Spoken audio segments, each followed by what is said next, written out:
hello. What's up?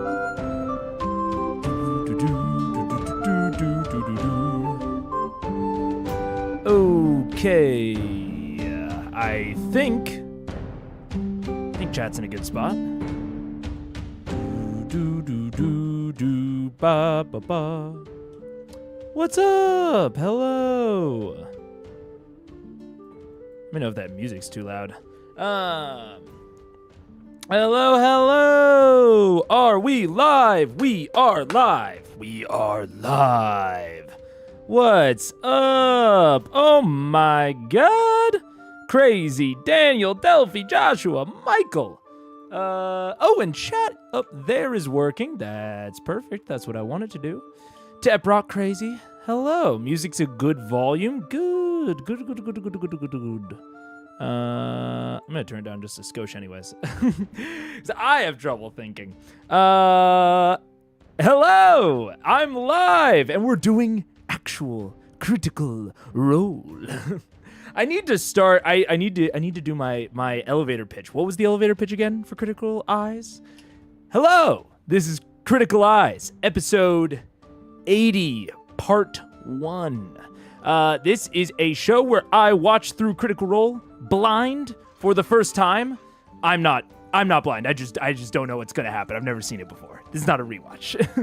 And I theorize about the plot and analyze things like maps and magic items, and characters, and such. And hang out, and chat, and enjoy it. That's Critical Eyes. And this is episode 80. This is episode 80. And I only kind of have a takeaway. I don't know if you remember, but I think I said, maybe for the first time last time, I was like, oh, I'm gonna start, doing takeaways in text posts beforehand, and then they'll be scripted, and then also stats. Someone recommended that I do this, and I thought it was funny, and I liked the idea of it, and it was actually easier to figure out than I thought it would be. So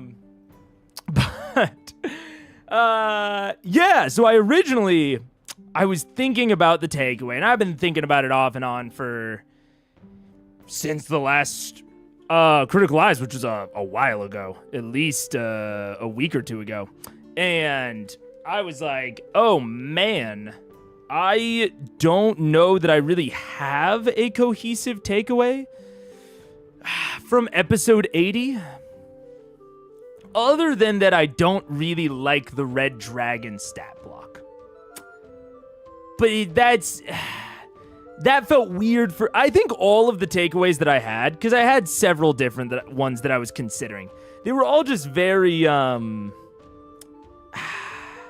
they were very minimal. Like, I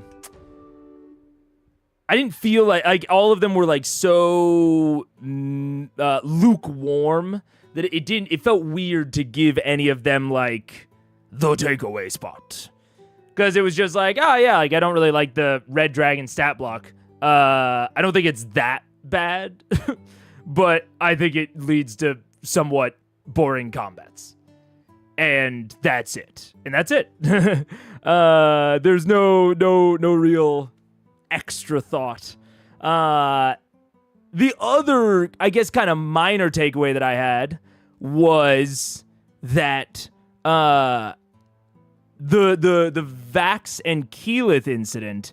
I was rewatching parts of the stream to do the chapters, and I realized that I maybe was giving the wrong impression when it comes to why did that? Oh, that was Twitch and YouTube. Sweet. I realized that I was potentially giving somewhat of the wrong impression when I said that I thought that the whole like roleplay beat was risky, and that I didn't like it. Because earlier in last stream, I tell a story from my home game where at the very top of the story, I'm like, yo, I don't think this is like something that you should directly model at your home tables. Like, I think that I can do it at my home table because there are specific factors and there's a level of trust. But it's not something that, like, I think you should go and directly model. And that's when I say risky, that's sort of what I mean, is that I think it'll work at some tables all of the time, some tables none of the time, and some tables some of the time. And when I call it risky, I probably think that there's a decent number of tables, like a statistically significant number of tables in which it's not gonna work, or it'll have like maybe more downside than upside. So that because I did think it was a really good narrative beat, and I think at a table like Critical Role, like their table, like we imagine them as a home table, no internet observer. I think that goes fine, like 99% of the time. Like I think that their table, that's fine for. And then the third one, again, all these, like I said, little kind of lukewarm takes. The third one is, once again, I'm like, because people made the kind of comment when we were talking about the Vax and Keyleth incident, with Vax attacking Raishan. We were like, oh, well, that was the original plan, right? It was like, oh, if she starts doing anything whack, like, attack her. That was the original plan. And the only reason that the original plan wasn't even like, taking priority or precedence or whatever is because they have the availability of the earrings. You know what I'm saying? And because the earrings are so available. Because it's not even like, maybe something like a Sending Stone, which I think can do its thing like once a day. That you have to be a little bit more picky and choosy with. But the earrings are just so consistent. They're like a cell phone. And it made me not even like a cell phone, like a walkie-talkie. And it made me think of, I'm going to pull up two separate videos. Because again, my opinion isn't super deep on this. Other than kind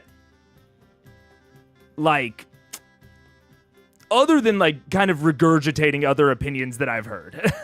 Because it's not that big a deal at the end of the day. But so I won't like just repackage their opinions as my own. I will just link you to some maybe additional reading. I guess we could call it. Eddie. Okay. There we go.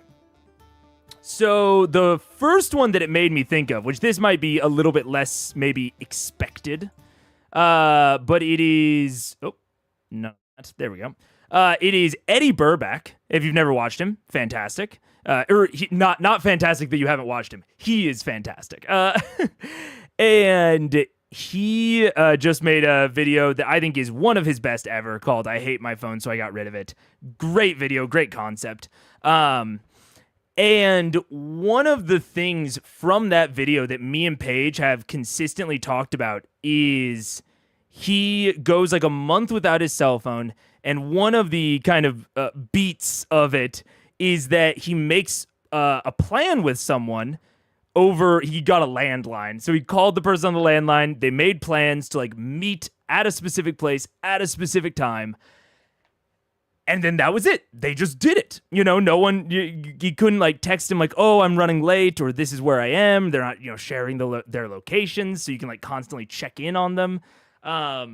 It was just, they made a plan and then they executed on it, and it worked. That's what humans have done for thousands of years. And me and Paige have talked about it a lot because we are kind of realizing that the availability of cell phones has made the human race so entitled to knowledge in a way that we weren't before. It's like, if I don't, I remember in Fantasy High, I kind of made a joke about it. Of towards the beginning, they have like, you know, an Arcana Tech version of the cell phone, and one of the NPCs says, "Well, she hasn't texted me back in 20 minutes, so clearly something's wrong." And it's like that is obviously satire, but also it's satire because it's kind of real. Like, people feel entitled to quick and timely responses. And they also don't necessarily feel the necessity of sticking to a plan because you can constantly check in. You can update. You know what I'm saying? And so I don't think that the earphone, the earrings are like a D&D specific problem necessarily, but they do impact like the flow of things. Like, they impact people's tendency and somewhat ability to like stick to a plan. Like, if things go awry and the party is split, then it's not like, oh, I have to like, you know, make decisions based on my character. It's like, oh, I can tune in and ask the group chat how we should update the plan. You know, I don't know. So that's the Eddie Burback, and then also Overly Sarcastic Productions, cell phones. I got Those Dang Phones. Yeah, Trope Talk 2 years ago. Also great video, and talks about like magical cell phones, fantasy cell phones, you know, essentially communication within stories, and whether those are books or movies or whatever, and the not strange, but the legitimate writing complications that phones introduce. And there's just a lot of them. So you should go and watch this if you're interested in that. It's very good. And yeah, it's just like I was already solidified in not really liking cell phones in the real world. But especially cell phones in like fantasy, and you know, the earrings more specifically.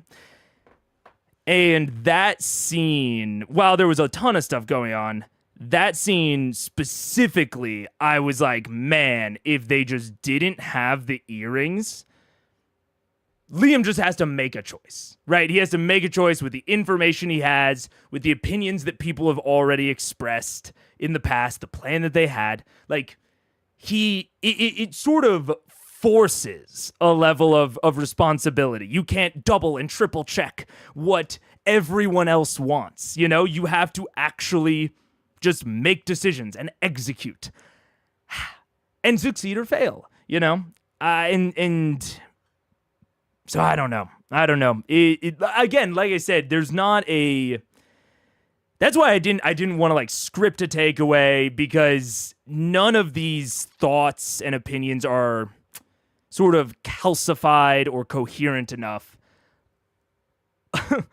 to really make like a solid script about, you know. It's basically just phone bad.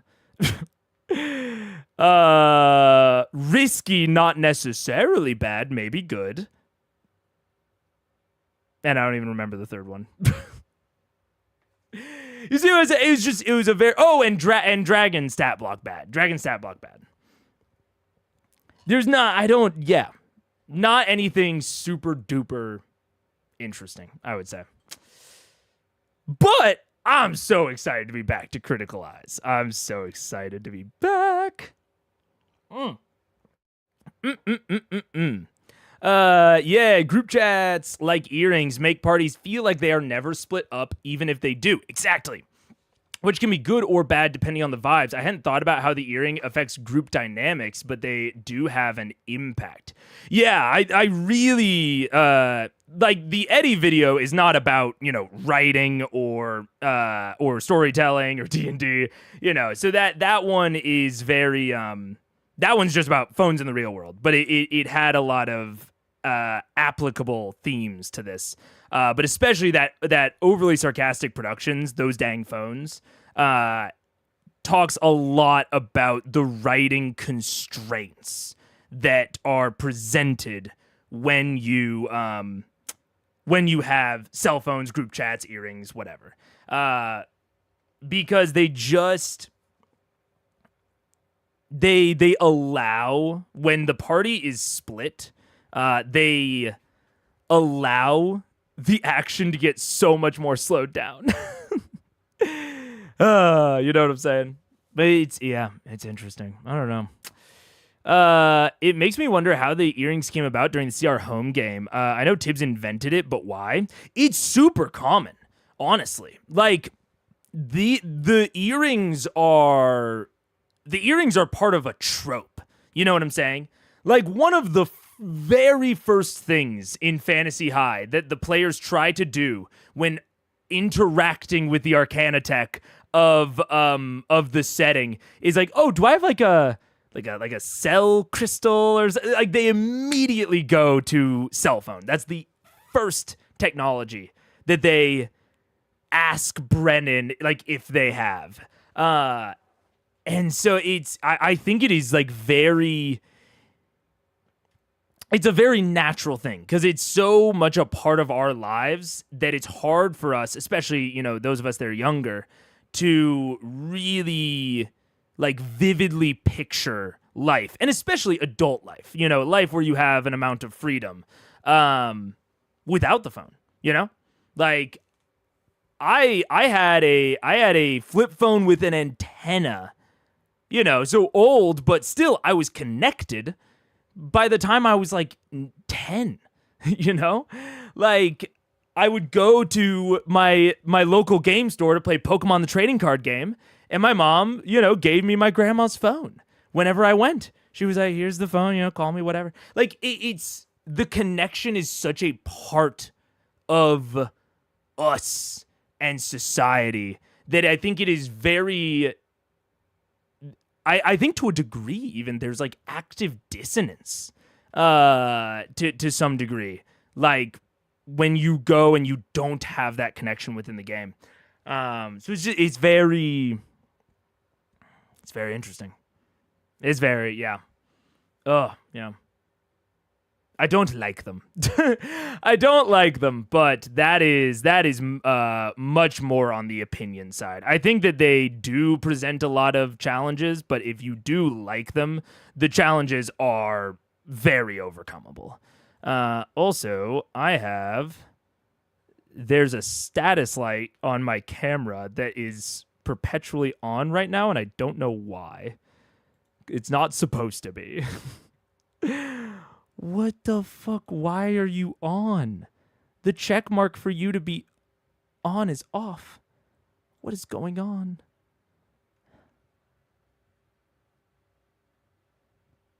I don't know what's happening. It is just insisting. It's like, nope.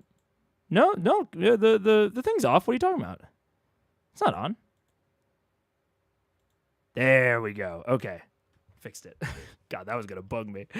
I always find it weird when people bring up cell phones like pre-2012 because that's solidly landline. Wait. Oh, like pre-2012 because that's solidly landline barely works time for me. I see. Like pre-2012 is just too early. Yeah, I get it. If IIRC. Oh, God. This is one of the abbreviations. This is an old internet abbreviation, but I always forget it. It's like, if I recall? No. I never remember IIRC. They didn't have quite enough earrings for the whole party in the first episode. Tibbs took one from Scanlan. I don't know when it became a thing. I do remember that they used to not have like a full set, which is even crazier. If I recall correctly. There we go. If I recall correctly. That makes sense. I knew the vibes of how it's used, but not the specifics. Yeah. It's a good way to circumvent metagaming, though, if it's in the 500-foot range. That is the... I think that's also why it is desirable to a degree, right? It's like... it does like serve a purpose, and it does. I totally agree with you. It can provide like an in-fiction rationale for a behavior that people don't want. Like people don't want in-fiction characters to make decisions based off of information they don't have. So let's just make information more available to them, right? Which is tough because that is a solution, right? If you just make information more available and try to close that gap as much as possible, then yes, the characters will then metagaming won't be there. But I think that it kind of comes down to like is it worth it? I guess. Is it worth it? I don't think it is. I truly don't. But again, I don't have like a full core rationale. Maybe I'm gonna keep thinking about it because it was one of the times where it was like the most standout to me of like this would not have even been a drama if it were not for the earrings. It wasn't like they were standing there arguing in front of Raishan. The only reason it was even an issue is because of the earrings. So it's like, what is the behavior, I guess, that we really care about? It's the characters making sense. And is it maybe better to just modify player behavior and like if the entire table really cares about metagaming, then just try to change their own behaviors as opposed to modifying the game to make that behavior apply to less things? I don't know. I think that is worth it. But I don't know that I feel like solidly confident in that opinion. I don't know. It's weird. My Whisper has a blood spell ability to psychically connect the team called the Needle Phone. Yeah. Called the Needle Phone. But it did come with the cost of bleeding from the eyes while she used it. I mean, that's awesome. I love that. That's a very fun, manifestation of this. And even, outside of the earrings, outside of, anything homebrewed, the fucking Tasha's Psychic Rogue has it. It's temporary, but it still, it has, and it costs a resource, so there's an amount of cost associated with it. But I'm still I'm iffy on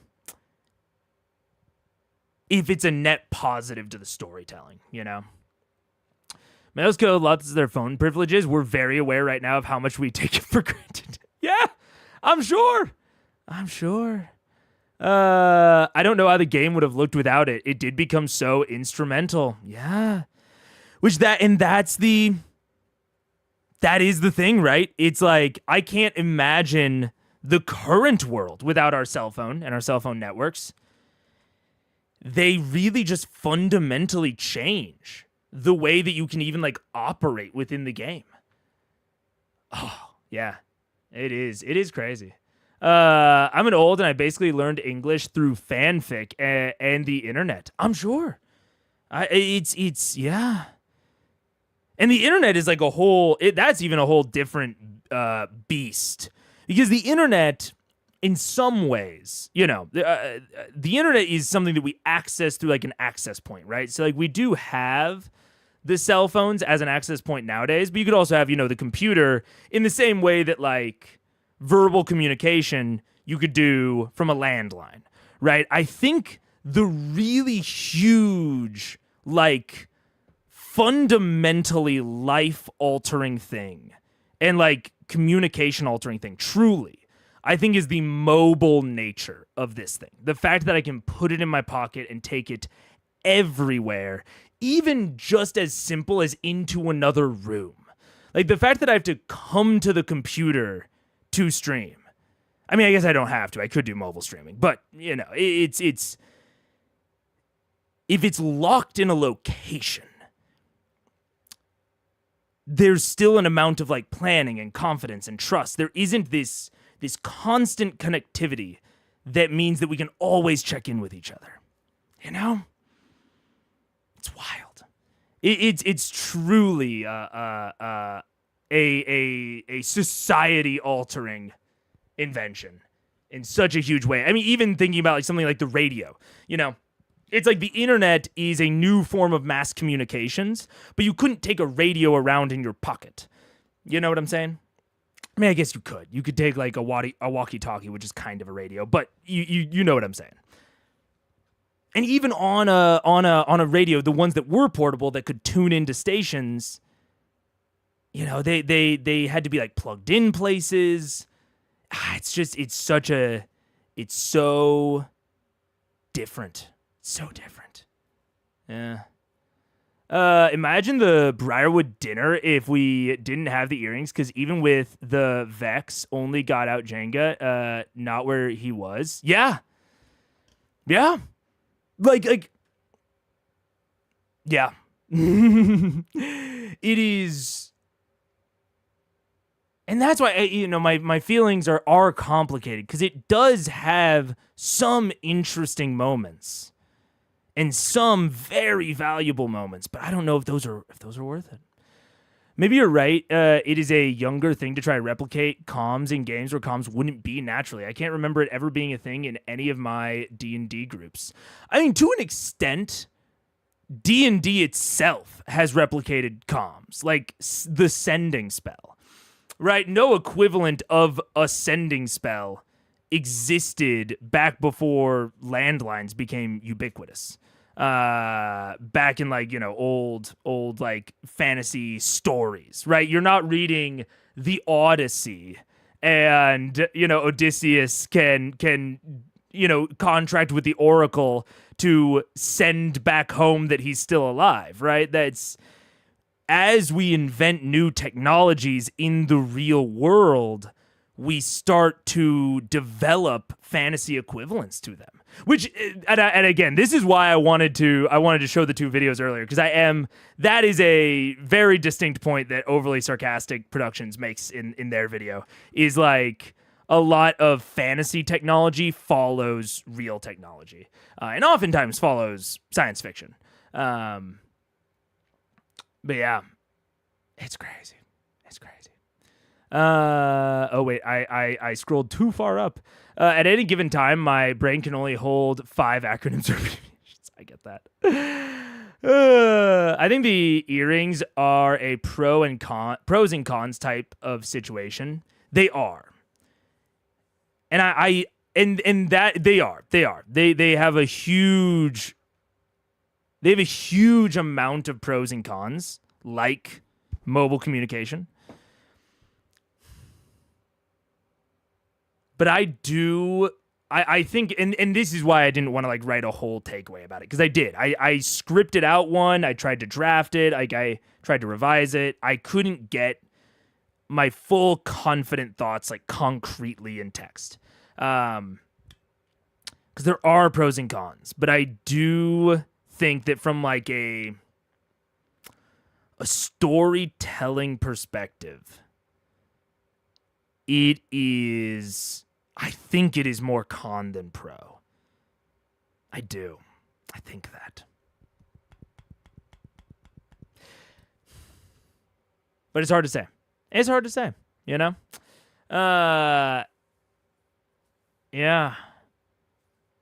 I think that the reliability of ravens in Game of Thrones is also an example of the landlines and foes becoming part of fiction. Absolutely. 100% amusingly Saunders. Yes. Yeah. And Game of Thrones was written as, cell phones were still hot new technology. I mean, I guess this most recent one isn't. But yeah. The sci-fi fantasy barrier seems to be getting thinner and thinner, or maybe that's just me. I think that a lot of people I think science fantasy has become even more popular than it ever used to be. I'm kind of speaking out of my ass here. This is just my own vibe check of the situation. But it seems to me like science fantasy is becoming more and more and more popular and like taking up a bigger kind of swath.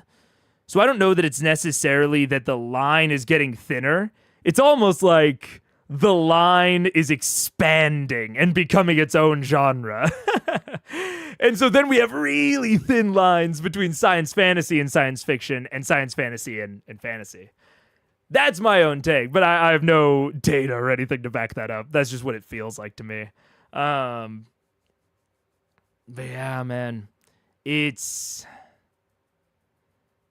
maybe at some point I'll do a what I think the pros and cons are of it in TTRPGs specifically, because obviously the Eddie video is about them in real life. The overly sarcastic is about them in pieces of like writing.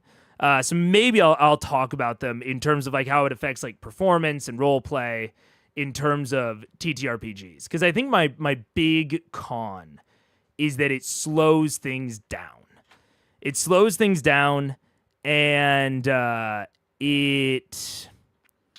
think it makes people both overly what is the word? Is it trepidatious? It makes people overly cautious at the same time as it makes them overly confident. I think it does both simultaneously. And those are kind of two of my, or those are kind of the two big factors for me, is the slowing down of pace and the extreme, or the fact that it makes that a lot of behavior more extreme. It gives people an overly, or a heightened sense of confidence, because if something does go wrong, they can very quickly call out, a la the Vax with the Briarwoods, right? He feels more confident going and doing something because he knows that he can quickly get word back. But then on the other side, I think it makes people overly cautious, which is what slows down the pace, obviously. They feel as though they have to check in before they do anything, right? And if they aren't checking in before they do anything, that is them like actively role-playing, right? The fact that they are choosing not to check in with people is like an active, almost like a flaw, which is wild, you know? And so it takes a lot of responsibility out of, or not necessarily responsibility, but repercussions. It removes a lot of natural repercussions and natural drama that you can derive from separating groups. Which is why I think I'm more okay with something like a Sending Stone that can only be used like once a day. Because it's so limited that I think maybe you get access to those maybe heightened points of drama, like the Vex, Vax crying out. You get those heightened points of drama, but you don't instill it as a constant behavior. A constant like, oh, I can always be more confident, or I always have to check in. Because it is just not nearly as available. You have to save it for the big moments. Because I think that's where it actually really goes wrong, in my view, is when it stops being for the big moments and it becomes forever, and it gets used for everything, right? I think. Yeah. But again, I'm very torn. I'm very torn. I don't want to make it seem like I'm too confident about this, because I could easily see my opinion being swayed.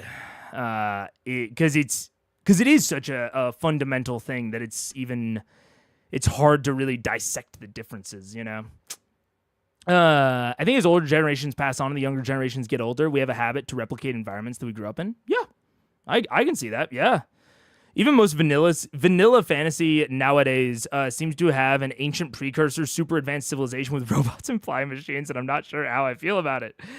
Oh, that's a whole other discussion, yeah. I mean, much like the earrings, I think that ancient civilizations are just convenient. They are so convenient for writing. Like, They give you so many inherent plot things that would be so much harder to do without an ancient civilization. Like an easy example is a dungeon. A built structure that is now abandoned. Now, that doesn't necessarily imply advanced, but this is more hitting on like the precursor part of it, right? Having a precursor civilization gives you instant justification for literally any dungeon in the world. Like, you have the Ayleid in Oblivion. You have the Dwemer in Skyrim, right? It's a way to have these structures that are pervasive throughout the world that you can explore. It's a way of like really giving you a lot of exploration targets without having to justify why they're all abandoned. Right? Or I guess you are justifying it. It's just an easy snap of your fingers justification of there was a precursor civilization, and because they're not around anymore, I don't have to explain anything else. I have so much freedom and flexibility. And it's the same thing, when we get into like super advanced, it's an easy justification for any sort of eldritch artifacts sort of plot lines. You don't have to craft a really complicated cosmology. You don't have to craft like a Lovecraftian cosmology with the old ones and how they interact with things and the cults that worship them. You can just have the precursors, and they made it. And they were so advanced that we don't know how it works, but it is writing. It is the justification and the excuse for so many things, just all wrapped into one. And a writer, or a DM in our case, really only has to interact with the precursors as and when they want to. Like, if a DM really does not want to explain anything about the precursors, they can still put them into the world and just be like, man, seems like most of the identifiable clues have all been wiped away by the sands of time. Explore these big-ass fun structures. you know? It's also an easy excuse to for what to put into dungeons and ruins is these ancient machinery. Yeah. In our campaign, an NPC character basically has a mind link quirk, which allowed that phone like group chat, but only the NPC could control it. We could sending to them, but they had it stronger, but only when we were on the ship to them. We didn't really have a phone for the players other than message, and that was more for in-character whispers when others were around and we were all close. I actually really like Whisper. I like Whisper because there's a visual tell that it is being used. It has to have line of sight, or you have to know where a creature is because you have to be able to point at them. And it gets blocked so easily. I actually really like message. It because it's constrained, right? It's so constrained that it has like a very direct and clear use case, and it also does not necessarily facilitate that group chat sort of feel. But yeah, man, it's tough. It's so interesting. So interesting. What's up, John? Hello. Been playing a lot of Assassin's Creed in the last few weeks, feeling a lot of this, i.e. precursors. Yes, sir.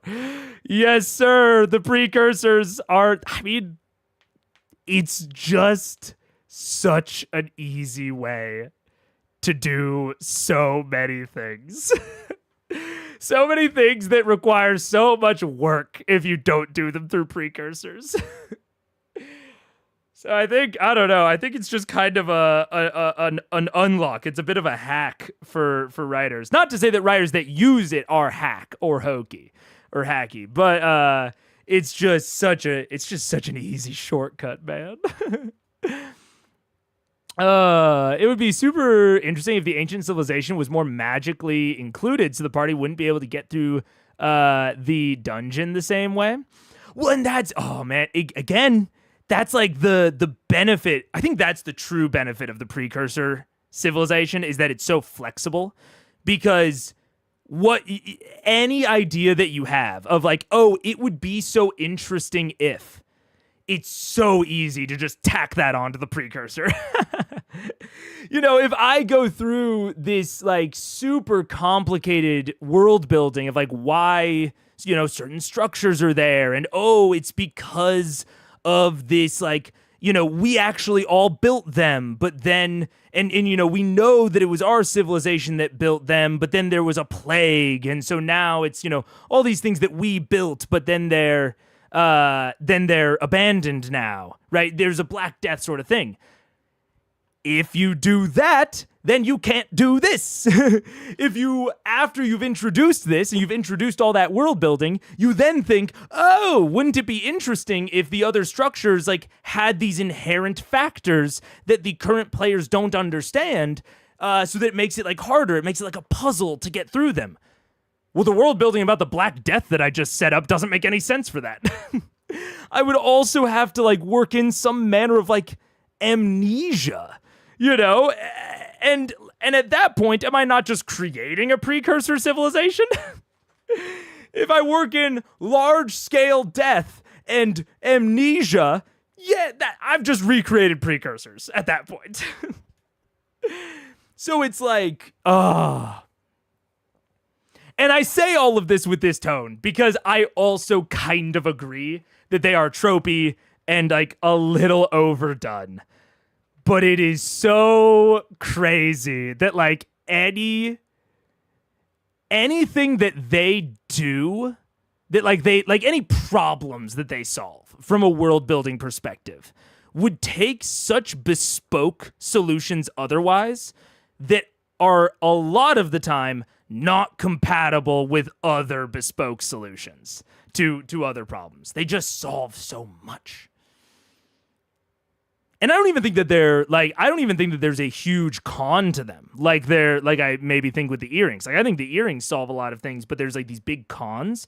There's not really any con to having a precursor civilization other than that they're a bit cliche at this point. Like if you take the cliche aspect out of it, it's kind of all upside. I guess unless you want the universe to be super, super young. I think that's maybe the only like real restriction, is that a precursor civilization requires the world to be at least somewhat ancient. But that's super like I think that's very intuitive to humans because our world is ancient. You know, like our world has existed for so much longer than our species. And, you know, even longer before that. So I think that the idea of an ancient world is so almost taken for granted by at least most of the population. That's not like, there's basically no suspension of disbelief there. Yeah. And so the only thing that like a precursor civilization would preclude is kind of whatever. You know, you don't even really have to world build a reason for them to have disappeared. You can just say that they did, and ooh, it's a big mystery. Yeah. I don't mind if the super advanced stuff is magic or just giant ruins, but I can't stand the ancient alien stuff. Space aliens is the worst answer to where did this interesting stuff come from. Oh, I mean, to be clear, outside of writing, it is... honestly, I would say that this is actually an amazing example of what a supremely flexible answer ancient aliens is. Like, the fact that real life conspiracy theorists invoke it to then essentially write, you know, historical fanfic. It's such a good and flexible answer to how did this thing that I want to happen, how did that happen? It's such a good answer, so flexible that real life people believe and invoke it. Because all you have to do is introduce ancient aliens, and then you can fold in whatever crack-ass conspiracy you want to present. That's why Ancient Aliens is so successful as a show. It's not good, by the way. I want to be very clear. Do not agree. Do not agree. Ancient Aliens did not build the pyramids. We built the pyramids. Or I guess we, Egyptians, ancient Egyptians, built the pyramids with people, with slaves. Not Ancient Aliens. I want to be very, very clear. No dog whistles here. But I think that is such a good example of, like, once you invoke the Ancient Aliens, you can invoke anything. It is the unfalsifiable thing that can then justify literally any other belief. So it's very, without having to invoke a god, right? It is the unfalsifiable, but simultaneously agnostic belief that can then be used to justify any reality or any belief that you would want. It's crazy. It is interesting. It's interesting from like an anthropological point of view, not from a ooh, this is so good point of view. I feel like Ancient Aliens in particular is overdone. Absolutely. I think it's definitely overdone, but it's so flexible. It just solves so many things. Cliche is fine. You can do interesting stuff with stories, we all know. I agree. Which is why I also think, truly, I'm probably always going to include a precursor civilization in my in any future setting that I write, because they truly are so flexible. And you could do so many interesting things that haven't been done yet with them. Stargate, yeah. Oh. I have tried to homebrew a new world, and it has a lot of power struggle happening as magic and gods get finalized, even in worlds. Some soft magic stuff. Yeah. There's a lot of struggle. People have been writing about space aliens for 1,000+ years. People love that stuff. Yeah. They think space aliens are responsible for every technology in historical event when they obviously weren't is top tier. I mean, that is top tier satire. It's so flexible though that it almost make things boring. Like if it's just random aliens, then why should I care?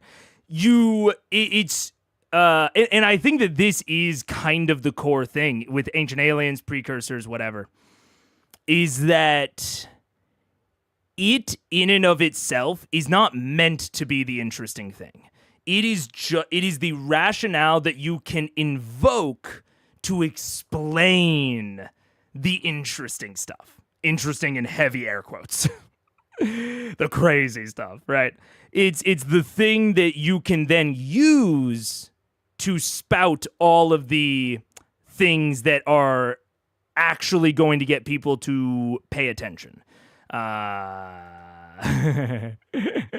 And the aliens in particular, why I think that Ancient Aliens is the most successful, essentially pseudoscience, conspiracy theorist show, why it has been running for so long, is that Ancient Aliens is the ultimate, like, big tent conspiracy. It's the ultimate thing that you can use to tie all other things together. You can make God subservient to the Ancient Aliens. You can say that every god that has ever existed, they do this, they look through the Bible, and they're like, oh, this biblical event, aliens. That biblical event, chariot in the sky, alien mothership. It is the theory that makes every other theory and story fit together. Even things that seem to be entirely incompatible can coexist under the Ancient Aliens umbrella. It's the defining. It's the what the fuck? It's the meta myth. It's the monomyth. Fuck the hero's journey. Ancient aliens is the monomyth, and you can quote me on that. Speaking of things you can quote me on,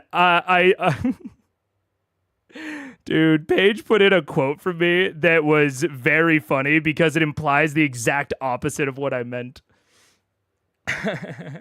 Paige put a quote into the Discord that I did say, but it is quoted in such a way that it makes it sound the exact opposite of what I meant. It was like, yeah, I'm just saying that I've never really felt constrained by the truth.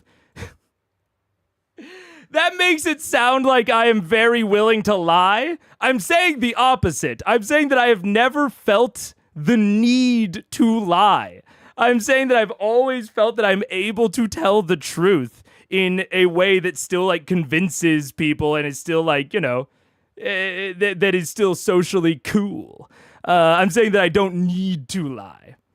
But you put in 2 separate quotes that I said that makes it sound like I'm just a liar, pants on frickin' fire. Ancient Aliens only works because that dude has crazy hair. That's not a bad point, Ross. That guy is crazy branding and marketing for that show. Crazy good. Oh, yeah. The problem with Ancient Aliens is that when you seriously, it's usually used in these people obviously couldn't build this. They weren't advanced enough, and it's all non-white people. Oh, yeah. I mean, yeah, we don't even need to, we can. Yeah, but that is like, that is what often, like, you know, because there are some kind of harmless conspiracies and conspiracy theorists. But yeah, Ancient Aliens is often invoked in a very in some problematic ways, we'll say.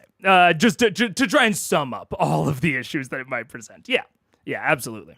Because yeah, it's like the pyramids. I've heard someone say to me in real life, how could the ancient Egyptians have built the pyramids? And it's like, bro, it took hundreds of years, generations of people doing almost nothing but that. Like, how long did the Pyramid of Giza take? I'm unsure off the top of my head. How long did the pyramid take to build? Oh, you know what? Never mind. Shorter than I thought. 20 to 30 years. But still. 20 to 30 years of hundreds, if not thousands, of slaves doing almost nothing else. Like, I know that we can't conceive of that long term of planning nowadays, but like, humans can do a lot when we just work together. And all it is piling a bunch of stones up. It's really not that complicated. I mean, it is very complicated, but not in a way that is like, you know? It's complicated in a very interesting and cool way, but you know, not in an impossible way.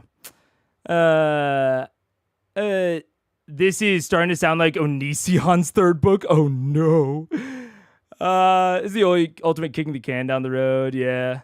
Life is 100% better when you choose not to lie. My life got so simple when I decided to start lying for short-term gain. Yeah. Yeah. It is like in that the first quote in the Discord is like, the truth is more flexible than people give it credit for, or something like that. And it's like, yeah, I don't always have to tell, you know, I think when people think about like, you know, radical honesty or never lying, it's like just saying every thought that pops into your head. No, you can still control yourself. You can still just not talk or like phrase things in a slightly different way. But it is not that hard to tell the truth in almost every circumstance. You just don't have to say everything that's on your mind. I don't know. Pyramids were not built by slaves. I forgot. Actually, were they not? I don't know. I'm honestly not that well versed in the construction methods. Other than I know how they got everything so like level and smooth. But they were still built by thousands of people over 30 years, 20 to 30 years, you know? It's just it's a level of civic planning that the modern mind cannot comprehend. What's up? She's just standing off screen. I feel like you meant it more. You feel like I meant it more what? I did not! Do not sully their image of me. Just that you're like, oh, I just don't put all the details in. Yes! And some things do not need all the details. People can construe what they will. We would need a more explicit example of what you mean by this. Paige is obsessed with details. When I talk about radical honesty, that's fucking Paige. She will just sit there and debate if a story that happened 2 months ago was on a Wednesday or a Tuesday. And then she will be like, oh, I know that it was in my calendar. And the date of the week has nothing to do with anything. But she'll be like, oh, I can't remember. And she feels a necessity to get all of the details. And I just don't. I don't want to be on camera. But a quick example, I'm a copywriter. And today I had to cut down a testimonial that somebody did because it was like a paragraph long. We needed it to be about a sentence or two. The hardest job I've ever fucking had. Because I'm like, but if I cut out the middle sentence, then that's not really their words anymore.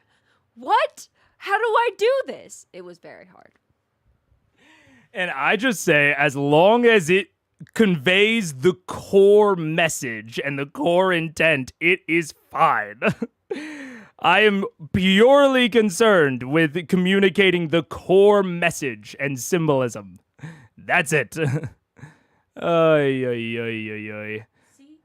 Journalists agree with me. Imagine the crazy shit we could build today if we put the same effort as some of those cathedrals monuments, like a third of your population dedicated to the grunt labor of a 30 to 50 year thing. Exactly, Rusty. That is like ultimately why, like, yes, the pyramids are incredibly impressive and they were complicated, but we could do that shit today if we took 20 to 30 years. Like, easily. You know, we could do it with their tools.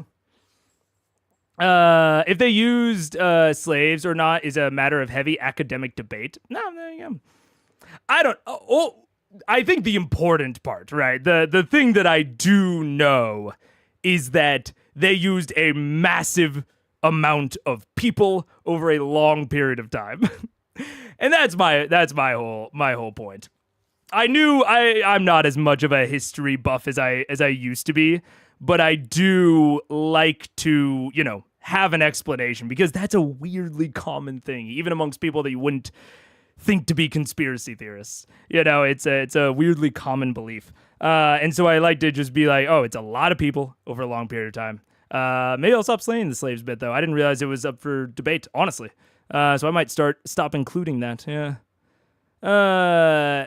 Who is the green dragon now? Raishan? Oh, because of me lying? Come on. Manipulating the truth to technically not lie? Again, manipulating is such a charged word. It's like, I am focused on conveying the essence of the truth. I am very focused on that. I do not want people to take the wrong idea or the wrong meaning from my words. I am just not... I guess I focus on that truth. And I'm willing to just guess at details. Like, I don't actively change details, but I will leave them out if I'm uncertain. Or or sometimes, you know, if I need to throw in a detail and I'm uncertain, I'm like 51%, you know, I'll just pick one.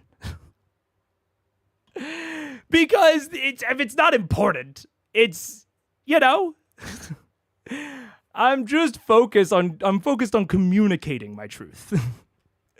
Paige, take over the stream, I know. Play a fun game of, are the people above me doing minor construction or having bedroom fun? That's the game that we have to play every night and at all hours of the day. as someone who studied journalism, I agree with Paige. Gross. Journalism? Yeah. Why would you need to get your exact words right? That's ridiculous. I found that lying more regularly has dramatically improved the quality of my life. Young me would be appalled. Maybe it depends on what you mean by lie. I don't know, man. I feel like I lie a lot less than I used to, personally. When I say lie, I mean like knowingly fabricating something. Like being very confident about the truth and saying, or even being more confident than not about the truth and saying something that is contradictory to that thing. I guess that's how I interpret lying. I don't know. Maybe my definition has expanded. Also, I'm skipping ads. No ads. Not right now. I'm gonna get into Critical Role soon. You know what? I'm gonna go on to CR screen share so that I pressure myself to go in faster. Are you lying and technically lying? You know, I'm starting to understand why a number of people are saying that Megan Scanlon and vice versa. What? That's crazy, Belphegor. I don't know what you mean. If you have a more optimistic look with the truth, people will manipulate the lack of details. Yeah, I guess. Yeah. I guess it's classic Warlock shit, man. It's like, I don't know. I don't think that omitting a detail here and there because the story will overall be more effective, I don't feel like that's a bad thing. But I do know that people do it a lot. I mean, there's the classic, like, how you can manipulate charts and such. So I know that people do it nefariously, but I don't know if I call that lying. While doing the White Sea Baltic Canal, humans can do amazing things when others are seen as consumable. Well, yeah. The pyramids are also so old, real old. There's less time between Egypt being conquered by Rome. Yeah. Like less time. There's Cleopatra is more recent to us than the pyramids were to Cleopatra. Yeah. I've seen those memes. May's gonna leave us in the middle of his liar speech. I don't know. No, I skipped the ads. Do you think lying by omission is real? Yes. Lying by omission would be omitting, in my mind. I don't know, I guess if this is true or common thought. But in my mind, lying by omission is omitting details in order to convey an idea that you know to be false, that you know to be a lie. You know, I'm not the type of person who's like, oh, they took the wrong thing away from it. Oh, it wasn't my fault. I didn't technically tell them that. You know, I'm not saying that. If someone takes away the wrong thing because you manipulated the story, I think you lied. I think you absolutely lied. But if they take away the same thing that they would have taken away if you had included, you know, some details, but maybe they took it away even more effectively because you got to, you know, the points faster. I think my view on this evolved when I started to see the infinite amount of detail in the world, which I've talked about before on Critical Eyes. You know, I've talked about, you know, the infinite amount of detail in a scene that a DM could convey, right? The look of the cobblestones, the tinkling of the fountain in the square, the smell of rosebuds on the air. There are exactly 3 clouds in the sky. One of them kind of looks like your Aunt Clarice. Like, and there's infinite amount of detail that you can put into a story as well. And I think simultaneously, as I kind of learned and took that into my brain, I learned about the fallibility of memory. I learned about how truly unreliable our memories are.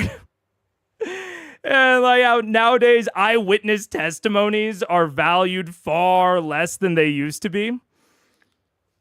So I think as I learned those two things, I started to focus on the message that is communicated, the feelings that are evoked, the more broad effects of speech and storytelling, rather than caring about the details. Because even if I care about them so much, if I care about them too much, I might actually degrade the story to the point where I might be lying by over-including details. Like, I might imply something through the inclusion of extra details that does not speak to the reality.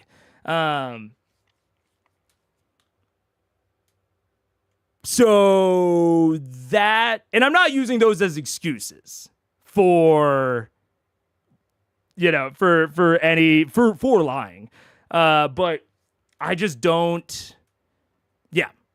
I think there's an infinite amount of detail you can include, and our ability to recollect detail accurately is poor. So I just don't focus on it. I just don't focus on it.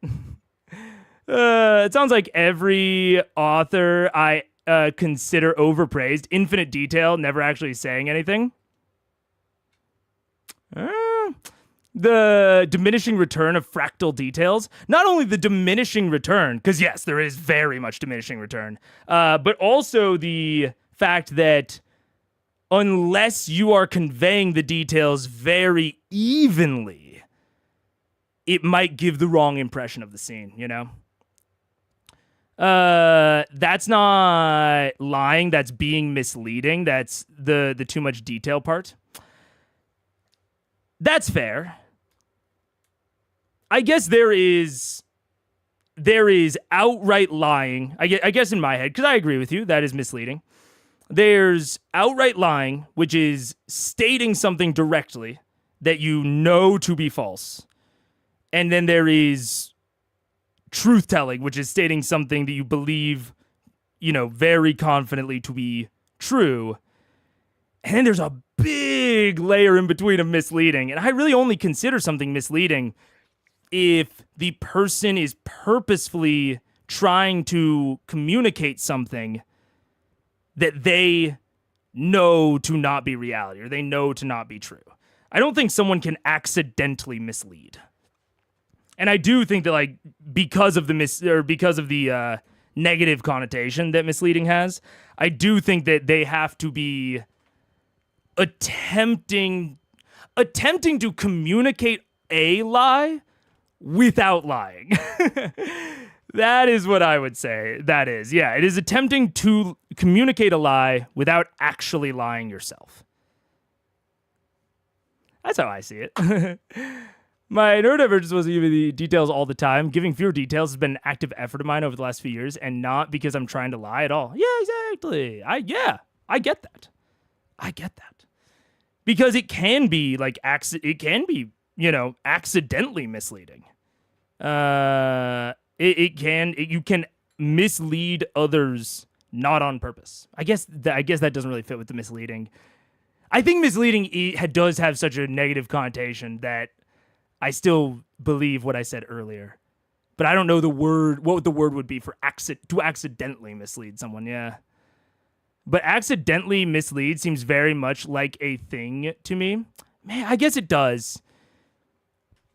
It's weird to me to say accidentally mislead. Because mislead itself has such a negative connotation, but I guess accidentally mislead doesn't. So I guess that's the gradient. It's like lie, mislead, accidentally mislead.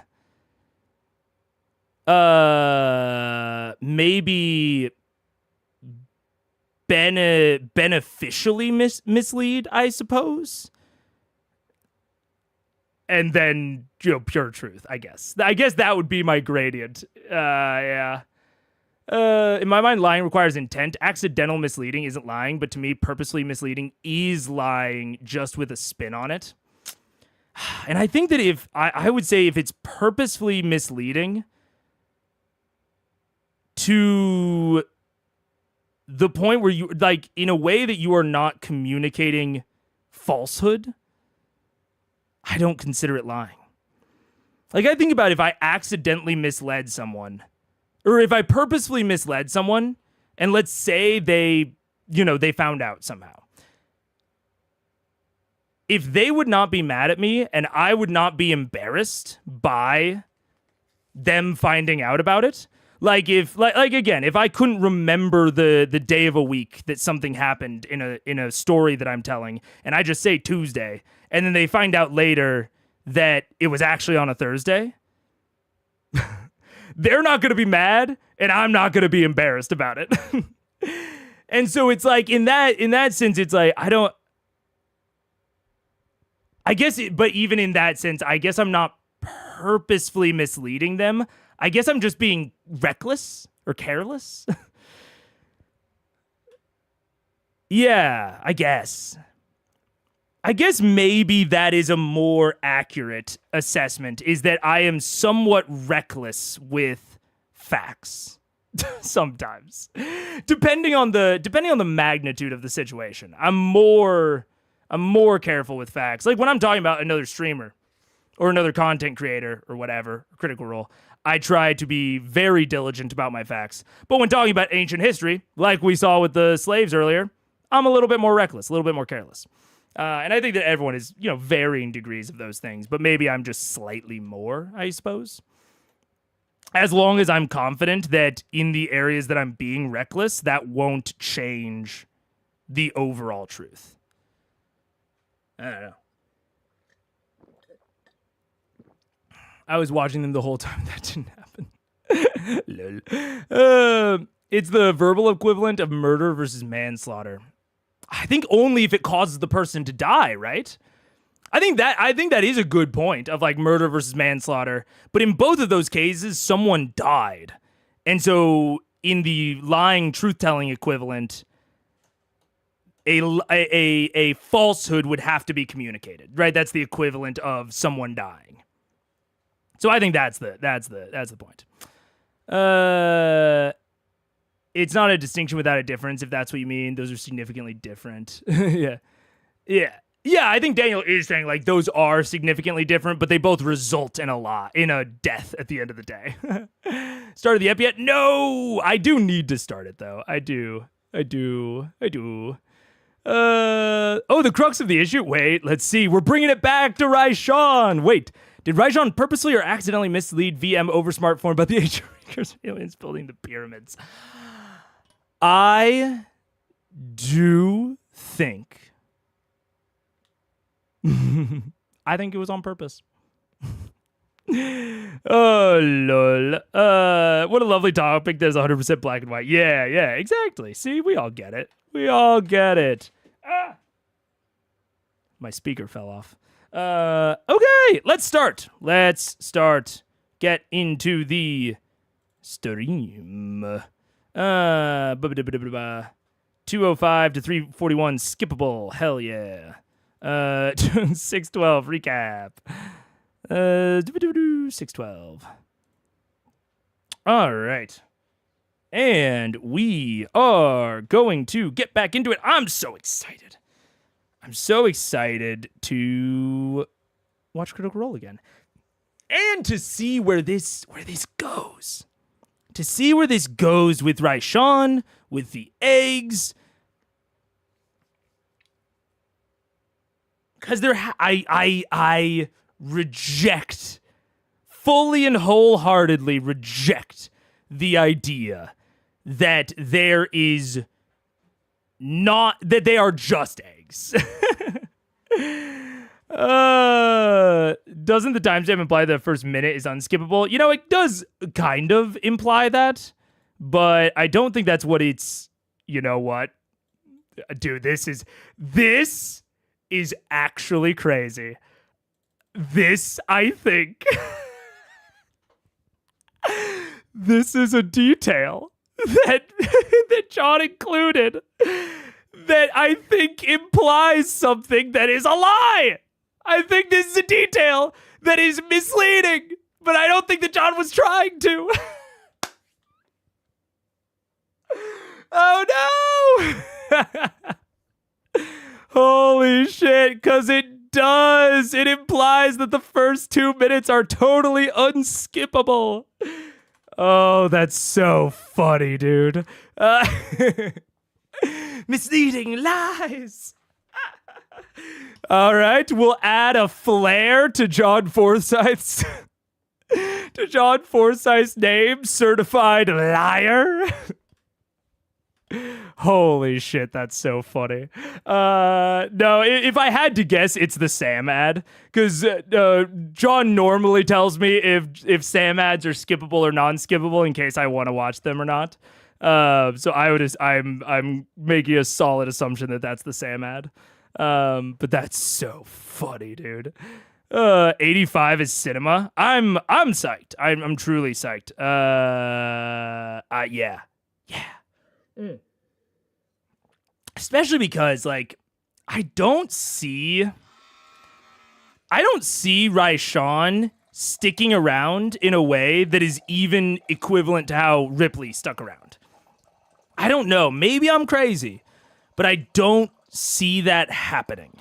And the only other villainous force that I can think of is Vecna and the Vecna cult.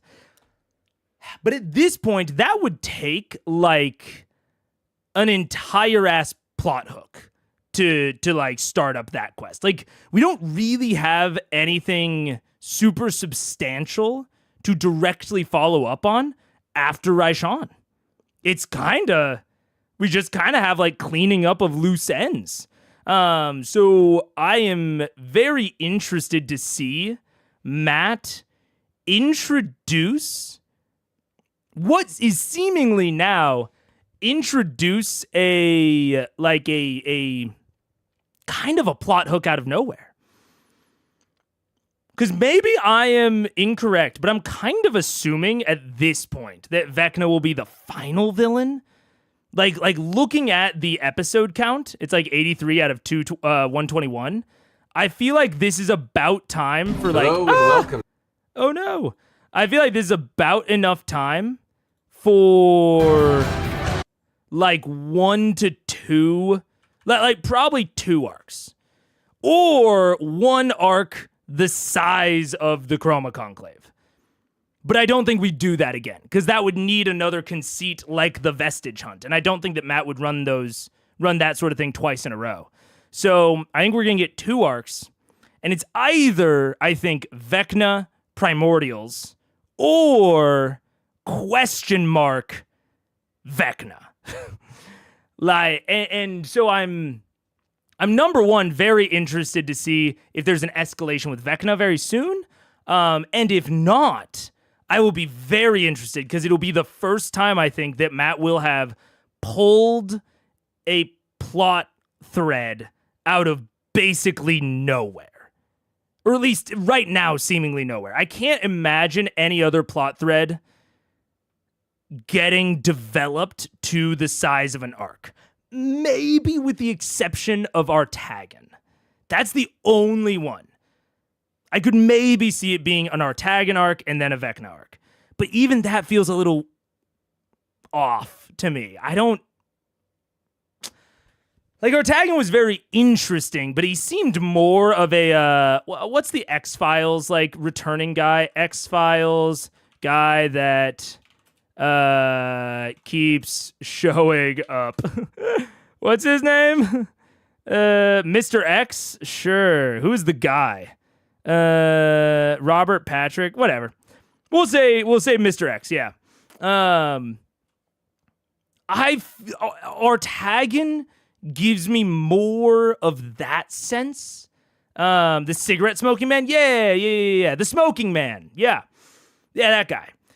That's the vibe that Artagan gives me. Artagan feels like maybe he'll show up a little bit more in like campaign 2.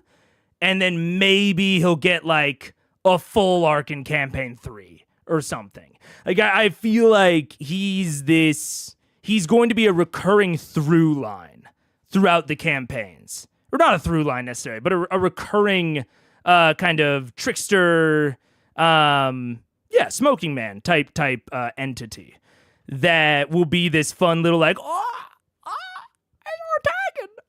Artagan. for the audience. So I don't see that happening. I don't see that happening. And to me at this point, Vecna feels like a campaign ender, truly. So I feel like there's going to be something in between Raishan and Vecna, and I don't know what the fuck that'll be. But my only theory, because there's kind of one big way to start that really naturally, which is to have, like, someone steal the eggs. I could see, I've been hella sus on Brom Goldhand. I've been very suspicious of Brom. So I could see, like, Brom or Assume. Maybe Artagan. Maybe. I don't think so, though. I could see Brom, Assume, maybe a new character, maybe Drake, Thunderbrand. I see someone of relative power. It's not going to be like a rando off the street, I don't think. I see someone of relative power, like stealing one of the eggs. Or all the eggs. Probably not all of them, but some of them. And then it's like an, oh no, like, we have to go and get the eggs. And maybe the eggs are like hunting down the eggs. I don't know how this would happen, but maybe like the eggs get like teleported to like 5 different locations. I feel like Matt wouldn't want to do that because it sniffs too much of a vestige hunt, like going and getting these things, these MacGuffins in these, wildly different locales. Been there, done that at this point. So I don't think that'll happen. I think that one person is going to take 1 egg, or maybe all 5. I don't know. They're going to take some subset of the eggs, and they are going to fuck off. I'm going to say to the Glint Shore. Or maybe the island that Thordak was ruling. Because I could see this, right? Skysunder was said to have been reborn from the egg, from the crystal, in the pre-stream. She was said to have been reborn. So I could see these being Thordak's young, or I could see these being essentially phylacteries. Right, essentially ways, methods of rebirth, very Phoenix egg coded, right? But I also feel like they probably have to be reborn at like a certain location or using a certain method or ritual. And I continue to feel like there's a connection between Glintshore and Thordak. So I could see that happening. Take it to a volcano, that's where it's allowed to rebirth, which doesn't make total sense with the Skysunder egg. But in this theory, I'm going to say that Matt just evolved the lore, and he just hand waves Skysunder. That's so either that or Viscan, like where Thordak was rediscovered. Maybe there's something specific on Viscan and Thordak's followers. His old like Wyvern Riders brought his respawn egg to Viscan. It takes a while for it to respawn, maybe. Maybe that's why he was gone for so many years. And so they take it to Viscan, and then it slowly rebirths over the course of 100, 200, whatever years. That's my theory. That's my theory. I feel like after this, someone that we know and trust is going to take an egg to... I'm going to go with Glintshore. Locking it in.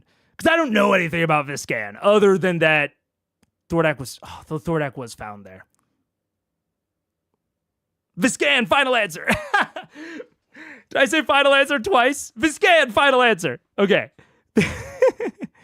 And who am I most suspicious of?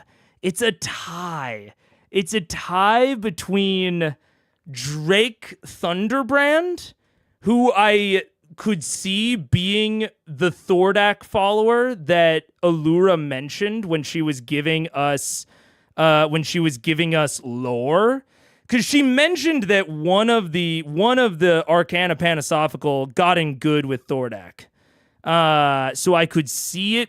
I could see that member having been Drake, and maybe Drake just actually got on board with Thordak's, with Thordak's whole messaging. Or it's Braum, because Ioun is so heavily suspicious, and I could see Braum and Ioun viewing it as like a greater good thing. Not necessarily an anti-hero, but maybe an anti-villain, where they like want to study it, and they want to study like the life cycle of a immortal respawning dragon. I could see that sort of thing where they're just like hyper neutral. They're hyper clinical, because that's how Ioun feels to me. She feels like the godly representation of true neutral to me right now. Like, she is using the Heartstones, which are fucking evil demon magic, according to like the Vordian theology. She's, so I think, or maybe they're going to see it as something that they can control. I think they might see it as something they can control, where it's like, oh, if we raise him from birth, we can, maybe even to an extent, maybe they want to do like a whack-ass experiment. Like, maybe the theory is that Thordak only went mad because the Heartstone was implanted later in life. Maybe if they had, maybe if they had implanted it sooner, their theory goes, he wouldn't have gone so mad. I could see that as a reasonable, smart person, morally neutral scientist sort of view. And I don't really have anything to think that Drake would do it, other than his crazy-ass name. Other than his whack-ass, crazy-ass name. And the fact that one of the Arcana Panisophical was one of Thord's followers at one point. Those are the two things that I have leading me towards Drake. But Braum and Ioun, I am much more directly suspicious of. Much more directly suspicious. So I'm going to go with Braum. Prediction. Locking it in. Braum, Goldhand, I believe, is going to take an egg. He's going to go to Viscan, and he's going to give some manner of impassioned speech about the good that this could do for the world. And Vox Machina are not going to be convinced. And they are going to have to do battle. And I could even, and you know what? I'm even calling a hyper niche prediction. I think that in the battle of Braum Goldhand versus Vox Machina, that Braum and maybe they will broadly be able to hurt each other, but I think that Braum's most powerful ability, let's call it like an inflict wounds, because I think he's a cleric, right? His most powerful like spell that he has, like inflict wounds or something, and Vax's smite will not work on each other. I think that Ioun and Raven Queen are friends. I think they're chill with each other, and they're kind of fine with their minions, doing what they do. But if their minions try to directly kill each other, they can't control the rest of Vox Machina. But I think the Raven Queen will be like, no, you can't hurt Ioun's servant. And Ioun will say the opposite. Locking it in! And then they will eventually kill him. Uh-oh! That's what I think. That's what I think. What about Hodis the Rakshasa, sending them through the 9 layers of hell like another mega dungeon? Honestly, unless there is a substantial time skip, I think that Hodis is not going to come back in Campaign 1. Maybe in Campaign 2, we will get some, like, history about how, you know, Vox Machina or Vax specifically eventually defeated Hodis. But unless there's a substantial time skip, I think the events of Campaign 1 will take place in too short a time for Hodis to be relevant again, this campaign. I don't think... I think that Vox has broadly forgotten about Hodis, frankly. And there was enough of a time gap that I think... as long as no one actively asks or bring it up, I think that Matt could pretty easily just forget about it and not catch too much flack from the internet. So I don't see Hodis coming back. Again, unless we have a big time skip. Like, you know, like their time skip between the dungeon... Not the dungeon, between pre-stream events and Craghammer, where they, like, did, like, a several-month time skip, I think, where they, like, you know, experimented with Castle Grayskull. That's... unless that happens, I don't see anything related to Hodis or Hell or whatever. Are you saying that Artagan facilitated kidnapping the sister of Liam's next character, starting him on a lifelong crusade of investigating paranormal activities across Exandria? That'd be sick. That'd be fun. Yeah.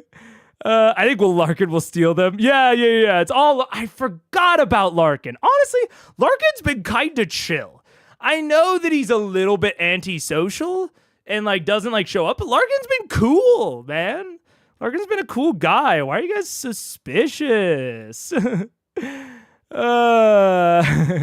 may or may not have done that exact thing for my first time ever DMing a one-shot.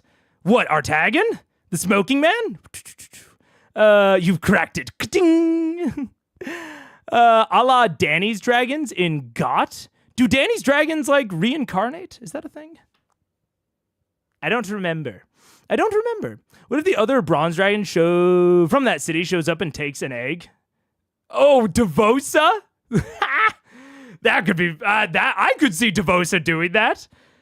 Devosa might have beef with Thordak, but maybe he's, like, morally against killing dragon young. That could be cool. That could be fun. Are the Heartstones evil demon magic? Where does that come from? I'm being a little hyperbolic, but not that hyperbolic. It comes from some of the lore that we learned about the Second War. In the Second War, where it was arcane versus divine magic, the Heartstones and such were on the side of the divine magic, which was ultimately labeled evil. Right, so we had the primordials during the First War, and then, like, good versus evil in the second, and the Heartstones and the, like, that elemental magic and such was on the side of the evil gods. So yeah, that is where that comes from. I was being a little bit hyperbolic. Having the name Drake in D&D is like having the name Regina in a Disney show. Kind of is, yeah. Oh, man. How does he do it? Has been dealing with other shit. Hodis isn't that big of a deal compared to dragons. Oh, yeah. Yeah, exactly. No, the dragon egg thing. Oh, the dragon egg thing? Nice. That's cool. One of the hidden away and was surprised to find out for my 4th level party. That's funny. Have you ever considered hosting a campaign about magical fantasy realm recently entering the Steam age? I have not. I'm not. I really like. Well, actually, I guess I kind of have. I've thought about running an Eberron, which Eberron is a little bit more firmly into, like, the steampunk noir, that sort of setting. but it's a little recent in Eberron. So I guess I've considered running an Eberron, but not my own homebrew setting anymore. Unless I make a setting for the channel, I don't see myself making another homebrew setting for a long time. I need way more time if I'm gonna make another homebrew setting. Yeah. Let's see. That would be fun to play. Anyways, let's get into it. Only a half an hour after I said I would, because I needed to predict the next arc. So that's my prediction. We have an interlude. We have an interlude-esque arc in Viscan, and then we go to Vecna. And then that's it. and that's the show. That's my prediction. Hello, everyone, and welcome back. So, getting us up to speed with the current circumstance that we left off at the end of last episode. Vox Machina, the band of adventurers, spending the better part of this past year under the shadow of the Chroma Conclave, a group of ancient chromatic dragons that had banded together, quiet, right? Seemingly under the banner of Thordak, the Cinder King, a great red dragon that had been sealed in the fire elemental plane for a number of years. Newly released and carrying with him what was called a soul anchor, a magical artifact made from the heart of a fire primordial that had begun to cause him to mutate, swell, and become something beyond what he was, also driving him apparently insane. As he dominated the countryside of Taldore along with the rest of the Conclave, you gather artifacts of great power called the Vestiges of Divergence under the guidance of two Sphinx allies. You traveled between various planes and gathering these artifacts, gathered allies, and prepared for this climactic confrontation in your home city of Iman, now partially brought to ruin and flame. You assembled an army, you snuck beneath this city, you arrived within the center of the Cloudtop district, nearly under the nose of Thordak's defending hordes. CR's loud? Oh, interesting. It's quiet on my end. I was actually kind of surprised. Let me turn up my headphones. Okay, I turned up my headphones a little bit, so maybe I'll hear it slightly more accurately. Not for me, from Belphegor. Not too loud for me. CR is normal. Okay. Weird. Whew, it's hot in here. I'm definitely taking a break at the next one. And through a climactic seeming sacrifice by your friends Kasha and Zara, were allowed to pass directly into the Cloudtop, heading off Thordak before he could emerge from his subterranean lair and lay waste to the armies as they pushed inward towards his lair. There, you all did battle with the great colossal Thordak, the Cinder King.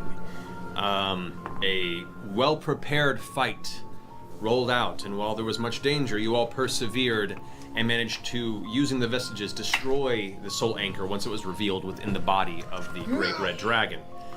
His form rescinding and withering back to its regular, seemingly withering size.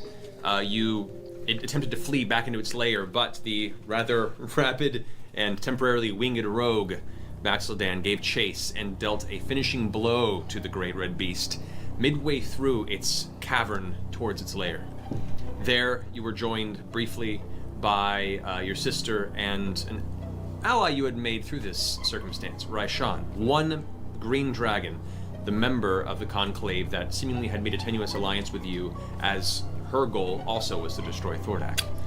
Aiding you in the battle, Raishan followed suit, and upon the corpse of Thordak laying cut, bleeding, and dead in the center of this cavern, she wished to take her end of the deal you had made, to be left alone with the corpse for a moment to acquire some secret knowledge that apparently she was seeking from the dead dragon. Upon releasing the energy from a scroll which she had utilized the incantation from, you decided that vengeance, being your oath as a paladin and the history that you have with Keyleth and Keyleth's people that died under the guise of Raishan's initial plotting with Thordak, to not let this creature stand, attacked it both you and your sister, just as Keyleth began to arrive. The rest of the party slowly staggering behind. Raishan sneered and went further back into the cavern. You all gave chase into this dark volcanic tunnel system, which then opened up into a large red flaming cavern filled with lava pools and rivers, and apparently a handful of red eggs, it looked like, scattered throughout this room. Thick, dark red crimson scales with crystalline formations pouring out of the sides, very similar to Thordak's primordial dragon form. Upon finding not Raishan, but just this empty space, you looked up to see a series of arcane summoned meteors, suddenly given form, rocketing from the ceiling of the cavern, slamming into the floor, dealing, to some of you, a pretty dangerous blow and sending you scattering across the floor a bit, Vex being thrown across the way. Hey, it was a dangerous blow, Twitter. Don't tell me that I misused my spell. That was a very dangerous blow. Oh, Matt. I'm making fun of him a little bit. He doesn't need to explain it. Maybe it was just a dangerous blow, but it's so. Sometimes I feel, and often I think I'm maybe reading too much into it, but sometimes it really feels like things are directed at Twitter more than the players. It was a dangerous blow, dude. I didn't misuse the dragon. You all managed to survive. At the end of the last battle, I had forgotten that you had made your save, and actually your bludgeoning damage was halved, so Vex is conscious, though still hurting. As the dust settles and you all take stock of what had just transpired, you see the Snout of the Green Dragon pull up into what appears to be a series of dark, volcanic exhaust tunnels that seem to be like a hive network of honeycomb-type tunnels that just spiral off all through the ceiling. And that's where we left off from the last sequence here. Jeez Louise. Which previously behind, if I'm correct, and I believe I am, and if not, internet, it's fine, we'll do the narrative. We have the three of you in the room. We have Percy, Scanlan, Pike, and Gilmore rushing up behind as fast as they can. Grog and Keymed staying behind. Bro, based. Hell yeah. That's the way to fucking do it. Just be like, hey, internet, if it's not, it's fine. That's awesome as hell. No, you're right, Crazy. That's fair enough. He directly was like, hey, internet, fucking, who cares? It's okay. That's Trying to finish up one of the more recent battles, and Jarrett is just not going in. He is not in a place to follow suit. It's fine. You got this. You got this. Don't worry. It's okay. So much pain. Before we ran into the bigger chamber, Gilmore and Jared had caught up with us, if I remember correctly. No, they did not. Oh, they hadn't gotten to it. I heard that they did. No. Okay. They would have gotten into the chamber with you. So they got Only the up, three of you they made it probably into the got chamber. But they didn't That's get what I to mean. us. They got into the tunnel, but they hadn't got up to you guys. Okay. The speed in which you guys all got there, it was basically just Raishan and the three of you, then the attack happened. Raishan rushed in, you rushed after her, everyone else has kind of been left in the dust. They're not too far behind, but things be as they may. We begin tonight's episode at this next round of combat, continuing where we last did. Oh, God. So, Not even there.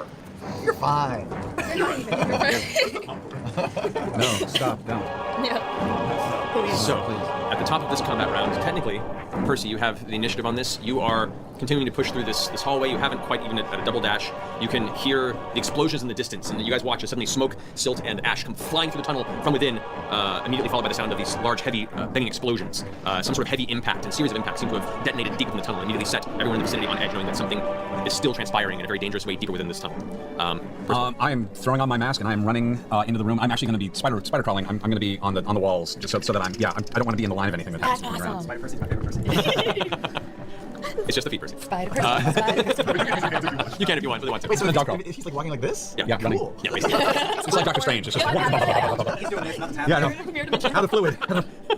Anyone can make it. It's you. I know. I gotta make spider. Percy got a food. So anyway, that ends, you run past on the side of the wall. As the ash begins to settle around you, as you run past, kind of preparing your weapons for coming confrontation, you glance out to your right and see there the smoldering wreckage of red scales and dragon blood that was once Thordak, the Cinder King. So you see that, and down as the battle continues forward, you keep running. You can see a gentle glimmer in the distance of a battlefield, but you're not quite there yet. Okay. Okay, at the top of the round, the three of you finding yourselves in this circumstance, we go to the lair actions. So these lair actions are of Thordak's lair. This is not Raishan's lair, but even though Thordak is dead, the lair itself has its own naturally occurring dangers.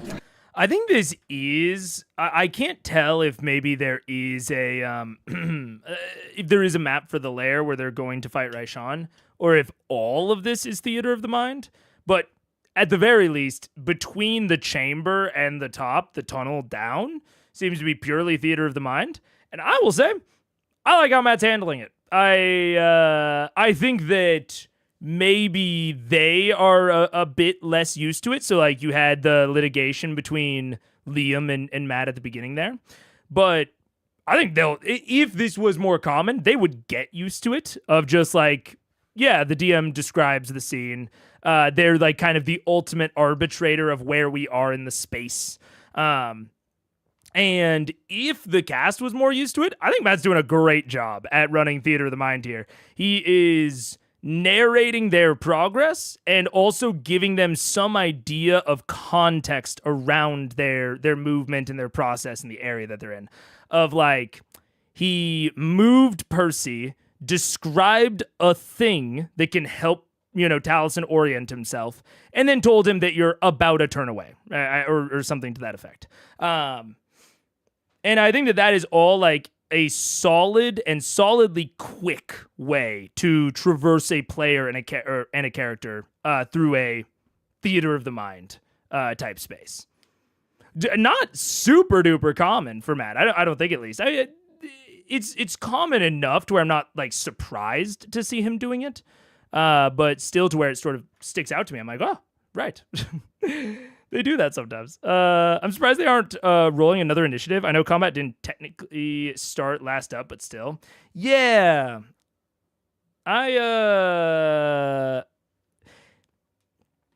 do I say this? How do I say this?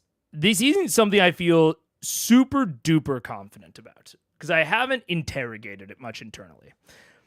But my general thought is that even if you have a crazy long battle, you probably want to introduce natural breakpoints where it is feasible to go out of initiative, so to speak. And I think that Matt kind of did with, like, everything that was happening down in the tunnel. But then him and sort of Travis kind of kept the battle going on top. And so you had this kind of odd thing where, like, a lot of them were out of combat, but a small subset of them weren't. And so then another combat kind of started because the previous thing was still very time sensitive. So it's a strange thing that happened, and yeah, I don't know that I can I don't know that I really blame Matt, because that circumstance that occurred in the tunnel, I think it is quite reasonable to assume that they were going to get a breather there. Like, the way that things worked out, I think it's abnormal to assume that they wouldn't work out that way.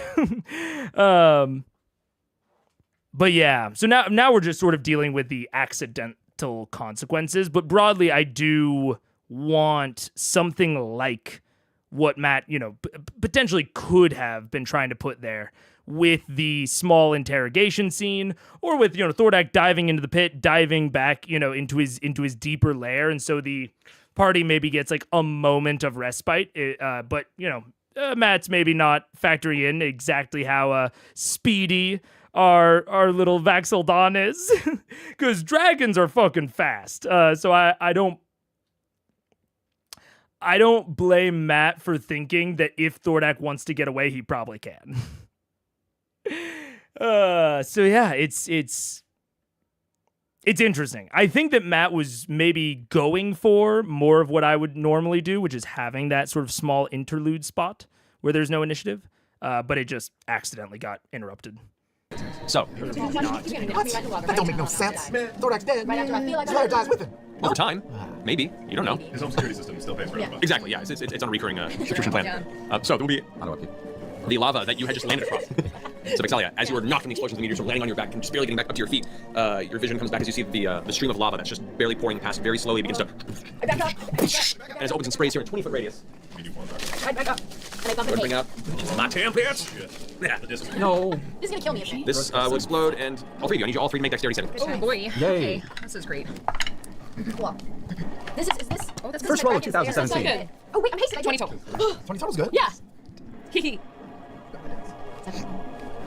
Okay, that's fine. So, as it is a hotter, more dangerous vicinity here, the damage is higher, but you all manage to make your saves. You're only taking half damage as you all avoid from the spray of magma that just bursts out and splashes in your area. Evasion keeps me at 0, yeah? Yes, because you have your rogue evasion.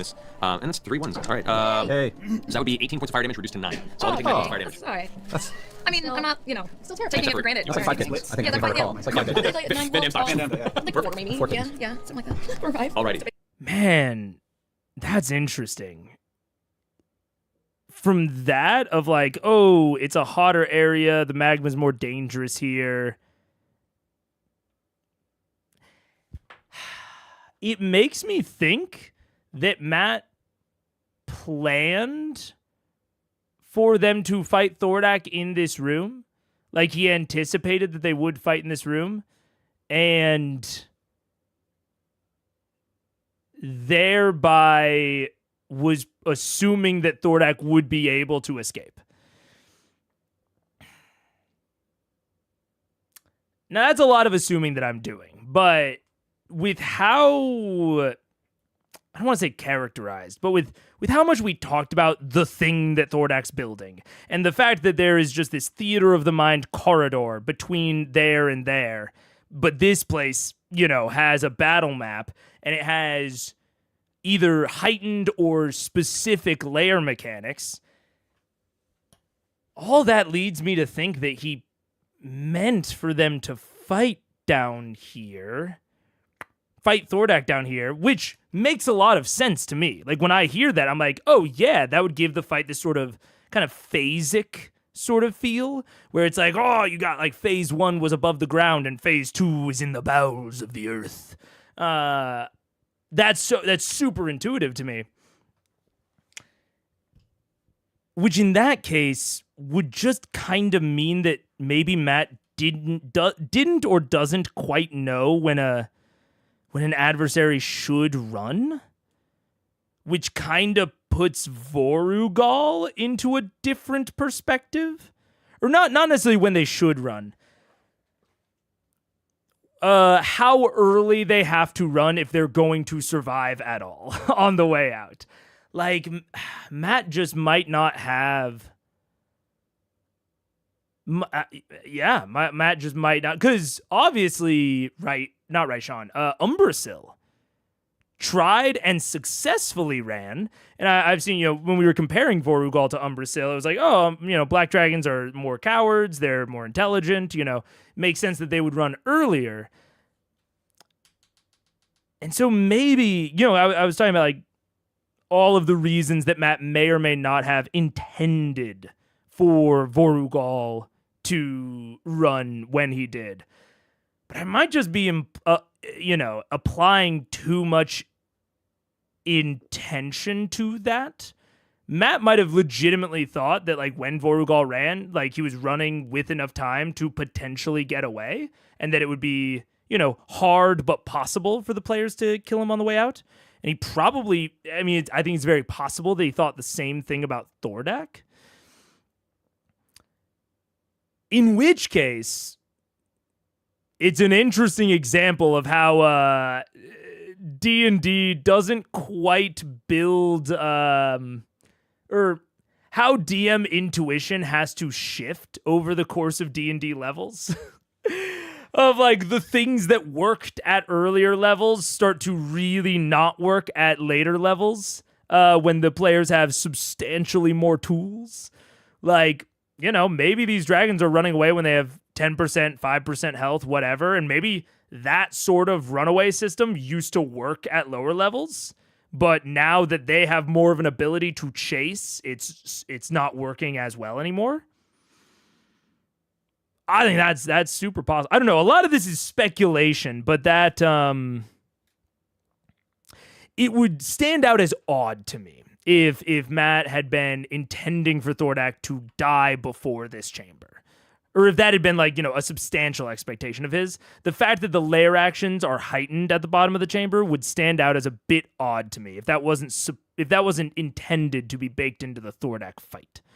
Like, Matt even had to kind of lampshade it a little bit of like, oh, I know that you're fighting Raishan, but the layer still kind of works, and so we're, just don't worry about it. Like, I don't think you would lampshade that, or if it was something that you felt would need lampshading, I think you would just build it differently. So it implies to me that it was already built this way. I don't know. Interesting. It's also hard to know what was on purpose. Arguably, you can purposely let Thordak be caught to validate Vex's character choice of being Speedy Boy. Yeah, exactly. I think that's more of like this situation, and that like comment is putting some doubt for me on what was or wasn't intentional. I thought I had a bit of a better handle on what Matt was doing intentionally versus not. But that puts a little bit of doubt on it for me, at least for Vorugal. Yeah. The Briarwoods also initially fled and got away, so Matt clearly has some idea. Yeah, that's what I'm saying. Is like maybe it has somewhat transitioned over the levels and with like the types of enemies, because Vox had less resources during the Briarwood fight. And theoretically, the Briarwoods had far more resources than a typical adversary because they were using PC stat sheets. So yeah, maybe he has a little bit more idea of timing than I was sort of implying, but not necessarily as good of a handle on like PC scaling and like how chaseable adversaries are. It might be. I don't know. That's weird. It's interesting. Given how rare high-level play is in general, I wonder how much experience at high levels Matt had at this point. Yeah, presumably none in 5e, which even if you have experience in other systems, I had talked about this in Fantasy High. It's like Brennan, to my understanding, it was a pretty experienced GM, but that first combat went pretty poorly from a like pre-design standpoint, purely because of like 5e weirdness, And so if you don't have experience in 5e, it's very understandable that you miss that. And so I think it might be the same with, I think there's a really good chance it's the same with Matt here. And I mean, I'm sitting here from the outside. I don't have a ton of experience at high levels. I think at this point in Matt's career, I probably have slightly more. But, it's not something that you get a lot of, Interesting. Maybe some enemies run if they are narratively investing, and thugs and mobs don't run because they're boring. Yeah, I mean, that's a whole other discussion about timing. This is more like, yeah. I agree with you. That is like a conversation about like when things run. Like, I don't talk a ton about, this non-boss enemy, like whether they ran or not. Because, there's a lot of that is just purely up to the gaminess of the system. Interesting. I don't know. I'm gonna stop. I think I'm rambling a little bit because I have to pee, but there's gonna be ads in 2 minutes, so I'm gonna move on. Depends on the health of the Next up in the initiative That's why I'm is rambling. Raishan. Oh, So, good. as the splash happens, you glance around, you can see what looks to be a series of maybe a dozen or so of these volcanic lava tubes that kind of are these caverns, roughly the size of a very low, lithe, kind of pushed-in cat-like Raishan. You see the head and the tail kind of hanging out the side as Raishan begins to mutter some sort of incantation under her breath. You hear the echo between the rooms. It kind of quivers for a second, and her form just vanishes. Damn it. We saw where she was before she moved. We did. Yeah. Fight over. That's it. It's great. Oh my god, she ran away. All right, I'll hop up here and go home. Okay, it's Raishan. The air ate her.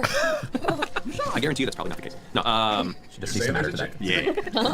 Alrighty. Dude, I almost missed the map. I'm not even lying. I was looking at chat and I was looking at the players and I almost missed the goddamn map. This could have been a travesty. Okay, number one, substantially more interesting than the top. Immediately, dude. Instantly. I'm assuming that this is some sort of high ground. Very nice. I mean, doesn't matter that much in terms of, in terms of design, because they're fighting a dragon that's on the roof. I wonder where the alcoves are with the eggs. Are those the eggs? 1, 2, 3, 4, 5, 6, 7, 8, 9. No, there's not that many eggs. This is a little interesting. This is a little bit interesting. There's lots of line of sight besides whatever that high ground prevents, but it's not even going to prevent, Raishan's line of sight. It would just prevent the players, which is cool. I don't got anything against it just preventing the players. I mean, I do like this little loop. And then you have, I think my only probably issue would be that beyond the loop, I'm going to call these obstacles, not difficult terrain, even though they are more technically difficult terrain. I don't think that they are so difficult that I think I'm going to consider them just an obstacle. Yeah, I wish there was something that split this a little bit harder. Like made it to where there wasn't all of these connecting pieces, Oh, wait, why did I do all of those as ... I'm forgetting my own notation somehow. They are all solid lines. I was about to erase that solid line and be like, they're not all solid. They are. They're all solid. Because dotted is just an elevation change. There we go. Yeah, if we could cut down on the interconnections in here, I think I'd really like this. Because I like the safe circuit on the outside. And I'd be very into it if, say we didn't necessarily have this, like, explicit of a safe circuit. Like, imagine we had something more like... let's cut these two and these two. And then let's cut these two. So we're going to pretend that there is some, big blocker here. Some reason that these can't connect. I don't know why. For now. I'm just giving an example. And then I like if this is the entrance point, something like this could be kinda interesting, where there's, and actually, I'll be a little generous. I'll call this a blue point. Let's say there's something interesting over there. That's a place that the players want to stand. This is kind of cool. Especially for a combat that the players are maybe meant to survive. Like maybe that blue point is like a panic button that they can press. Oh, also the ads are trying to run and I got distracted with the map. Oh no. Yeah, we'll run ads in 1 minute. 1 minute until the ads. I kind of like something like this, because then the players kind of have to commit to one side or the other, right? So they have to commit to one side, but they can do it either slowly or quickly but risky, and they can do that the same on the other side. I'd want maybe an additional layer of asymmetry between the sides, but I'm just, trying to go quick here. And so they kind of commit to one side or the other, and I like the idea that then you might have a situation where something, changes mid-combat. Maybe that's where you can introduce some symmetry. Maybe there's an event or something where, like, a theoretical Thordak, like, fills in this entire side with lava. So the people that committed to this side are now kind of stuck in a layer of risk unless they like go back around.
What's up? Hello. Actually, just as I was leaving, I was saying like, oh, maybe like, if you're fighting Thordak, he fills up this side with lava. I'm right back into it. There's no interlude or prelude or transition. We're in the map. And I said that I would want, this area to be risky. I don't actually think that's even necessarily true. And I don't know how you would do this. Maybe some manner of earthquake or something that would make moving out of this area maybe very difficult, but would make being in it very beneficial. Because I don't want to punish the players off of a coin flip. So maybe make it, suddenly halfway through very difficult to move out of, but very beneficial to be there. Maybe it's like a mega high ground or something. I don't know. And then it's like this, possibly like a race to the blue point. And yet, like I said, like the combat ender is there or something like that. I think this transition around the rim is very interesting from that perspective. And honestly, in lower level parties, it might be reasonable to think of this lava as somewhat of a wall, except for certain characters that have like really high strength, so they can, jump over it. But now that basically everyone has some form of getting over it, we basically can't consider this a total movement blocker anymore. It's just an obstacle. But otherwise, I mean, I like the loop. I like the loop. I do like all of the lava. I like that the lava is very asymmetrical. The entire thing is very asymmetrical. I like that. I think I just wish there was maybe a little bit more asymmetrical, maybe a little bit more of a reason for, the players to spread out. But that's tough with the dragon. Dragons are specifically tough for that because they've got a lot of movement. They've got, height and vision advantage. So that's tough with dragons. You got to be very purposeful about it and do a lot of work to make something that is, as interesting as something else you might make on a different type of adversary. So for a dragon, I think this is good. I think it's really good. The only thing I might say that's like maybe, well, actually, no. Even the thing that I was about to say is still a decent amount of effort. But the only thing that I think I would really like to see is a much more distinct reason for where the players want to stand. I mean, generically, okay, actually, maybe the dragons take care of it. Because this is just a map that is pretty... It has a lot of impedances towards moving fast, right? This big loop on the outside is safe, but slow movement. Might be even better if the map was a little bit bigger, but I get why it is the size it is. It's slow movement, and then you have the more risky movement across the lava, but it's much quicker towards getting where you want to be. And I was saying that, maybe there should be a reason for players to be certain places that can also be threats. Like, you can progressively turn some of these into danger spots with something like, the volcanic gas. Now, if the volcanic gas would have to, I think you should probably change it to make it a little bit more of like a hazard rather than like a one-turn little blip. But like you could introduce some like layer action type hazards. Maybe Raishan spits out a poison cloud that like obscures one area for a little bit of time. Like you can play around with the players not wanting to be in certain locations plus the dragon's AoE attack.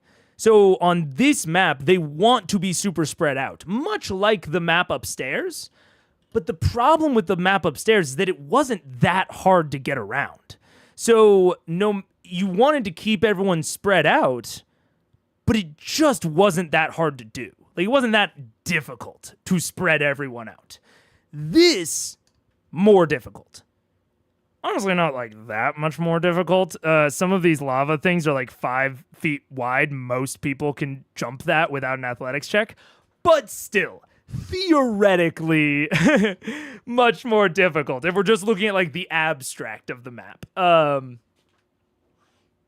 So that provides a little bit of like an AoE challenge of the fact that there are these constant decision points of, do I go the slow, safe way, or do I go the fast, dangerous way? And I have to move because I have to not be clumped up with people. And as we get these, hazard zones added to the map, it progressively becomes it's difficult to do that. I think that's cool. Like I said, much more than the top. You deleted my Sam ad notes. Oh no! I deleted the Sam ad notes? That's very possible. That, I won't lie. I won't lie. That's possible.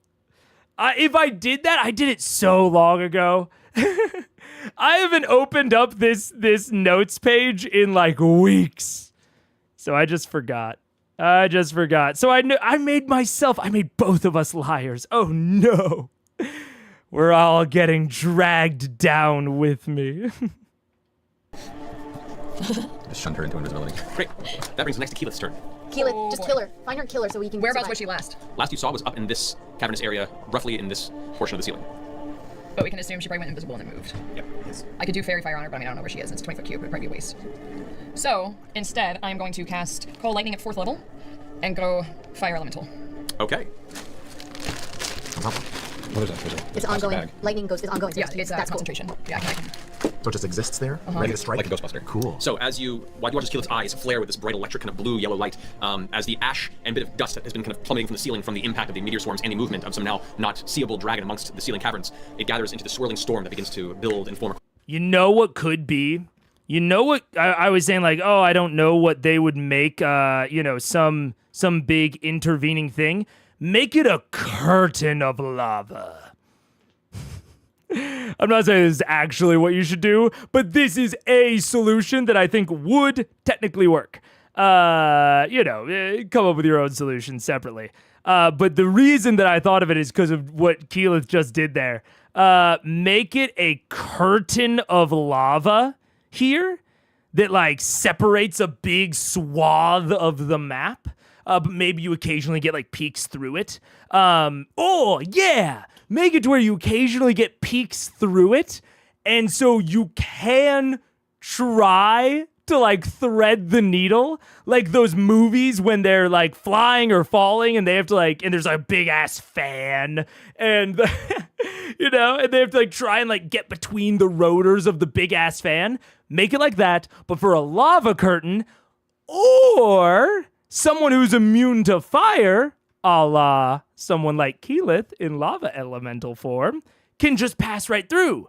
So that way, it's this. It is this big obstacle that even for the people that can navigate it, does obscure vision, which is pretty impactful.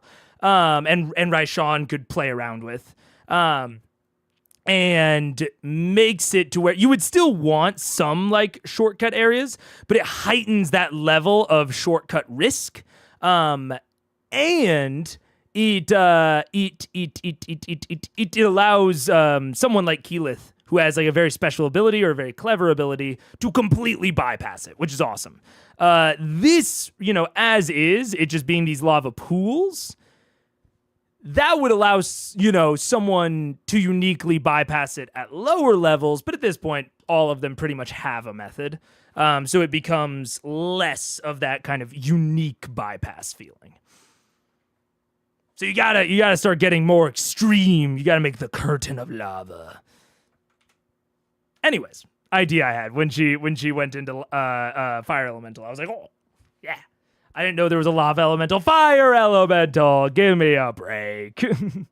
Across the top domed portion of this cavern. As it does, you watch bolts of electricity kind of arc through the storm as Keyleth's form then wishes into a burst swirl of flaming energy, her physical body now becoming a swirling fire elemental. Do you wish to move and stay where you are? I think so, Crazy. Am I wrong? Because lava, D&D lava damage. I believe it just does fire damage, right? Fully submerged, 18d10 fire. And fire elemental 5e. Fire elemental, I think, is immune to fire damage? Question mark? Damage immunities, fire poison. So yeah, I think they would be. Because it does, you know, you can explicitly submerge yourself in lava in D&D. Maybe it slows her down, possibly.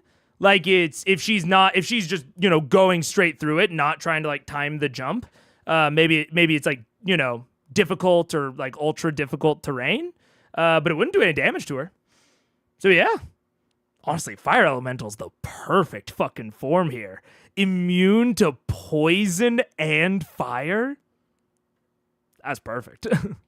I'm going to take a few steps back and question, can I look up and see if, like, the clouds are kind of shaping around, like, a, you know, roughly dragon-shaped body? Does that make sense? Just looking for no? Make a perception check. Sure. No, you gave me that. Roll 29. Oh, that's not bad. Perception. Sorry, so number 26. 26. Glancing about between the dust that's falling, the movement of the storm that you've gathered at the roof of the ceiling, you don't see anything that identifies the location of a dragon. No. Yeah, that's fine. So I'll take a few steps back. Okay, so you're right there. Yeah, Wow, it's weirdly mirrored. Okay, yeah, that took me a second. Yeah, no, cool. Screen is flipped. It's fine. Yeah. It's not a problem. We have the same view usually. Actually, no, I think it's better because This is we can better. get from his perspective. So we can say like move us down and it'll be towards him now. Yeah. Okay. I'm sorry. So move me Further in? Yeah, down. Towards the lava or away from the lava? Right there. Down one more. Other way.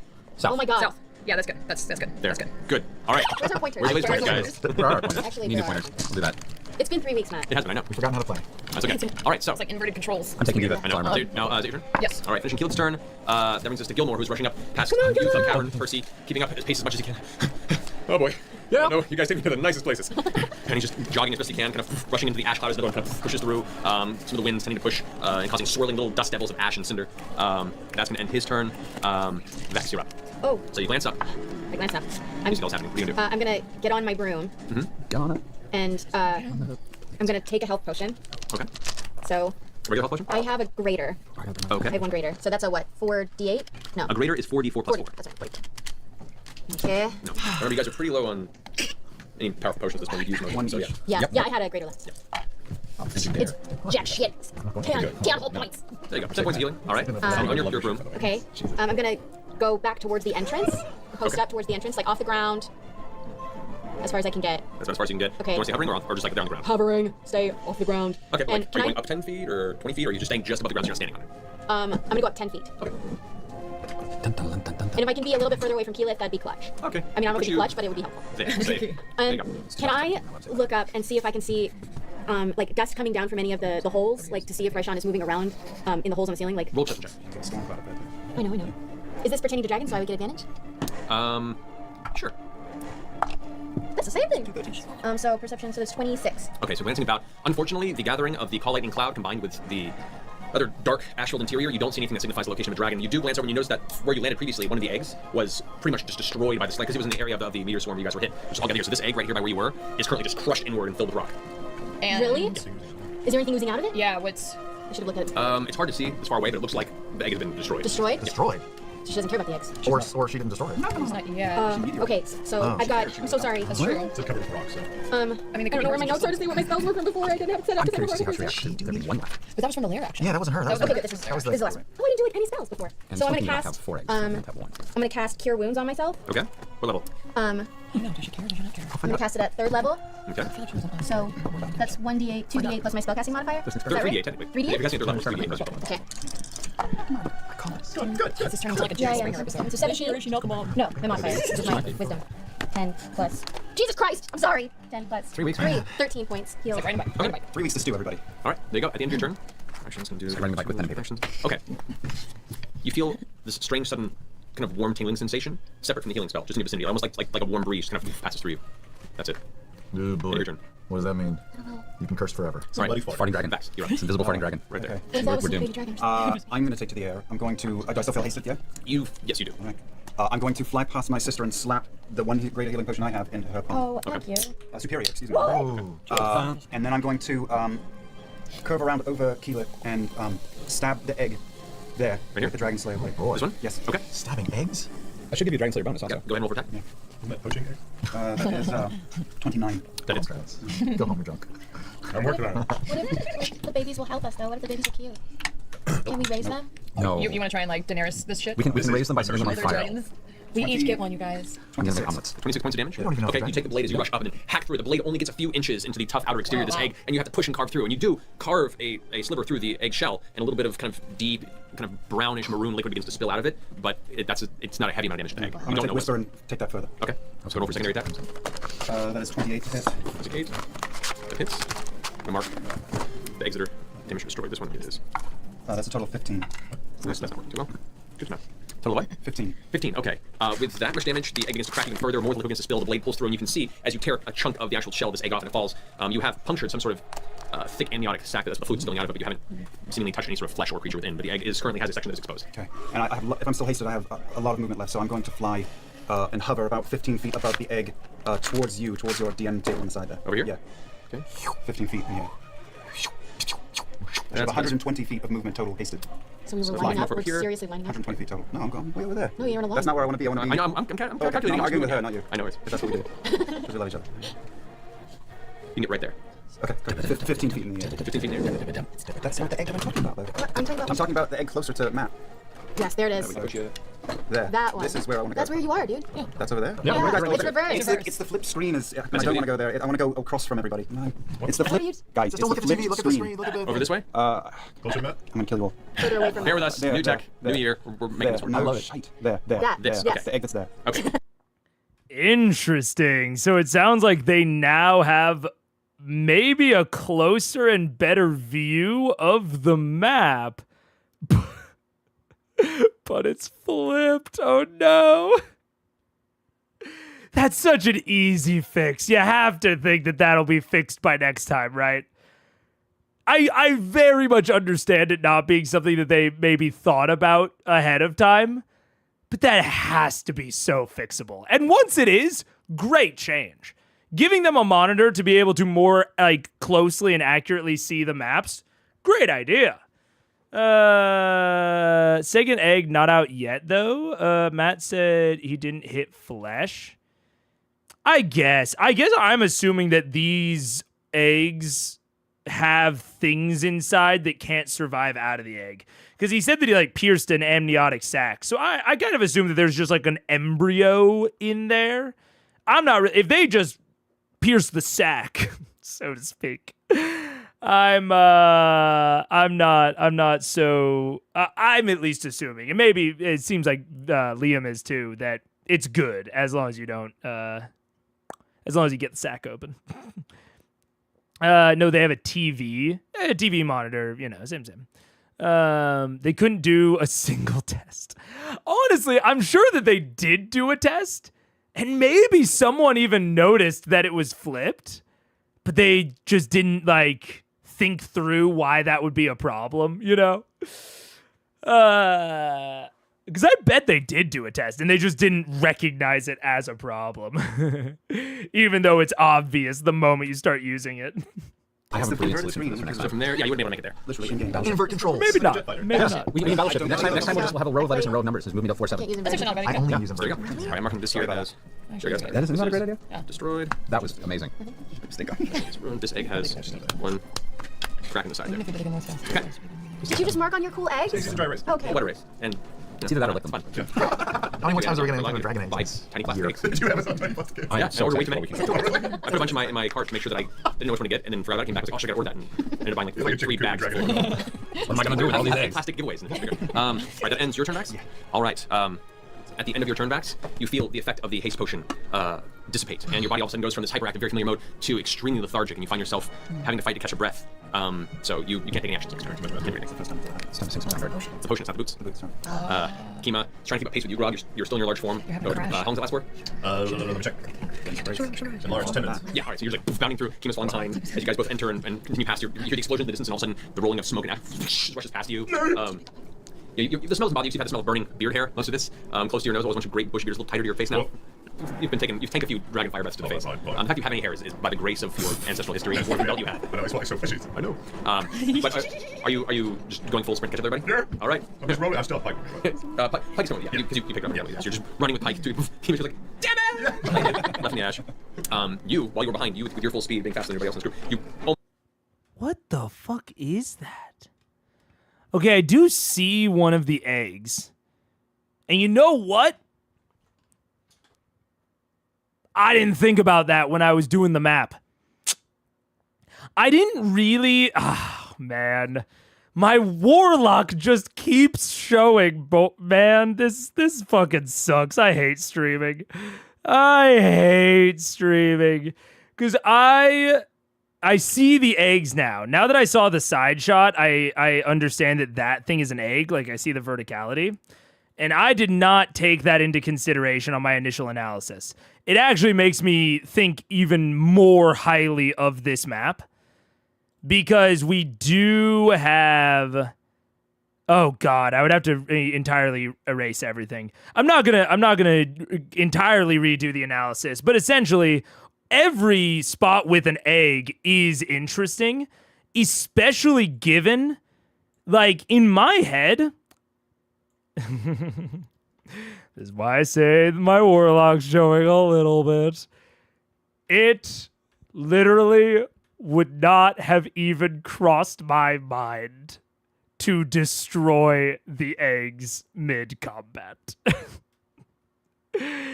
Would not have even entered my thought process that maybe we need to destroy these dragon eggs. They haven't hatched yet. What are the odds that they're going to hatch during this combat? Like, let's deal with Raishan, and then, maybe destroy 4 out of the 5 eggs. I'm Braum. That's the thing you guys need to know about me. That's why I identify any any of their allies that take one of these eggs. That's why they're an anti-villain to me, is because I am them. I would definitely be like, well, we can save one of them. They're so crazy. They're so crazy. Keep eggs, have pet/friend. Exactly. Or an incredibly, potent meal for later. Goodbye, Twitch viewer. And by Twitch viewer, I mean Twitch bot. You live in a world with a deity, the GM, whose entire job is to make interesting choices. Yeah. I mean, I would have never even considered. You want to know what it really is, chat? What it really is? After they said that the first one got destroyed by Raishan during the start of the combat, my immediate thought is, oh, that's the push for Vox to kill Raishan faster. Is because the longer they take, the more likely it is that more of the eggs will be destroyed. And it's a broadly good thing to keep them from being destroyed. So they will want to go fast in order to stop, the eggs as collateral damage.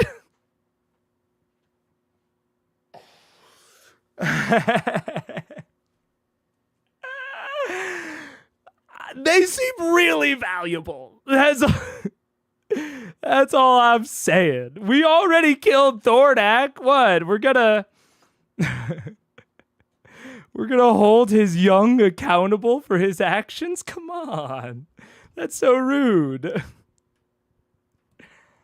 Yeah. Unborn dragons have done nothing yet. That's what I'm saying, Delphi. That's what I'm saying. But all that aside, from a purely analysis POV, even if it was the way that I'm saying, right? Let's say you did want to protect the eggs, still makes the spots that they're in interesting. Because now, I want to stand over by them to like keep guard. You know what I'm saying? I would want to keep them nice and safe. And so that's what I'm saying, Dolphin. That's what I'm saying.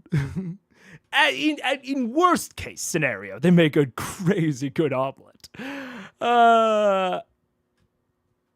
But in my view, or in Vox Machina's view, still makes them interesting points, which actually makes this map way cooler. I think the main improvement spot I would say for this map would be making traversing even more difficult. Even more difficult.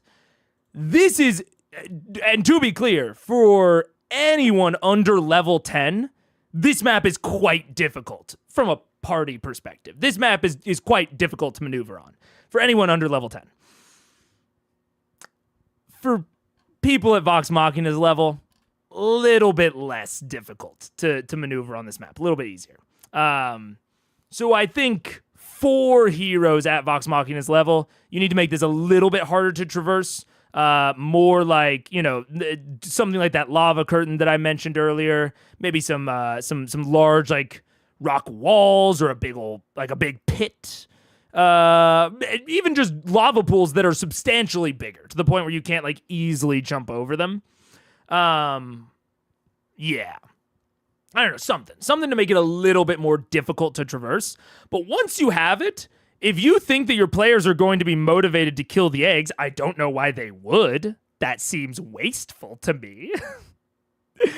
but if you think they're in that mindset, this is a great map. This is a really, really good map because there's so many things where people need to be pretty fucking close to them.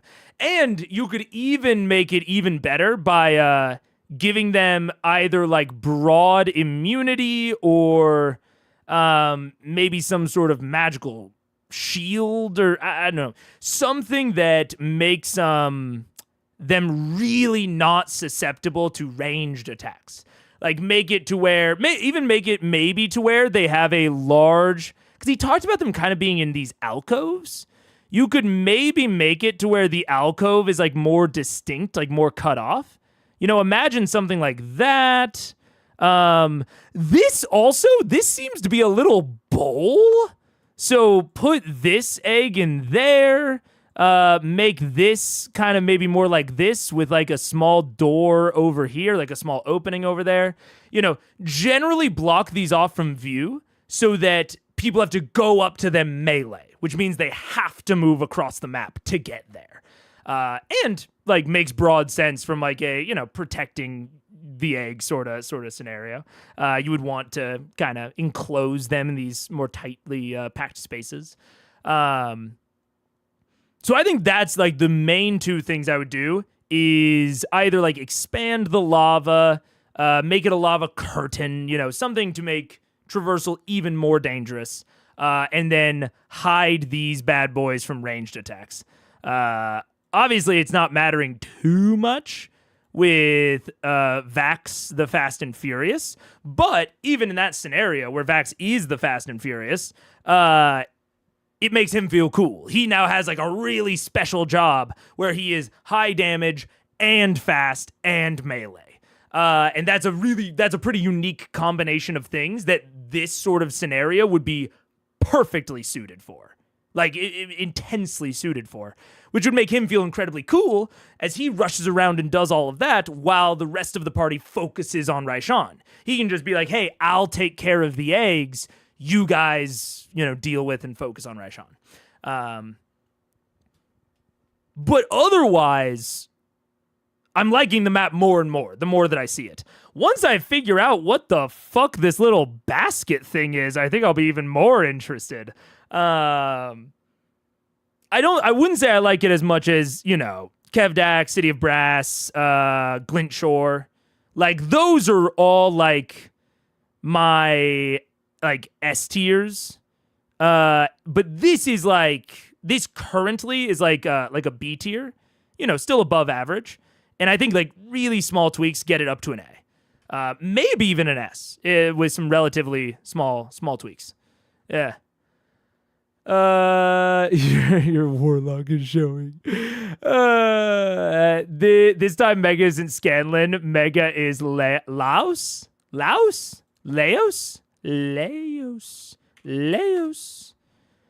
Oh! I forgot, dude. I haven't watched Delicious in Dungeon in so long. I should finish Delicious in Dungeon. I really should. That's a good show, but I don't like food. What are you gonna do?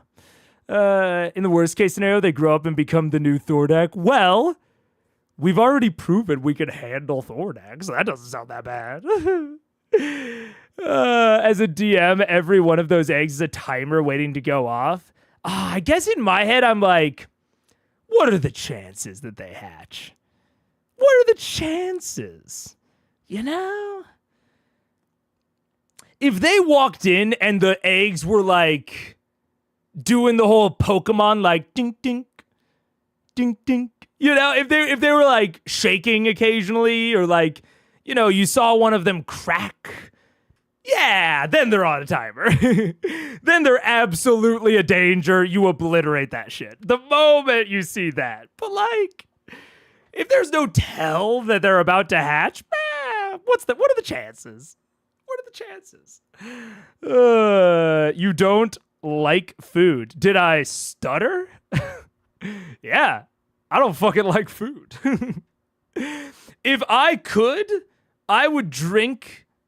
I would really prefer to just drink all of my calories for the day, but you can't do that. Your teeth will fall out. And if I have to eat and use my teeth physically, I wish that we could just eat kibble. I would just buy big old bags of kibble and pour myself bowls of kibble for 3 meals a day. That'd be great. That would improve my life substantially if I had that. Unfortunately, human kibble does not really exist. It is very difficult to make a shelf-stable product that has all of the things a growing boy needs. Kibble, dog food. Dog food. If maybe you're English second language or don't have pets. Yeah, kibble's dog food. You are crazy for that. I don't like eating, and I don't like food, and I hate cooking because it's just wasting my time for something I don't even want. Don't like food or fantasy races. Facts. That's true. That's facts. That's true. Hey, for other people, more power to them. More power to them if you like to eat. I like some foods more than others. But if I could snap my fingers, and for some reason I can't wish for all of the things you probably should wish for, if I have to wish for kind of a weird thing from the genie, I'd wish to never have to eat again. That'd be beautiful. That'd be beautiful.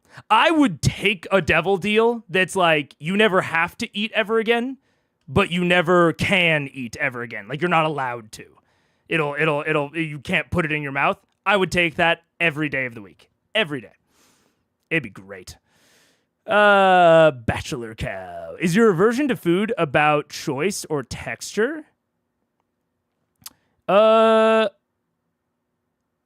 None of the above.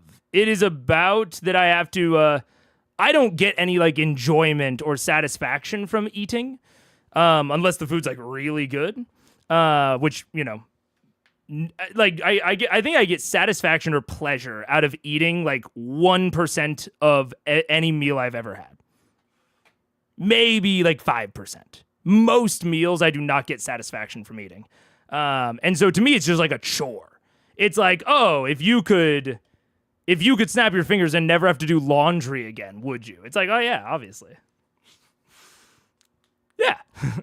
So yeah, it's like doing dishes or the laundry. Except I wouldn't have to do dishes anymore either if I didn't have to eat. That'd be sick. It's cutting out 2 chores in one. It's great. I don't like eating is such a wild statement. What? It's a chore, dude. Rimworld version is aesthetic. Nice. Do Kenku and Arakocra lay eggs? Almost certainly, right? Doesn't matter that they're humanoid and that they're, you know, yeah. I think so. The music and food thing feel related in my head. Mega doesn't like nice things. Have you looked into getting your taste buds fixed? I am, what do they call it? I am a super taster. I got tested for that. I got like more taste buds than the average person. But, I don't know. You know, it's not like food is all like bland to me. I just don't enjoy the activity. I don't really get hungry either. That's also that's the other thing, is that if I don't eat, I won't get like a feeling that pushes me towards eating food. I won't get that sort of feeling for like 30 hours. After like, I don't know, like 12 hours, my stomach will start like rumbling and like talking, and it's real loud. We'll be like sitting on the couch, and it'll go over the TV, and Paige will be like, have you eaten at all today? And I'll be like, oh, I haven't. It'll go, but, oh, that's just like, I don't know. It's like a friend tapping you on the shoulder, being like, hey, do you want to eat? And I'm like, nah, not really. And then after like 30 hours, it starts getting actually uncomfortable. Yeah, it's got to be like the next day. It'll start to get like actually uncomfortable. Perhaps a tongue transplant. You don't like music and food? I like more music than food. And I like music more than food. Yeah, I don't love music. Yeah. I really like food, but I'm really bad at cooking and don't enjoy it. So I get those ready-to-eat rice packets you put on the microwave. Yeah, and I just prefer to not have to eat at all. Yeah. 30 hours? Yeah, about. I mean, I've never, like, really pushed it. It's most of the time, like, you know, I'll get 30 hours in. I'll get to the next day, and it's like, oh, damn. I didn't eat it all yesterday, huh? That doesn't happen very often because I have to eat. And I start feeling like side effects before then. Like I'll get like kind of like lightheaded or like a little dizzy, a little temperamental. Like I'll start getting like a little bit of like in a bad mood. Yeah. Like I haven't eaten it all today. Have I? Wait, actually, have I? That's not true. I ate 200 calories this morning. I ate a little mini pizza when I woke up. And it's like 5 o'clock. And I'm not even remotely uncomfortable. I've probably not eaten in like 7 to 8 hours. And I am like 0% uncomfortable. Yeah. If you draw my attention to the fact that I haven't eaten, I'm suddenly feeling it. I suddenly notice it. I'm like, oh yeah. But like I don't like the feeling doesn't change, you know? Maybe that's not healthy. Oh my God, are you Paige? Yeah. Are you my wife who wants the best for me and is looking out for my well-being? Oh yeah, no, we've had this conversation. I've seen many doctors. I've gotten many physicals, many checkups. This is how I've been my whole life. This is just how I am. And all the doctors were like, I don't know, you seem fine. Although I do recognize, probably for most people, it's probably not healthy. I fully agree with that. Fully recognize that. This is not fucking what's not financial advice. This is not health advice, by the way. I am some manner of anomaly. Is being hangry a thing? Yeah, I will get hangry, but I get hangry before I get hungry. I get hangry at like hour like 10, and I get hungry at hour like 30, yeah. 200 calories, how are you not anorexic? I don't know, man. I think I probably, like on average, I probably eat like 1,000 calories a day. Depending on, I've actually been doing a good job of eating more lately. I think I'm probably up to like 1,000, 1,200 calories a day. I'm starting to get a little bit of a belly. Although I'm not working out at all. So it'll probably be fine once I start training more. But yeah. I don't know. I'm not. I was too thin. There's a point probably after I started Critical Eyes, actually. About a year ago to a year and a half ago, I was definitely too thin, and you can see it. I was going underweight. My goal weight, I have a goal weight, and I just have to like meal prep and meal plan to make sure that I hit the calories and the nutritional goals. Because if I don't get like a good like spread of nutrition, then I'll start to feel like lower energy and all that. I just don't get hungry. Yeah. Not taking health advice from a man who said I don't like food. Yeah. You thought they thought I had tested an added TV monitor. Oh, that's a funny comment, John. Yeah. Okay, that's good. I think 1,000 is a good amount. I think for someone my height and activity level, I should be closer to like 13 to 14 to 15, somewhere in there. When I was training really hard and when I was really buff, I was up to like 18 to 2,000. That was in college. I was eating like 4 or 5 meals a day. But wasn't enjoying them. What, 2,000? Not for my height and weight right now. How many calories should I eat a day? Adult males, 22. There's no way. There's no way. What's this Mayo Clinic? I mean, this is obviously going to be somewhat skewed. How old am I? 20. Yeah, 27. Uh-oh, height check. And how much does it think I need to eat? Light to moderate activity 2 to 3 times a week. Do you think that's fair? Yeah.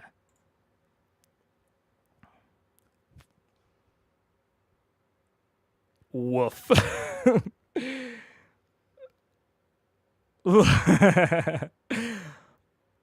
you guys have any, luck with convincing him, great. I've stopped trying.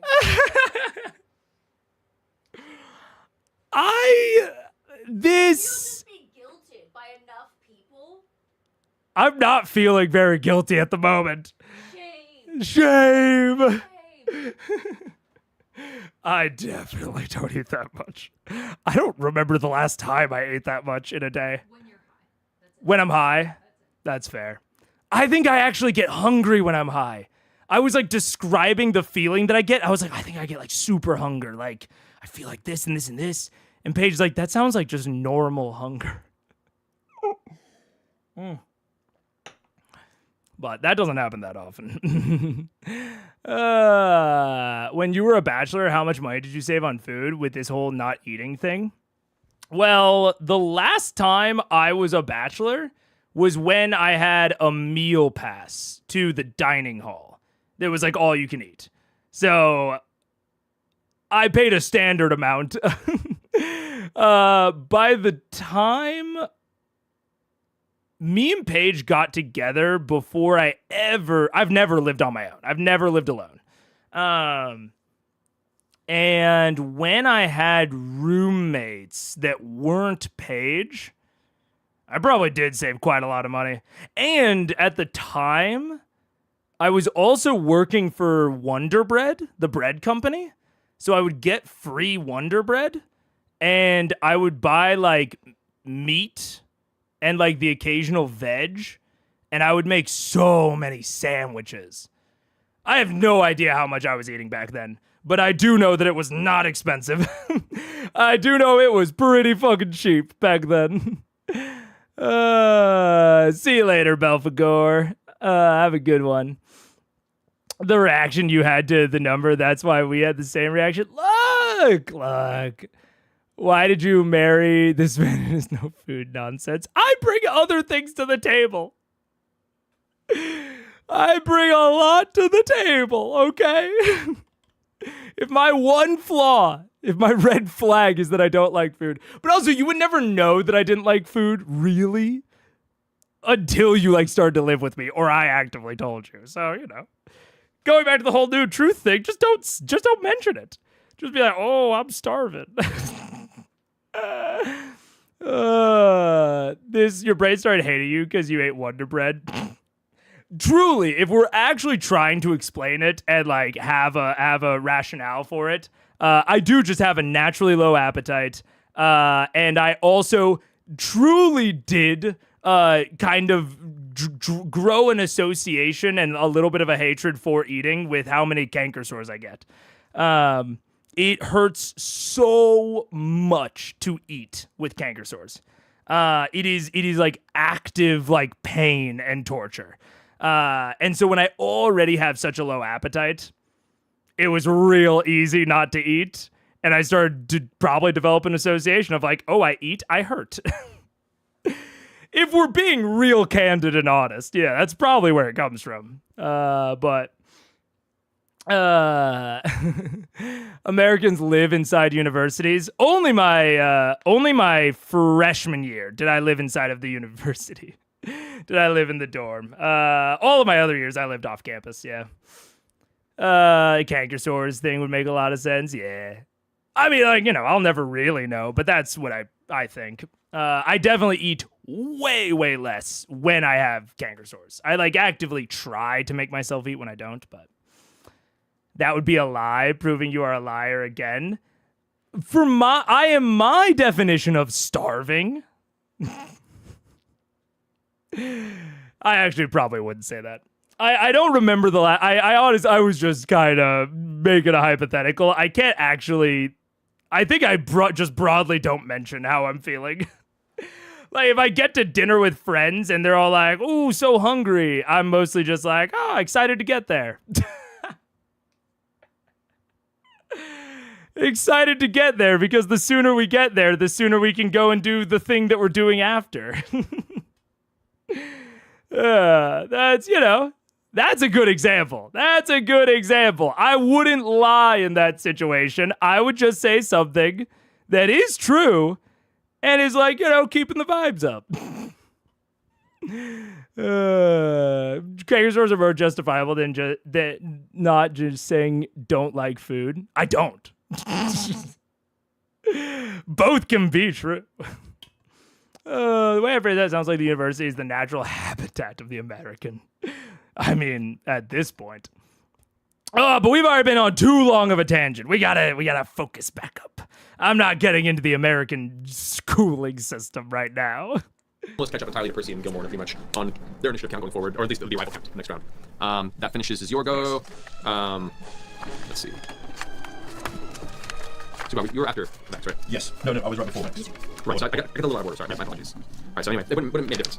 So now it's, so Kingmaker goes for a run. Pike, is Pike doing anything on your back? Yes. Pike's gonna heal you. Who? You. Me? Who ran away? Yeah. Oh, wait, she's with him. Yeah. He's very Nice. We'll go to the backpack. I was gonna say, she Yodaing you? Yeah. Like the Yoda situation? That's awesome. The Force! Yeah. Terrible. Give me a pack. That would be awful, actually. You're right. Cure wounds. Hi, I'm Yoda. I think that's his brother Carl. Yeah, she's gonna cast Cure Wounds at 3rd level on him. Seagull song is so great. So that's 3d8. It's one of the best things they've done in a long while. Yeah, ooh, that's pretty Seagull good. song. You said seagull song. 16 plus her page, her modifier. What is? Oh, that's. Or wisdom? That's my page. Her clerics are Wisdom modifier 5, so 5 of that. Plus 5. 18. 21. There you go. Thanks, Pike! Oh, you know. You know.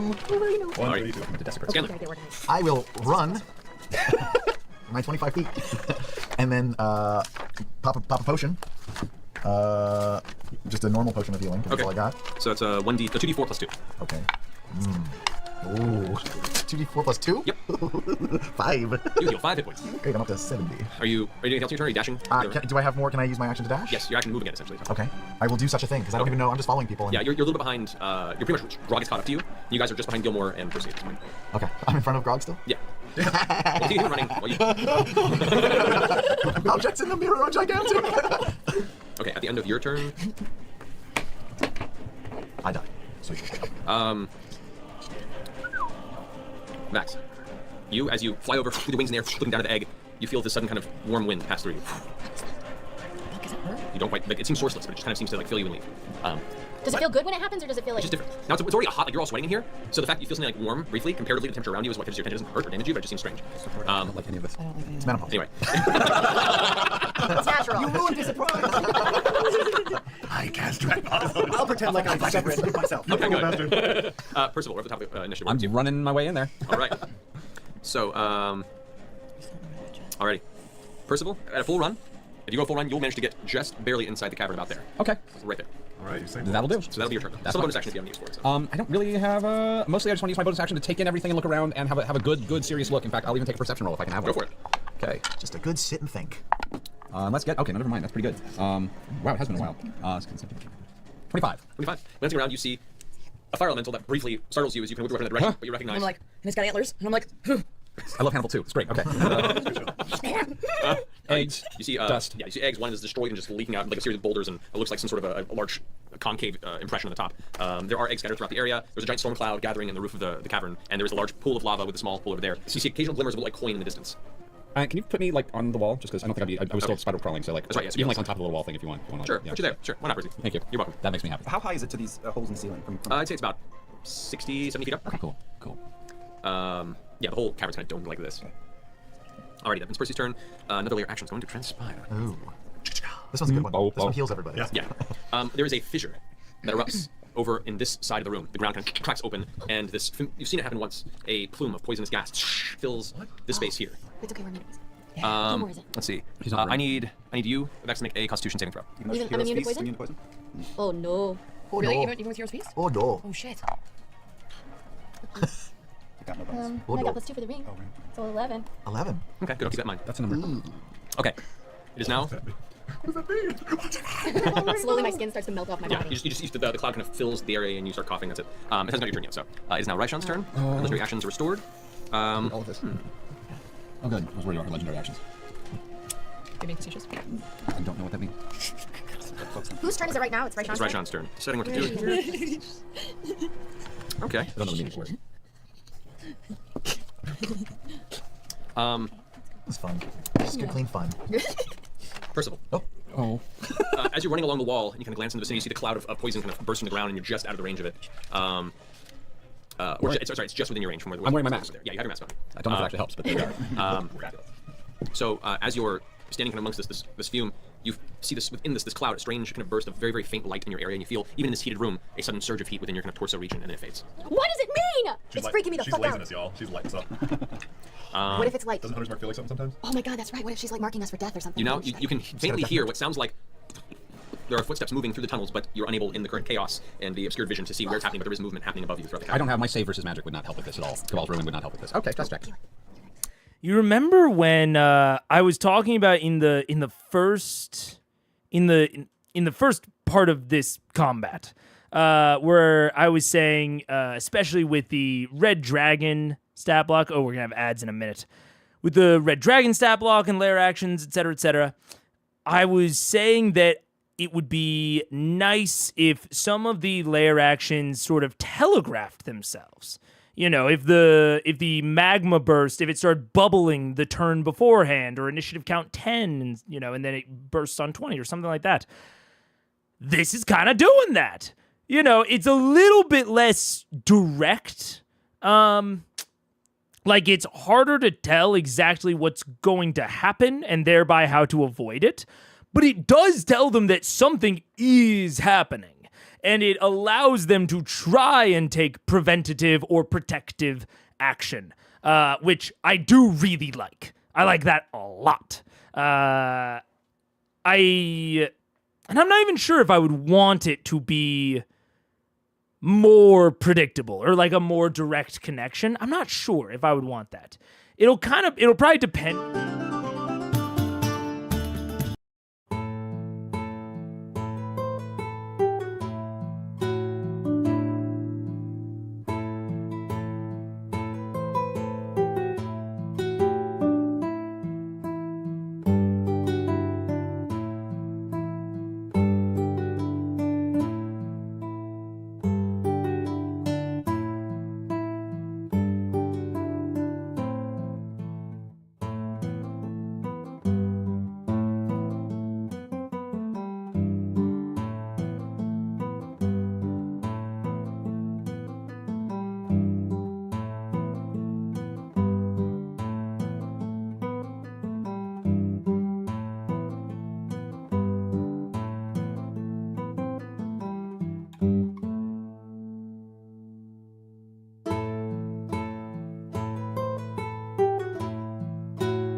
what's up? Hello, we're back.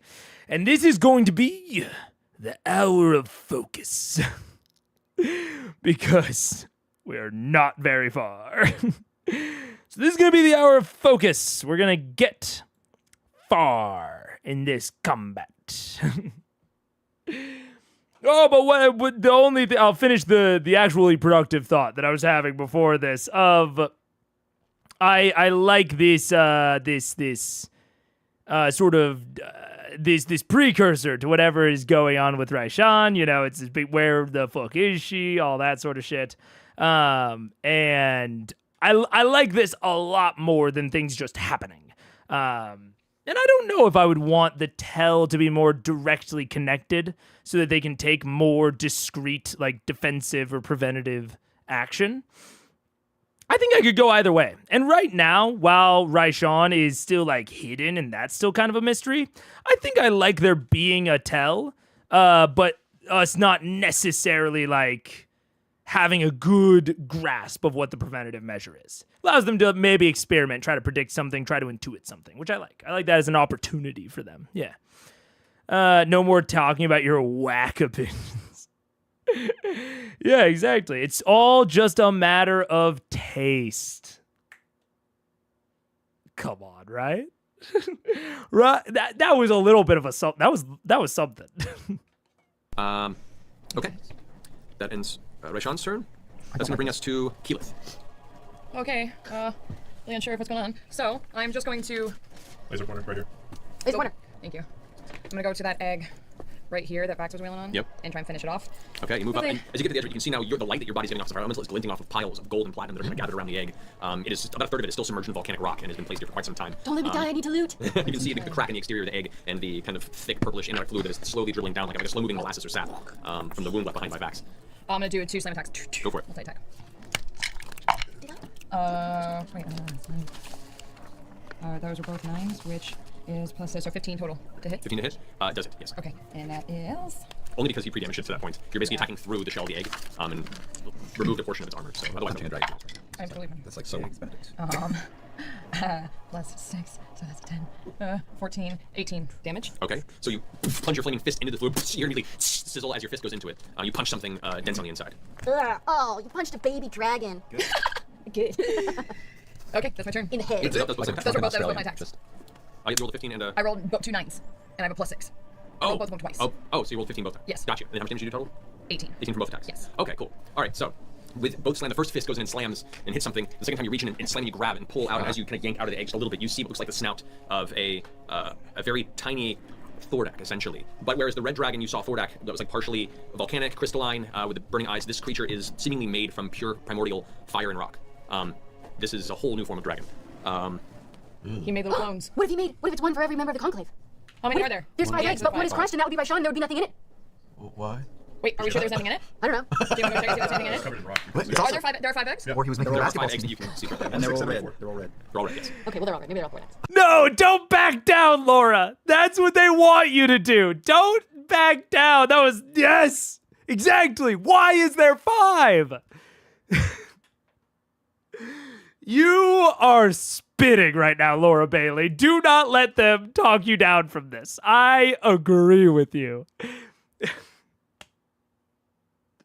That was so perfect. She was seeing the symbolism, the connections. Oh, there's one. That could be Brimscythe or Raishan. It could be either one of them. And then there's one for each member of the conclave. It makes so much sense. This one was a little bit. This was a little guy. So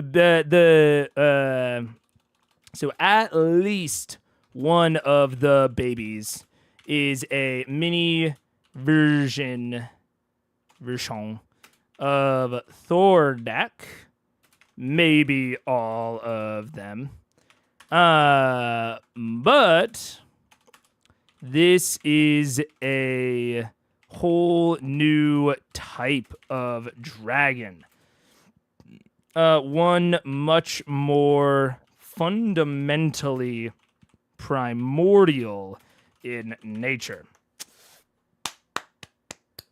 This does lean me towards the primordials as the final enemy.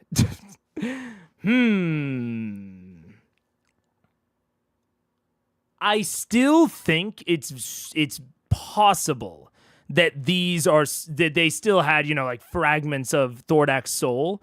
And that's why he was saying, when he's, thinking, is because he's like split his soul, split his minds. I think that's still likely. But it could not be. We'll see. We'll see. Even at an hour like this, Vex is thinking on the cold. What else are you thinking about right now, man? Look, Raishan's gonna be a pushover, all right? She's diseased. She's not gonna... You already there, he'd be Thordak. It's just Raishan, and Gilmore's there to help. I'm mostly thinking about the gold, too. Is my else one saying they don't like soup? I also don't like soup. Look, I like some foods more than others. Soup is at near the bottom of the list. All right. I rank food on a 1, 2, 3 scale. 1 is a net positive experience. About 5% of foods are in there. 2 is a slightly net negative, but I'll do it. And 3 is majorly net negative. And soup is down here most of the time. Soup sucks. I'll say it. All of it. And I mean it. Little clones? They're clones. Maybe it's literally 5 new breeds of dragon. Oh my god. Only one way to find out. Yeah, only way to find out. Bust open another one. Is it still What are they alive? called? Little chocolate eggs? Is it alive? Is it alive, or did I kind of kill it by You kind of yanking killed it it. out? Yeah. It's currently limp in your grasp. Sure. Hey, you killed the dragon. Good job. I did it! I got one! Keep it. It's This is like a Westworld version of killing a dragon. How do you want to do this? Sunny side up. Benedict. Perfect. All right, you stop some movement, Keyleth, if you want to move still. I do, don't I? I want to start heading towards Vax. Towards back this way? Okay. Yeah. What's your movement in the elemental form? 50 feet. 50 feet? You get about there. However, unaffected by fire and I like covered, hovering, you're you're comfortable in this I'm like, it's like a spa. Kind of, yeah. Yeah, It's it's tingling. like a hot spring. Perfect. All right, that ends your turn. Gilmore, just at a full run, gets up to the side here. It's kind of flanking heat, enters the space, pushes up against the wall, and just kind of surveys the territory.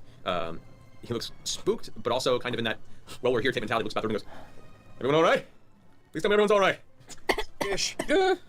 Great. That ends Gilmore's turn as he just arrives. Grog. You just come sprinting in. Can I smack Sean's ass as I go by and go like, "Come on, Sean!" Sure. Sean breaks it down. You aren't stealthy. Nope. And as you run by, Sean sees you about to swing and goes like, "Nah, fine." What? He might have dislocated his hip, but he's like, "Oh, I'll charge you later." That's gonna be a bruise on Yeah. Casper. You get about there, and you are currently, pike is technically on your space, climb clutching your shoulders. I will say back here. Like a little backpack. Do I get any additional movement, or am I just in now? You were a little bit behind everybody. You just now caught up to everybody, Good deal. and that's like your full double run, and you've just arrived at the edge of the map. I'm here.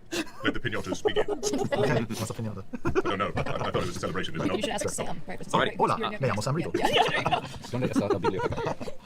All right, that'll bring us to Vex's turn. Oh, okay. All right. At the top of your turn, the poison has filled your lungs, and while you suffer no damage, you are incapacitated. You are just in a coughing fit, almost falling off of your broom, like sliding off to the side, just like, and you just can't do anything. Can't do anything? Nope. It was a whole fucking turn. Yep. Gone. So both the twins have no turns. Maybe. What?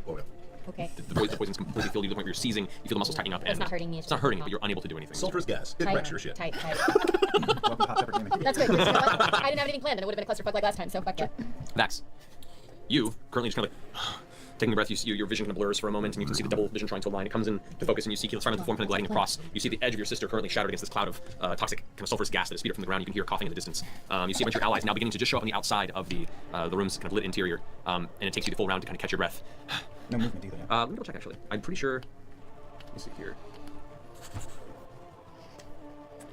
Can't move or take actions until its next turn. So no. All right, so that ends the end of Vax's turn.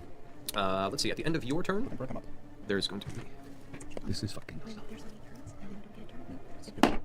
Did I get a turn? No, I did mine already. Yeah, we're gonna get to yours. I'm still in the same position 15 feet up there. You are, yes. Yeah, your wings are just like. Rod, you see this kind of faint glimmer of energy around you, and you instinctually kind of like. But no temperature change. Nothing seems to happen. Do I smell anything? You smell sweaty gnome. On Oh, armor. honestly, really? I mean, come on. I know Just it's a little exciting. nervous is all. Did you eat monster pretzels before this? My God. Maybe. You know how they make me calm. Double Ashley is the best Ashley. Okay. Kima's running, desperately trying to catch up, but she's not quite in the battlefield yet. It's Pike's go. Like, Oh, okay, okay. yeah, let's buff everybody. Yeah, so she's gonna cast. What should she do? Mass? Is there anything that could help with the stuff that has been magically cast on us? We don't actually know what's been done. Oh, on everybody, and it's She wouldn't know anything. 30 feet. How far? Can she move up and get? How many people can she get in a 30-foot cone? 30-foot cone? No, 30-foot 30-foot radius. Speaking of her, we're From where she is, it's 6 can move a bit. squares. She can move She can forward. She can move 25 squares now. She's kind of back. She can kind of like leap 25 off and move But she 5. could get closer to Vex, right? Vex and Percy and Grob. Yeah. Well, right here, she can move this way or this way or wherever you want. Let's. Okay. Here, guys. There's a pointer. There's a pointer. Whatever Let's the go game says, move the opposite If she direction. gets near Vex, then she can get Grog, Gilmore, Percy. Maybe like in that area. Yeah, yeah. But Or like no. closer to Percy. Yeah. She'll just be on the outskirts getting Percy and can get all the rest of you guys. Keyleth as well? That's it. She doesn't really need it. Why not? She's just magic. Yeah, sweet. That's great. Then she casts Speak of Hope from there. Okay. That gives you advantage on Wisdom saving throws, Death saving throws, regains max number of hit points for healing. Or it would, possibly. Oh shit. There's interferon. Gilmore stabs backs. I'm hitting him with the laser. Don't blind our DM. I can't see the die. I'm gonna assume it was a natural 20. I rolled it. There we go. That's one. Okay. But I took a spell. It's a natural 20, so yeah. There is a burst of greenish blue arcane energy that's kind of around Pike as she tries to cast the spell. The spell fizzles. She got counterspelled. I hate her. You're in the no magic zone. No, it's just. No, I'm that's useless spell. now. No magic works here. Nope. Don't even try. All right. Just ruins everything I was going to do. Great. It's okay. She burned a counterspell. Great. Scan. Your turn. I move as far as I can. You Did I make it in? running up. You're like just on the outskirts. You get caught up right about there in the center of the room, as far as you can get. All right. Can I yell out? Yes. Where's Raishan? Oh, just got here. She's in a fucking ceiling, man. She's in the ceiling? Yeah. I'm sorry, Ian. Ceiling! All right. Do I have any actions left or no? It would take you movement action to get there. You have a bonus if you want to. Bonus? Bonus? Well, shit. You'll shit. Bonus. No, I'll heal myself again. I'll do a second level Healing word. healing word. Go for it. So that's 4 plus 2d4 6. plus 6, yeah. Okay. Hey, Oh, 12, okay. That's better. That's good. That's Good good. job. Yeah. Good job. Gerb. Oh, this is interesting because this fight at the moment is reminding me of the what was the Fey cell's name? The Fey incel. What was his name? The one that held Fenthros before Vex. What the fuck was his name? Whatever, you guys know who I'm talking about. The guy, Sondor, thank you. Sildor's their dad. I think at least. Is it Sildor their dad? I know Sondor's who I'm talking about. So, it reminds me of the Sondor fight where, Raishan is able to go into these holes, essentially exit the map and be, totally safe. Which I didn't love in the Sondor fight, mostly because it leaves people with not a lot to do, and D&D doesn't have any very how do I say this? It doesn't have any very clear ways to prep in a way that you will guaranteed get value out of. You know what I'm saying? There's a lot of the times prep stuff, whether it is prepping an action for a reaction or taking the dodge action, right? These are hedged bets against another thing. These are hedged bets against something happening instead of doing something that's maybe more concrete, but maybe has a lower upside, potential upside. There's not there's not just a thing you can do. Say that there was a power up action that took your action, your bonus action, and your movement, and if you did it, you got the reverse of exhaustion. By the way, this would be a terrible mechanic, but imagine something like that. It's the reverse of exhaustion, so now you get +1 to all of your D20 rolls, right? That would be something that you could just do, right? And just get value out of, and Sam would probably just do that here. When there's not anything else obvious for him to do, that's what they would have done when Sondor went into the walls. But because D&D doesn't have that type of feature or mechanic or ability, just taking the adversary off the map and there not being a super distinctive goal for the party can lead to these really awkward dead turns where they don't really know what to do. They go slow because they're trying to figure out if there is anything they even can do that so that they're not wasting a turn. Because everyone in D&D is very aware, like the system beats it over your head, how important turns are and like the action economy. Like I feel like most D&D players, if they've played a sufficient number of combats, understand that. So they want to get value out of their turn, but if they can't, what do? Now, this combat I like more than the Sondor combat in this aspect, given that there is something else for them to do. There is something to do with these eggs. So that's really good. Like that's distinctly better than the Sondor combat, where it is, do I just go after the eggs, or do I try to do something to prepare for Raishan? That said, there's not that many eggs, and they're not providing that they're not really providing a threat, you know? They're kind of just there, and they are interesting, but there's not a very clear time pressure to deal with them, especially as like a spellcaster who would probably have to spend resources to deal with them, whereas if we just wait and let Vaxildon deal with them, then no resources are being spent. So I like this more, but it has the same kind of core thing of these kind of awkward dead turns for some of the cast, at least for some of the characters. And that's okay once in a while. But it's okay once in a while. I think it's pretty not good most of the time. And even like, I think in like best case, dead turns are where like the character just does nothing. They are like zero, neutral at best, and then the rest of the possibilities are negative. At least I can't think of a situation where a dead turn would be desirable and fun. I always want to give my players something to be doing actively, because the system trains them to think that they need to be doing things. Yeah. Great, I'll take it. Back up to something. Perfect. Let's see here. That ends Scanlan's turn. Percy, you're up. All right, I'm gonna use Animus, and I'm gonna take some pot shots at that egg that's on the other side of Grog.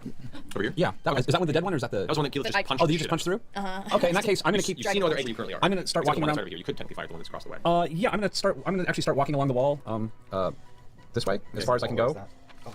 Yeah. That's cool. And I know, like, I'm too close to shoot at that egg, but I can shoot at. It's like an Easter egg hunt. But you're above it. Aren't you high on the wall? Technically, I am far away enough from it that I shouldn't. Where do you want to go further on here or on this alcove here? Further, like this direction. I want to head this way. Okay, so you're moving across the wall. You didn't have out there full movement. Okay. And I'm too close to the egg to get a clean shot at it right now, right? It's well, I mean, I've got some height, so. Yeah, you can. All right, and I'm using a one-handed, so. Okay. So yeah, I'm gonna fire with Animus. I'm gonna take three pot shots at it with sharpshooter. So shot number one. Oh. Wait a minute. I didn't realize this when first analyzing the map, but look at that. So I'm gonna take three pot shots at it with. Oh, yeah, look at that.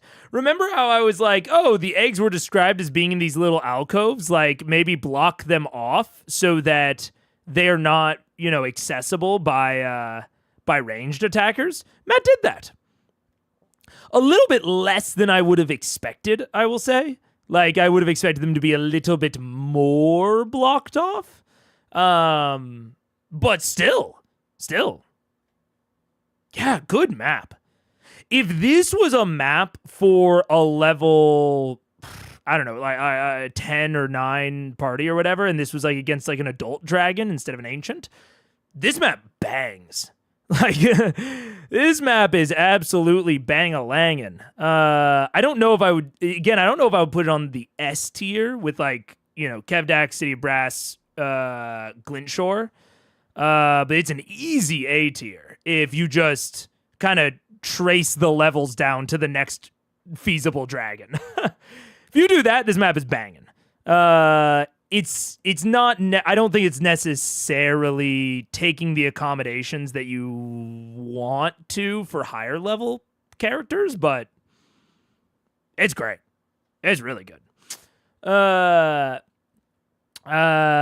happened? The anti-Brennan, exactly. Is the green thing on the back meant to be Raishan? I think that is the Raishan mini. We don't know where we don't know where Raishan is in the scene currently. We got wild Megalore. I'm a person. I got weird shit about me. But I'm not that weird, I don't think.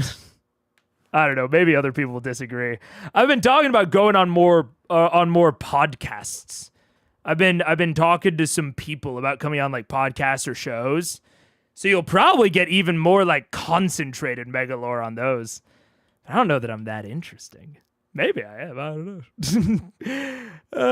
If Megan and Brennan ever met, does Brennan like food? Is Brennan famously a food enjoyer? I certainly am not. I'm genuinely curious about what has happened. Honestly, in terms of the battle, not much. Someone could probably summarize it in chat.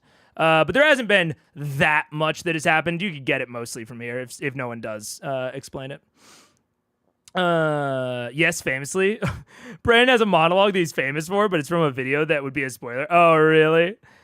The most famous one is a spoiler maggot. Brandon's famously an eater. He jokes about snagging a lot. Okay. We can edit the clip. Maybe. Yeah. I am famously not. You've seen me with my little white drink with the brown cap. That's like a little protein shake. And even though they are far too expensive for what they are. Sorry, Soylent, if you ever sponsor me. They're way too expensive for what they are. I get them because they are an easy way to deliver 400 calories with decent nutrition into my body. Because otherwise, the likelihood of that happening goes down. He said he would happily have a hole to shove almonds directly into his body while DMing, like a hole in his back.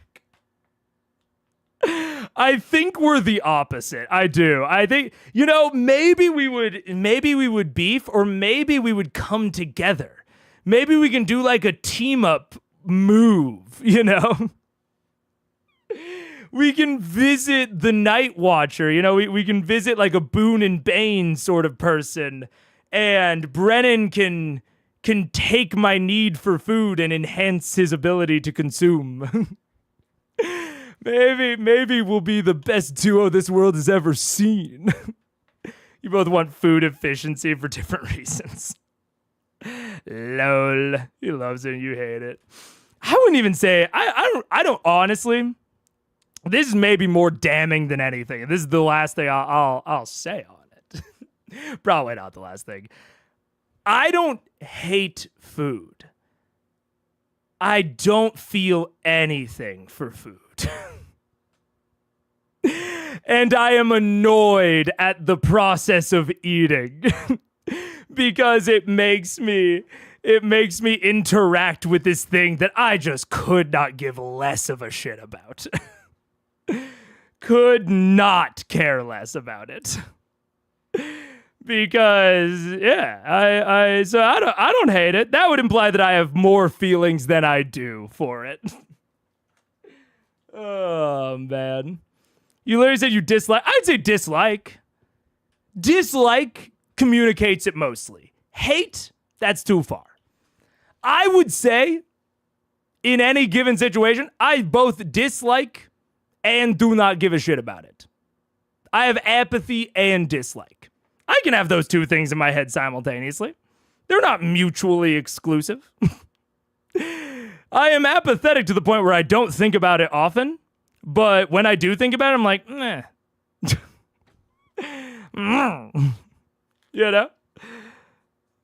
But I feel like hate implies that I'm like thinking about it, That I'm trying actively to bring about the downfall of the food establishment of General Mills.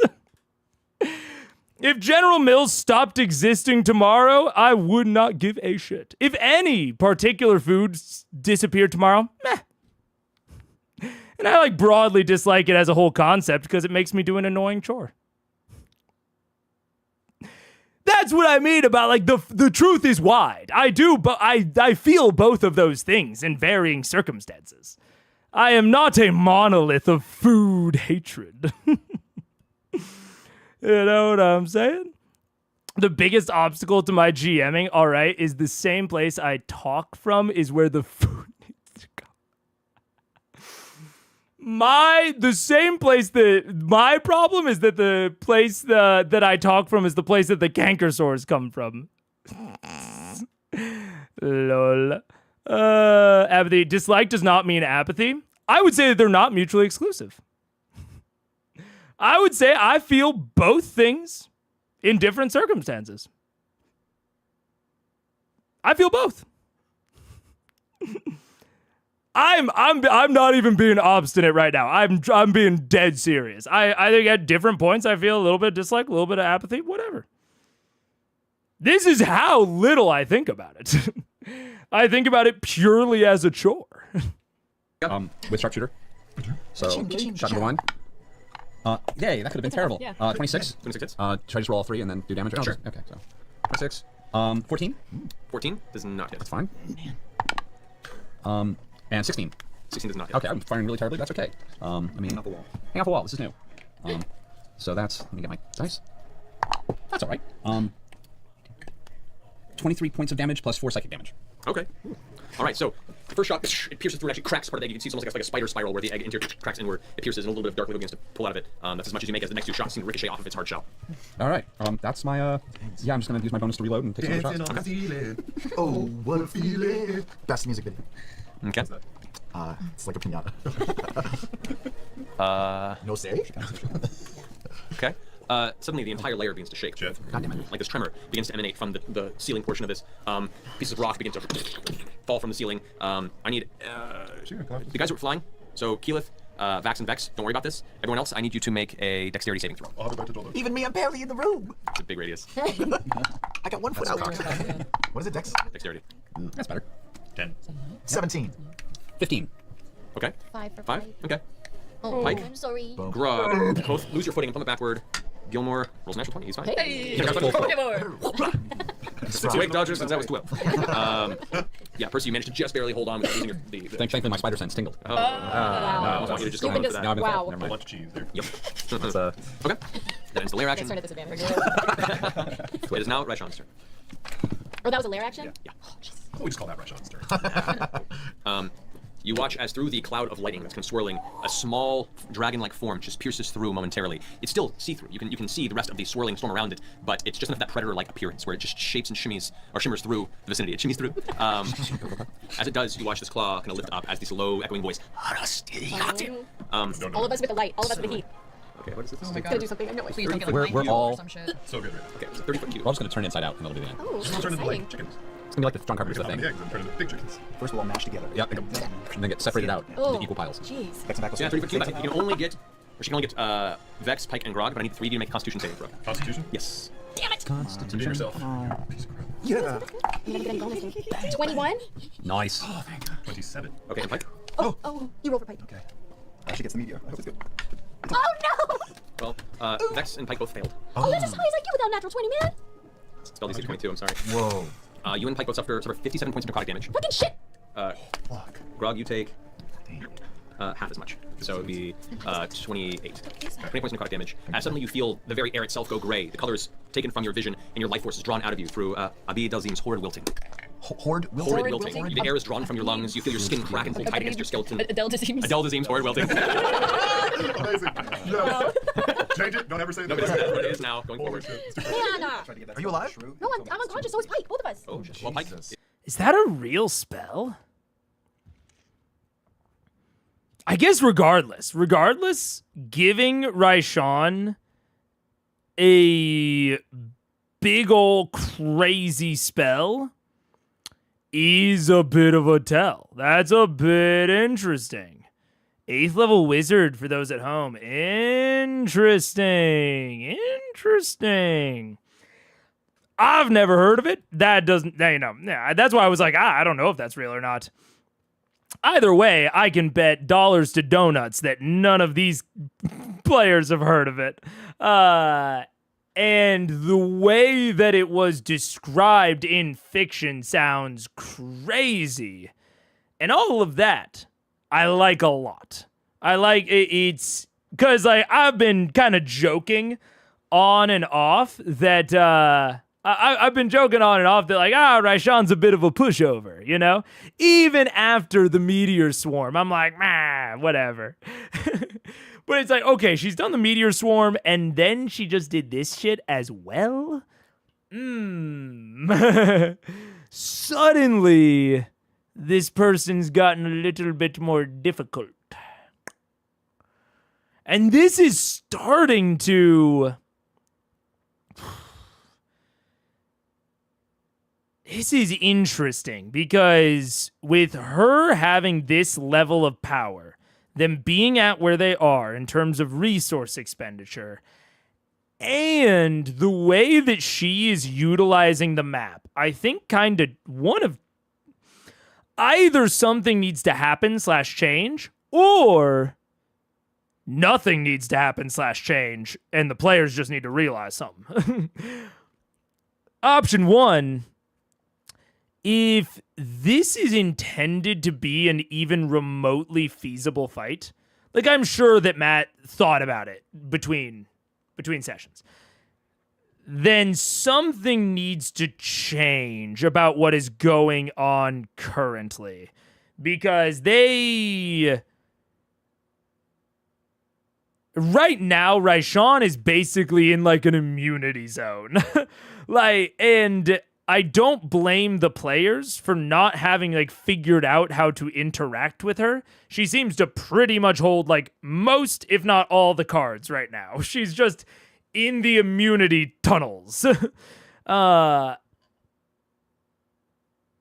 so either I think Matt needs / needed to make it be more obvious or make there be a more direct path towards interacting with Raishan and like actually, contesting her. Or if Matt is not intending for this to be an even remotely fair fight, like if he is not intending for this to be a thing where they even have a chance of winning unless they get insanely creative, right? If he's giving like the majority of the intention towards them running away because this is not where they should have engaged Raishan, she is too powerful. If that's the situation, it's tricky. If that's the situation, what he just did is probably good. Because he spent the meteor swarm right at the beginning, showing that she doesn't really care about expending that kind of spell slot. And then she just came in with the fucking mind melt, squeeze the air out of your lungs throughout the entire cavern. When I first started hearing about it, I was like, oh my god, that's a huge radius. That's, that's a little bit for a map that seems about like moving around and avoiding AoEs and hazards. If an AoE encompasses the entire room, it sort of subverts that apparent point, which, if you want, if in 99% of cases they are not going to win and they should run, if that's like the decision space that we're working in, right? It is so unlikely for them to win this. You should absolutely scare them. You should throw out the crazy AoE spell like that, because that is scary, and that might actually make them consider running. Because it's like, oh man, she's thrown out 2 crazy powerful spells. We are getting low on resources,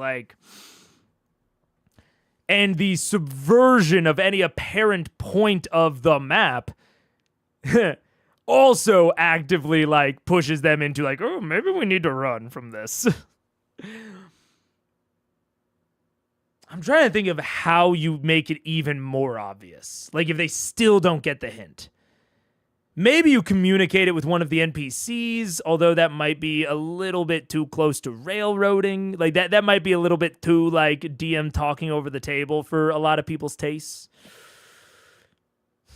Because a lot of people don't want to be told by the DM, hey, you should run, right? They don't want to be told they're in over their head. Like part of the fantasy of getting in over your head is at least partially about realizing it. So I don't think people like to be told that they're in over their head.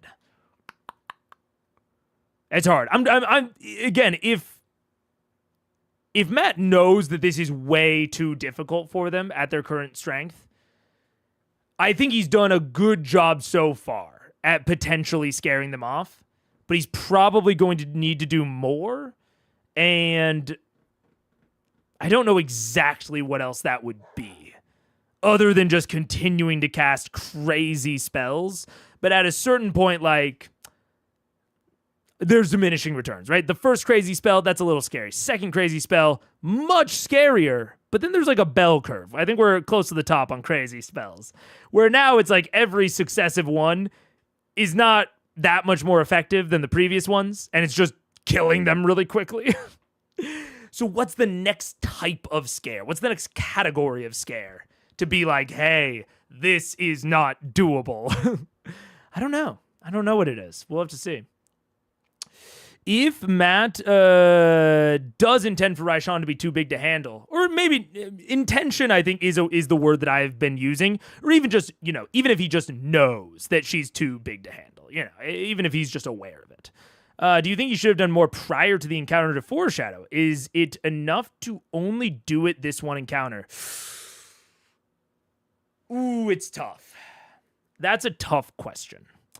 Because I do think that I and possibly the players are kind of... Ooh, I think it depends. I think it depends on what you're trying to do with the character, because I was underestimating Raishan based on essentially the comment that her disease is making her weaker. Like, weaker than Thordak, weaker than Vorugal. And in my head, I was taking it at about the same interval as what I imagined the difference between Vorugal and Thordak to me, which I assumed to be pretty fucking large. So I assumed it was like Thordak up here, wherever Vorugal is. Say Vorugal's like right here. I have been interpreting Raishan as about the same interval weaker than Thordak. So Vorugal. So Vorugal's here, same interval down to here for Raishan. So that is my basis for thinking that she is a chump. We have not seen anything to actually indicate that she's a chump. and to indicate exactly what power level she's at. In the same way that we didn't get a lot of direct evidence that she was lying, like at most points. Like she deceived them to get into Whitestone and talk to them. I think fairly understandable, frankly. And then I don't think that she lied to them a single time afterwards, but she came in with this reputation, much like she came in with the chump reputation a little bit. And so clearly the players are valuing the reputation of her lying, her deceiving, in a similar way that I think I and probably them are valuing this reputation of her being a chump. Now, I don't think that is unpredictable. I don't think it's unpredictable for a GM that players would react that way and that they would heed the reputation, especially when the reputation is that of a deceiver. It's any of them could have very reasonably assumed that that maybe she was even playing up her strength and that she was actually way weaker than than we even thought, you know. Or on the other side of it, you know, they could have assumed that she was actually stronger than she was putting off. You know, it's this deceiving aura leaves a lot of ambiguity, and I think that is just somewhat baked in to the deceiver archetype. But I also think that the ambiguity of that archetype and the deception is kind of part of the fun.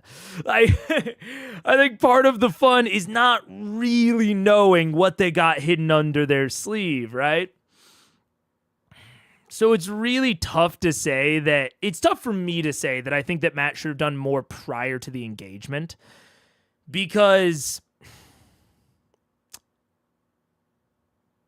the entire thing was incredibly foreshadowed to be dangerous, or was foreshadowed to be incredibly, incredibly dangerous.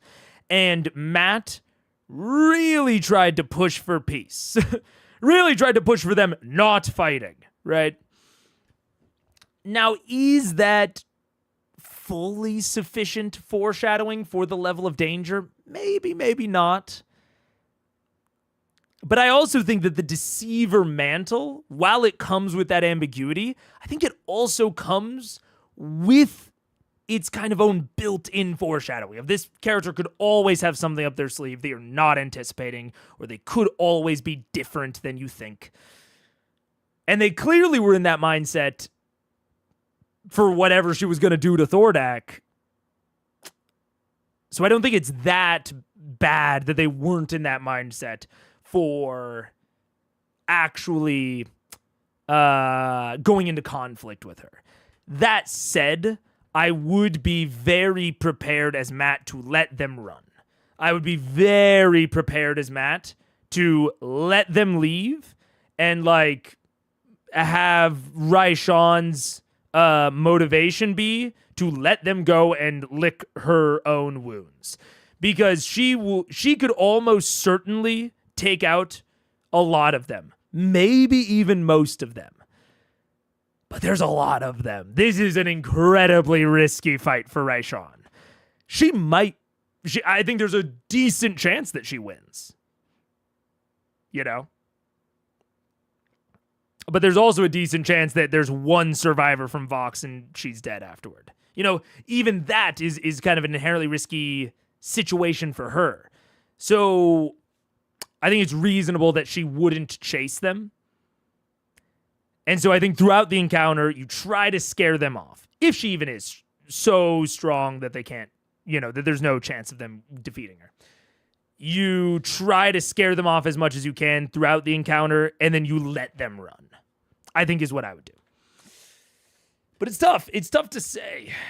It's tough to say. The deceiver mantle, all of that about Raishan, I think puts her in this very strange place in a lot of ways, where there are certain, I think, fantasies that come with interacting with that sort of archetype, and they're very risky fantasies that could easily lead to a death, or many. It's less take the air out of your lungs and more flash dehydration. Fair. Scary as shit either way. Yeah.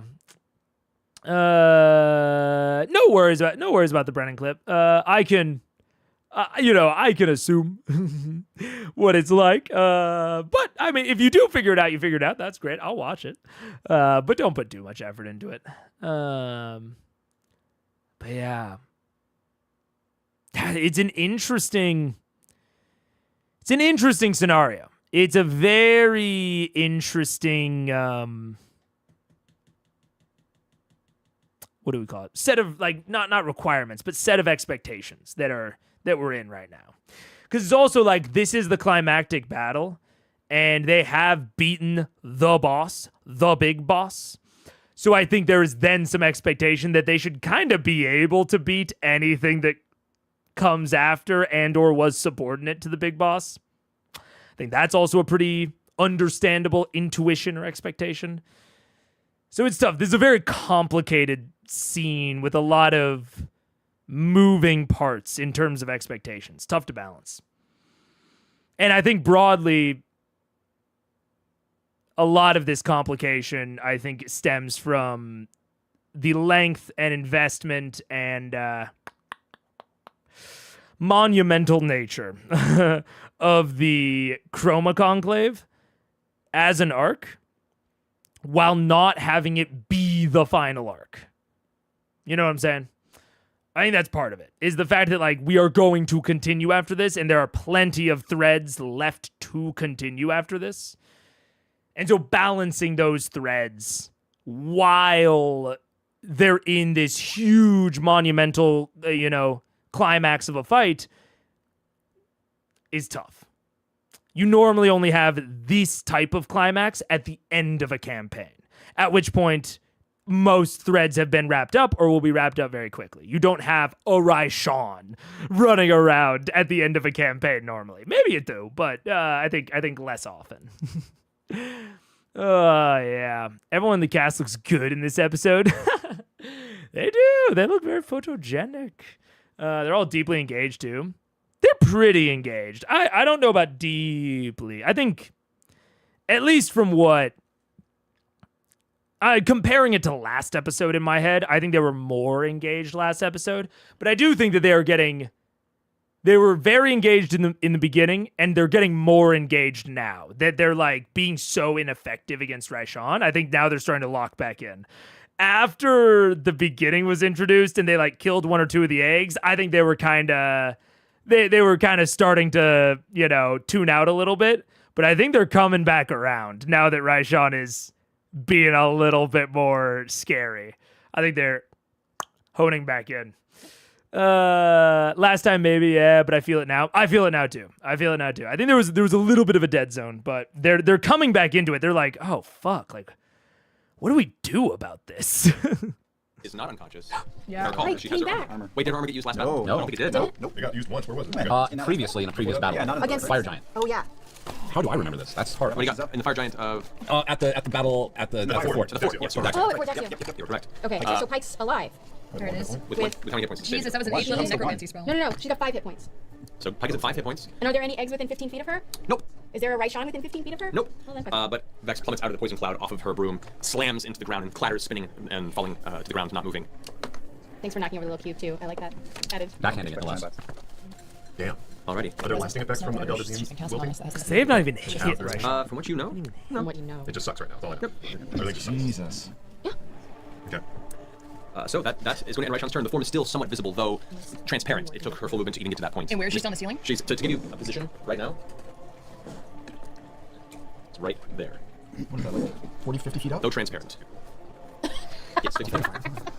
No, don't do that then. Oh, I just remembered.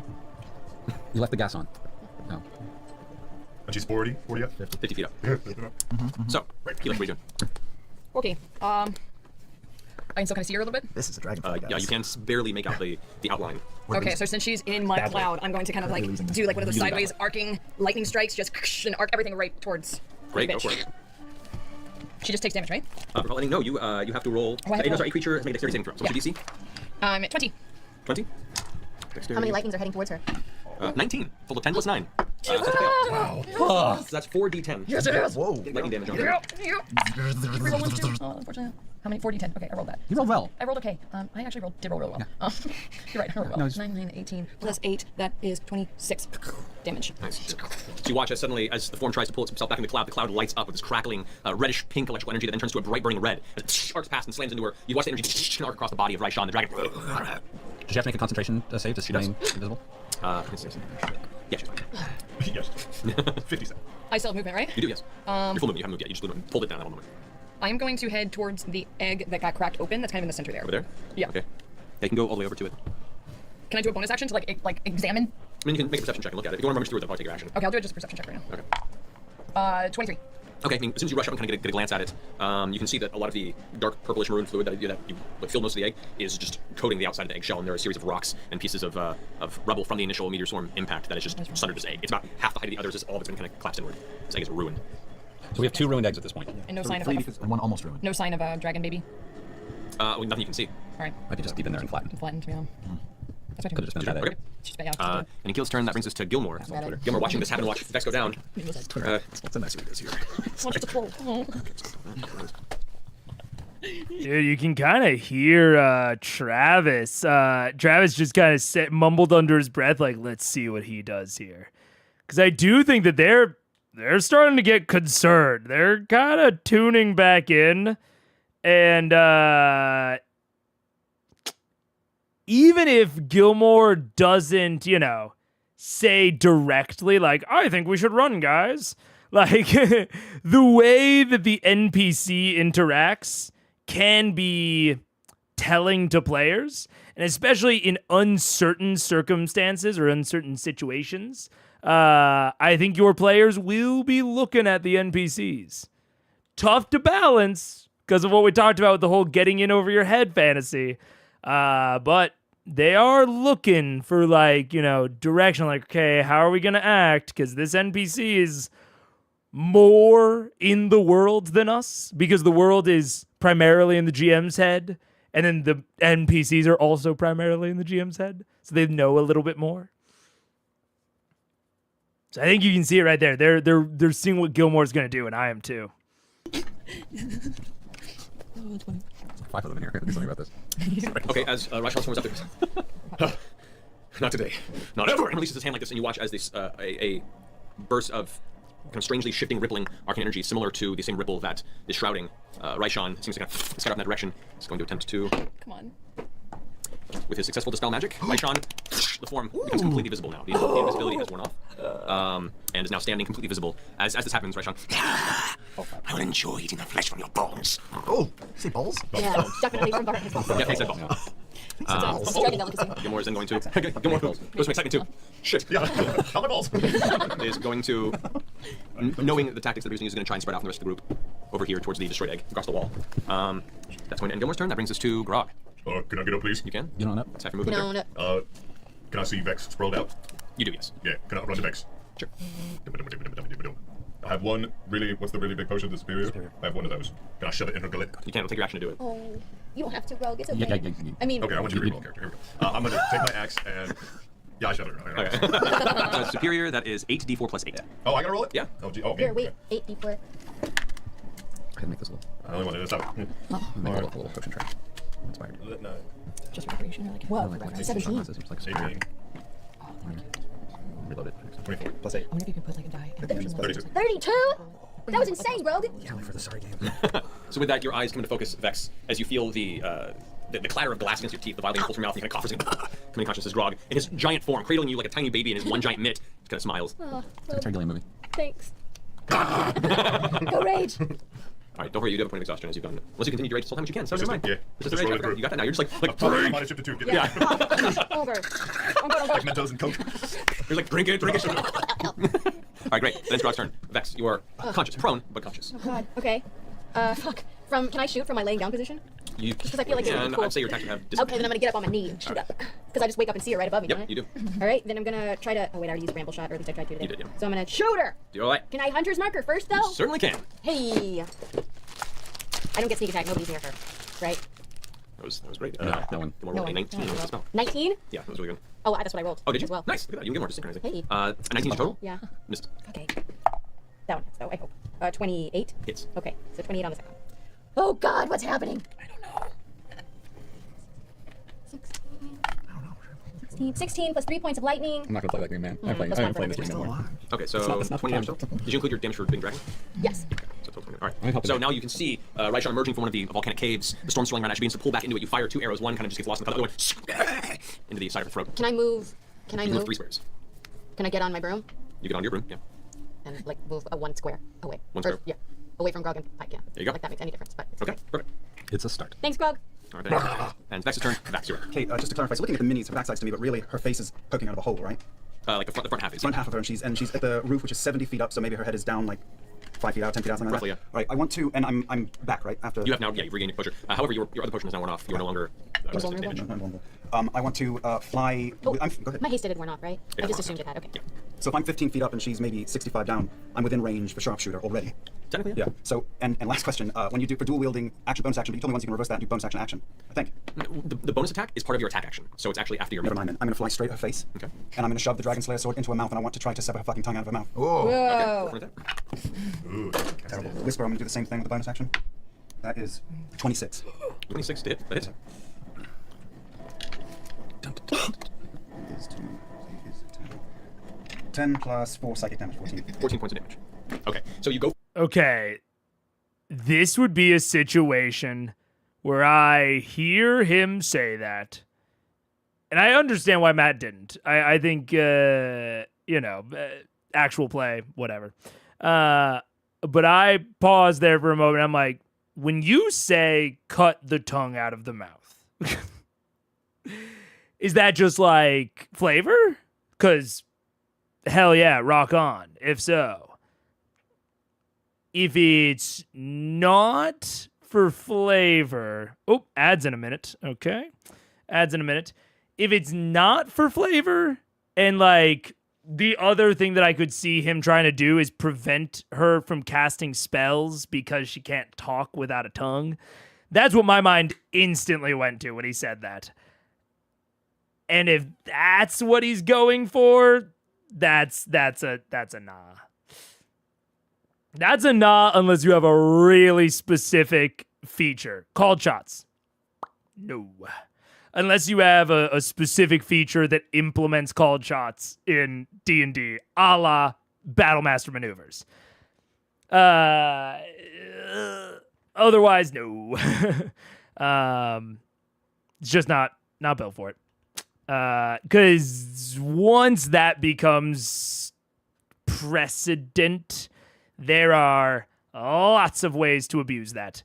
And if you say instead, okay, apply this detriment.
what's up? Toothless is not toothless.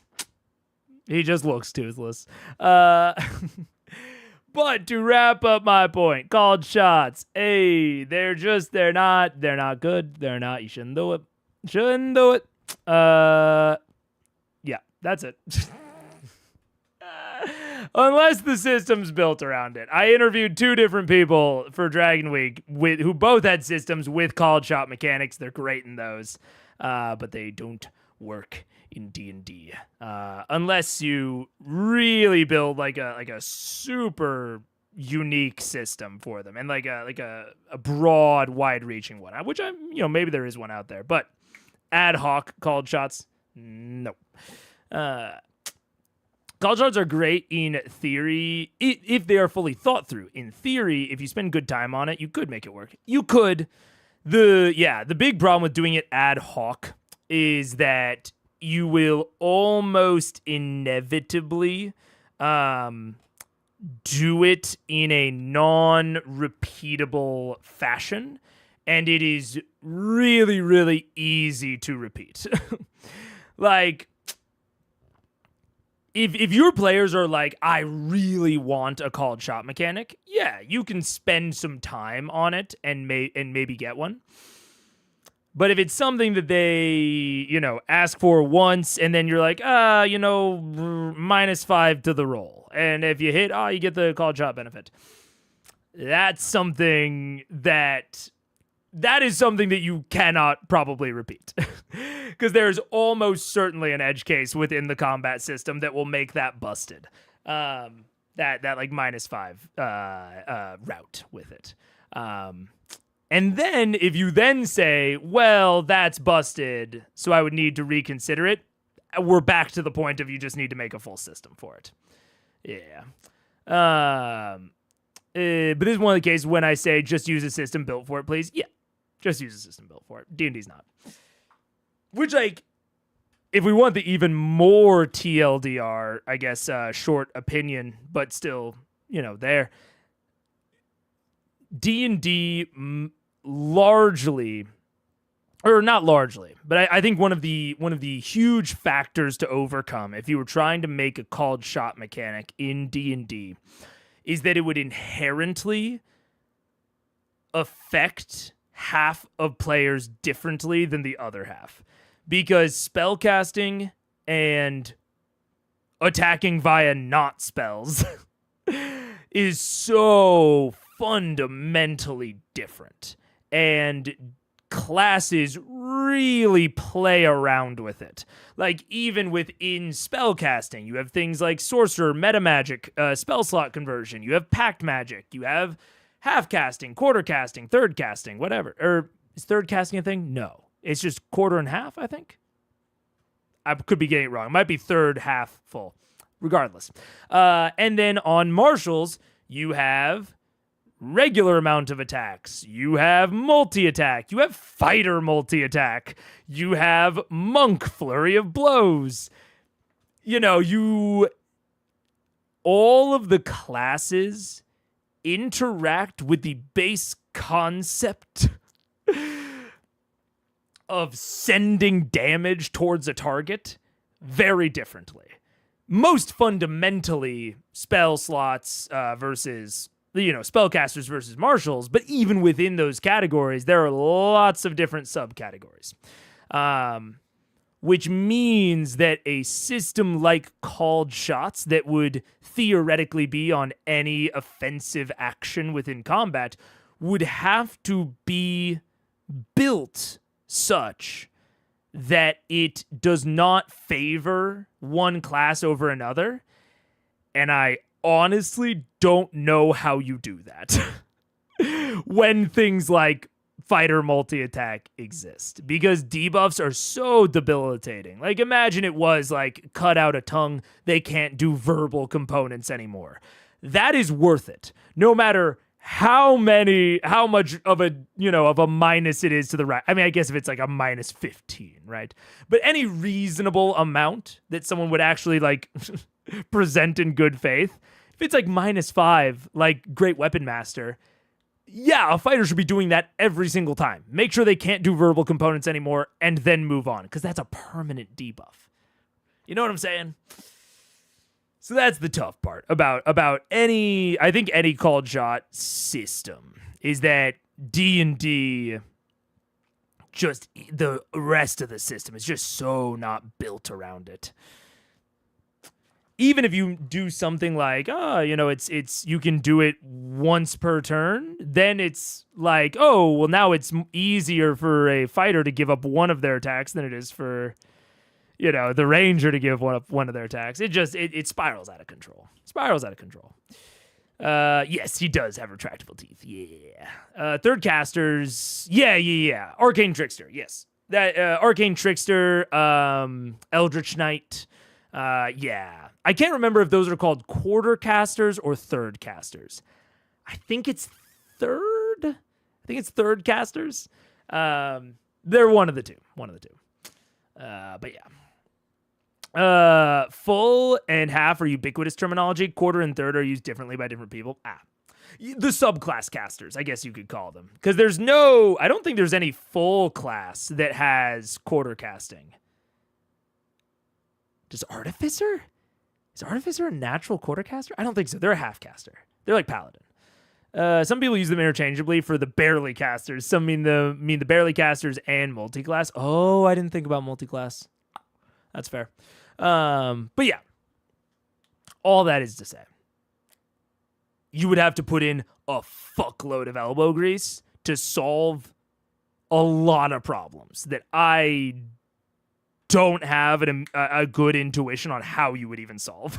And it's definitely not something to improv because it's so available.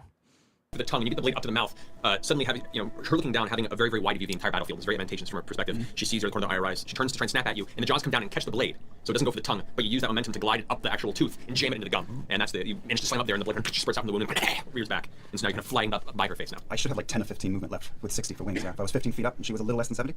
15 feet up, yes, but you're also going at an angle, which you lose distance on that. So am I zero? You're pretty much at zero. Yeah. Like Tinkerbell. Yeah. Okay. Hold on. That ends your turn. You are at the end of your turn, she's going to use another legendary action to do a tail attack against you. She kind of pulls part of her torso out for a moment, and her tail whips out in your direction to try and slam into you. That is a 19 plus. Is it 32? I don't think that hits actually. I'll use uncanny dodge. Okay. It's going to be a 24 points of bludgeoning damage, reduced to 12. So there you go. All right, that brings us to Kima's turn. Kima finally arrives. Kima! Seriously? That's her turn. That Holy Avenger's real heavy. So that brings us to Pike. Actually, no, at the end of Kima's turn, let's see here. Raishan can use a legendary action to another tail attack against you since you're within range.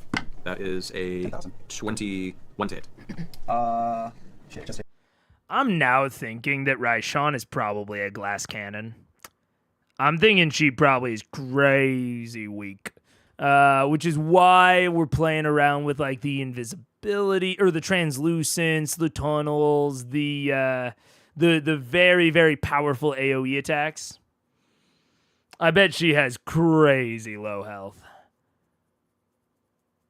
Because otherwise, I truly think that Gilmore wouldn't have been so gung-ho about it. So I think they're probably going to kill her here really soon, which is weird to me. Because, man, why didn't they take a break? Maybe they were just feeling it. Maybe they just didn't need to take a break. But it's like, unless they then immediately go into fighting something else, but I don't think that'll happen. I don't know. Without confirming or denying, that would be the trope for those who prefer to deceive rather than fight fair. True! That's a very assassin, sneaky boy type trope. It is. It's the spy, the assassin, the acrobat. Yeah, it's avoid damage and deal it. Not tank it. That could be. Which that's tough to know. I'm thinking through as a DM. It's like enemies like that. It's much harder to know if your party can take them or not because things are so much more swingy. Like, because they are high damage, low health, which is broadly how PCs are as well. The turn-to-turn randomness of the dice when the time to kill is so much lower, right? Lower health, higher damage. The TTK goes down. The amount of turns it takes to kill something. When the TTK is lower, the swinginess, the inherent swinginess of the dice is more pronounced, right? You can have more repeated outliers in a smaller sample size, which is what you get with a smaller TTK, right? So it then gets harder to judge the exact difficulty of a combat. It suddenly starts becoming like, ooh, man, it really depends on if they hit or if Raishan hits, you know? Which can be fun. I mean, I got nothing against that as a type of combat. Definitely not, you know, shouldn't be how all of them are, but as a type of combat. And they're going into this directly after Thordak, the biggest bag of hit points this side of the Mississippi. So I think it's very fair to pit them up against a more glass cannon sort of adversary right after that.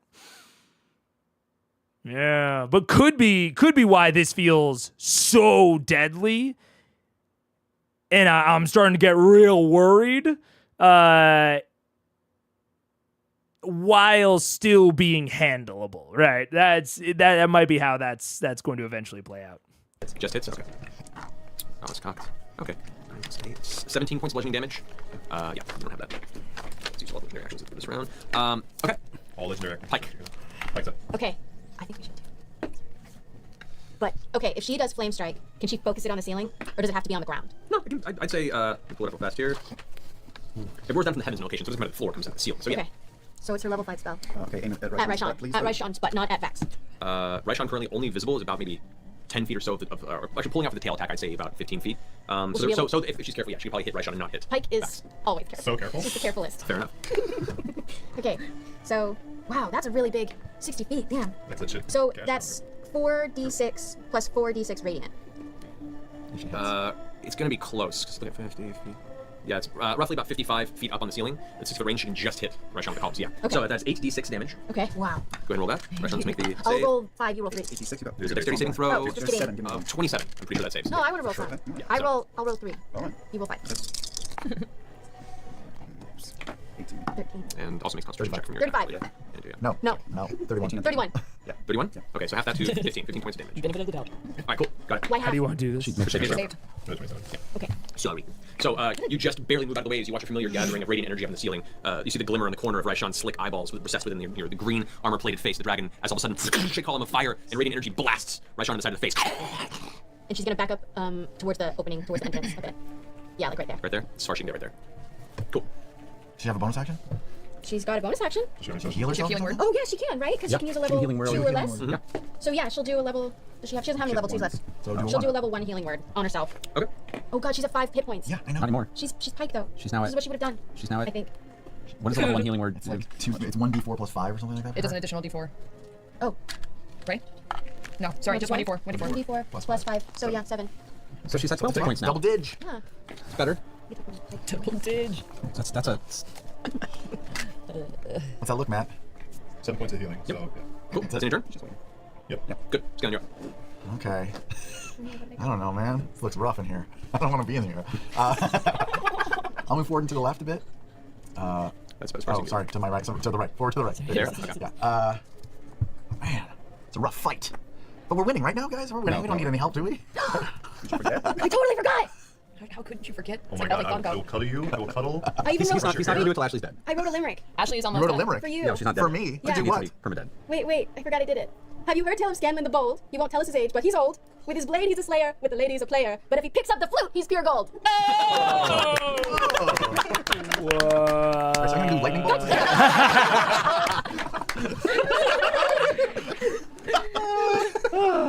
I assume that Scanlan feels strange with a brass flute touching his lips because he's never played one before. That's true. But does it still come out just as beautiful and pure as always? Roll a performance check. Okay. Oh, I'm so Play good, nervous. play good. I'm about to cry. 30. In the midst of this chaos, the rumbling of the room, the sound of the lightning and thunder in the clouds, the falling of rock and soot from the ceiling is drowned out by what sounds like the most beautiful, clear flute that just trills. Call the dragon. Call the dragon. You finish the song as you watch the brass glow. It begins to kind of give this this weird shine around it that begins to emanate this kind of additional warmth and light from it, and then it dulls and the brass goes to a very tarnished, dark metal material. It's Amazon Prime. It's gonna take 3 days, but it's gonna be here. I've played better. You watch the flute ting, ting, in the hallway behind him. So that's your action. Okay. As a bonus, I will. Boy, everyone's dying, right? Yeah. Pike's near me, so I'll turn and give her a level 2 healing word. Okay. As well, and I will sing to her. I've got myth carver in my pocket, got that sunshine on my feet. When I dance and prance around you, you just stop. And I am so very handsome, and I sing phenomenally. There's just something about that note that makes you smile. Alrighty. Oh my god. Pike takes some inspiration die. No, not inspiration, healing. So wait, I gotta roll or she rolls? You roll. Okay. She heals 8 points. She's up to 20. Woo! No one's She drinking. can drink next year. Alrighty. Thank you. That ends Sorry the about top. Percival. Your turn. Okay, I'm going to, yeah, this is fine. Can't stop. I'm going to, this is fine. Okay. Secondary theory. She's not a glass cannon. But then this entire episode is combat. But Devosa shows up at some point to help him out. I'm going to take some shots with Animus at that awful bastard at the top of the cave. First shot, and I'm not making it a sharpshooter shot. I'm just shooting. That's good too. Oh, that's not bad. 24. 24 hits. All right, that's Look at all those piles of gold in the corners. that's 13 points plus 5 points of psychic damage, Okay. and another shot. Dude, I will amend my theory. I'll put a D&D action reaction triggers sort of setup here. If Devosa shows up and nobody else shows up, so no like Braum, no Assume, no Drake Thunderbrand, if no other NPCs show up, but Devosa does, Devosa's the one taking the egg. I sort of talked about it during the theorizing, but it wasn't my final answer. I'm not going to rewrite history here. But I think that if he's the only one that rocks up, he's absolutely snatching one of those eggs and possibly raising it himself. We'll see. Chat. And that's Reason? Because I think someone's gonna snatch an egg. Unless all the eggs just die in the combat. That feels... Maybe it's my warlock instincts, but that feels like such a waste. I feel like even if all 5 of those get destroyed, maybe there'll be like a secret one. Because this cool primordial dragon, it's like, whoa, new dragon species, whoa. Like, that's so cool. And that'd be such a waste if it got destroyed. This is a new species of creature. We don't know if it's evil inherently. Honestly, one of my kind of problems with like the whole fucking chromatic metallic evil good fucking paradigm is that we're assuming that these babies that have not even been born without even the benefit of time travel to know if they turn out evil. We're just assuming that they're going to be evil because of their genetics. Ugh. See, I don't like it. Doesn't feel, I don't know. Doesn't feel as interesting to me. Doesn't feel as, it feels very flat. Doesn't feel like as much depth. You know what I'm saying? Whereas, like, you know, oh my gosh, if we don't know that every red dragon is evil, suddenly it's like, well, yeah, these are a piece of Thordak, but also they're a separate creature, presumably, with probably a will and mind of their own. And they're a new species. Like, killing all the babies here. Like you're exterminating a new life form. Which, I mean, there's a broader conversation about if in D&D it should be a morally acceptable thing to do to exterminate all chromatic dragons because they're all inherently evil. That's a whole other conversation, but these things aren't even purely chromatic dragons. So all of that just leads me to think that at least one will survive because it feels so flat for that not to happen. But I don't think that any of them are born enough to survive on their own. So it makes me think that some third party with maybe some obscured morals or some maybe different forms of ethics will come in, snatch the egg, and bounce. Because I don't see the egg surviving if it's purely up to Vox Machina. So I think there must be a third party that comes in to preserve it, and I think it will be preserved. So there has to be then the third party to do it. Yeah. Yeah. You think Vox will destroy the eggs? I do. I think they will, yeah. Based on how they've been acting, maybe they'll have a change of heart. Maybe they'll have a change of heart and they'll start to slow down. Maybe. But right now, the vibes that I'm getting from them is they're out to destroy all these eggs. Yeah. Or they'll think nothing after the fight. It's like Star Trek, new life forms. Yeah, it's a new life form. Yeah. Are you saying Vox Machina shouldn't commit genocide? I know. It's a bold take. It's a bold take. Omelet time. This gets back to my whole fucking City of Brass Plane of Fire shit. Same core opinion as my opinions that I talked about during the Elemental Plane of Fire with the City of Brass. The entire landscape is evil. That makes morality conversations much, much harder when talking about them. Same thing with dragons. An arc or a plot beat that does imply genocide is much harder to accomplish when the things in question are known to be inherently evil. And that is an accepted fact. Asterisks. See what I'm saying? So it's that kind of is what this would be. But it's also hard. I think it is maybe not the default interpretation that a lot of players would go for. I think pretty understandably. So it's tough. But are these primordial dragons an abomination of nature and or invasive species really should survive? What is an abomination of nature? I don't know. I think an abomination of nature, an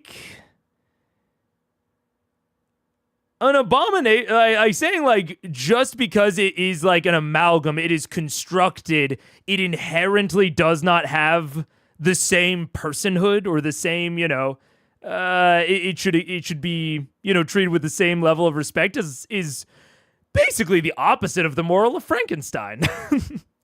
That, what's an abomination at that point? That's, which, like Frankenstein, maybe that's an interesting conversation you can have if we throw out the idea of genetic morality and of all chromatics being evil, right? That's kind of where, this is maybe an interesting conversation and point if we forget that they're inherently evil. Yeah. Why would one clutch of eggs be considered genocide if it's the entire population? These are, to our knowledge, the only members of these species to exist. If you took an endangered species of rhino in real life And, maybe there's, or I think there's like a panda that has a very small population left, like a couple hundred. Just because it's a small number, if you exterminate the entire species, still there. Why are they a species? They're dragons? No, they're not just red dragons. They are like made out of something different. They are like he called them a new kind of dragon. So I guess it depends on how you interpret the difference between like a white dragon and a red dragon. I would say that those are distinct enough, and I'm not gonna look up the definition on stream because it doesn't really matter. And that's getting too into the weeds, but like, it's eliminating a very, very unique life source. It would be the same as eliminating just one of the colors of dragons. Look, like killing a litter of labradoodles is bad, but it's not doggy genocide. If it's all of the labradoodles in existence, like a labradoodle is a Labrador and a poodle. But if you killed all labradoodles in existence, you can get more. I guess I actually think that is technically, how do I say it?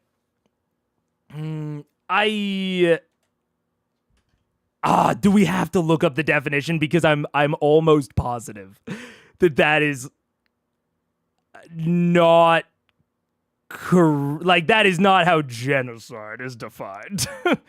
Like, genocide does not just have to be a specific species.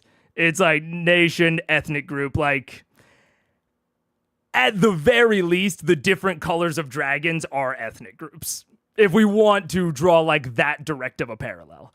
So it is still a unique life form. And even if you can technically replicate it, it seems like it would be very hard. Seems like you would have to get a red dragon and embed it with a heart with an ember seed. This seems like an almost impossible thing to recreate, especially with like unwilling participants. Yeah. It's just like if you consider them a new species. I don't know. Can't believe I'm going to say it, but slaughtering this whole set of eggs isn't genocide, it's just murder. I think you guys are wrong about that, but I also don't think that that's an overly, it's not overly relevant to what I'm saying. Honestly. Because I'm just saying, like, if you don't know that these things are inherently evil, then yeah, you're just killing babies. Inherently evil or dangerous, like, that's just a whole separate thing. Is WotC clear about if alignment is a hard rule that encompasses all members of a group that is, say, described by the monster manual? It's hard to say. So, for example, in Mystara, I only know this because of my interview with Mr. Welch, dragons of a particular color and alignment have I think it's like a 5% or a 1% chance to not be that alignment. So there are chromatics, theoretically, that are good, and there are metallics that are bad. And that is seen as a unique point of Mystara, the fact that even can happen. So I do imply from the official WotC settings, that is the way that it goes, yeah. At least for dragons. Maybe not every species described in the monster manual, but dragons, yes. But they are more powerful than most dragons. They might be the fish that eats the whole aquarium. Maybe. What can be done again. Yeah. If a set of parents genetically modify their kid to have blue hair, do we call them proto-humans? Okay. That is such a false equivalence to what these are. Come on. This is not a difference in hair color. I mean, maybe go back and watch the actual description of them. but they are very different from that. I think these, from the description that we got from Matt, these are more different from red dragons than red dragons are from white dragons. So that's not a correct analogy. Yeah. Yeah. I see it as more as regular murder and not new species murder. I guess it would depend on when a new species is defined, but which is in and of itself, like taxonomy is a gray area. Like when is a new species created is very complicated. But in my head, I have been considering white dragons, different colors or metals of dragons to be distinct species from each other, even though they are all dragons. Much like, there are different species of cats, or even of big cats. Like a leopard is different from a lion. That's how I've been considering dragons. And in that vein, it's pretty clearly this. But if you just consider it like different kinds of lions, but I think those are still different species. I actually don't know. But, I mean, I guess that's maybe more where you're coming from. These seem way more different than that. But, this whole discussion hinges on what the group knows or think they know, instead of how the dragons actually are. Oh, wait. To be fair, the distinction between species is not fully binary in biology. Yeah, true. I'm just saying that when they were described, they seemed very, very distinct to me. But do we VM trust what they've heard about the eggs from other dragons? They have not heard anything from any other dragons. They only know what they have directly observed with their eyes so far. It's not like Raishan told them about the eggs. Yeah. The epistemology of dragon alignment. Yeah. Do we have any knowledge about these eggs that isn't ultimately from Thordak, known to be insane? I don't think we have any information about, again, I don't think we have any info except what we have directly observed. Laura could still be correct from what we've observed in that there is like a different elementally aligned baby in each egg, or they could all be fire, red dragon, primordial, like all made out of like lava and molten rock. Or we might crack one open and it's made out of like ice and water. That could still happen. We've only seen one of the babies, but it was not even like a dragon. It was not flesh and blood, It would be, to me, it would sort of be like comparing it would sort of be like comparing a golem, a humanoid-shaped golem, to a person. To like a flesh and blood humanoid. Like, these are made out of fundamentally different materials. To me, they're like kind of unquestionably a different species, but I guess it is a gray area, so we might just have a different opinion.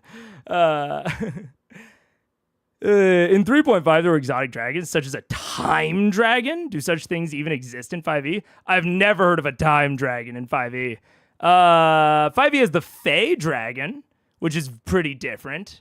And I think later there are gem dragons.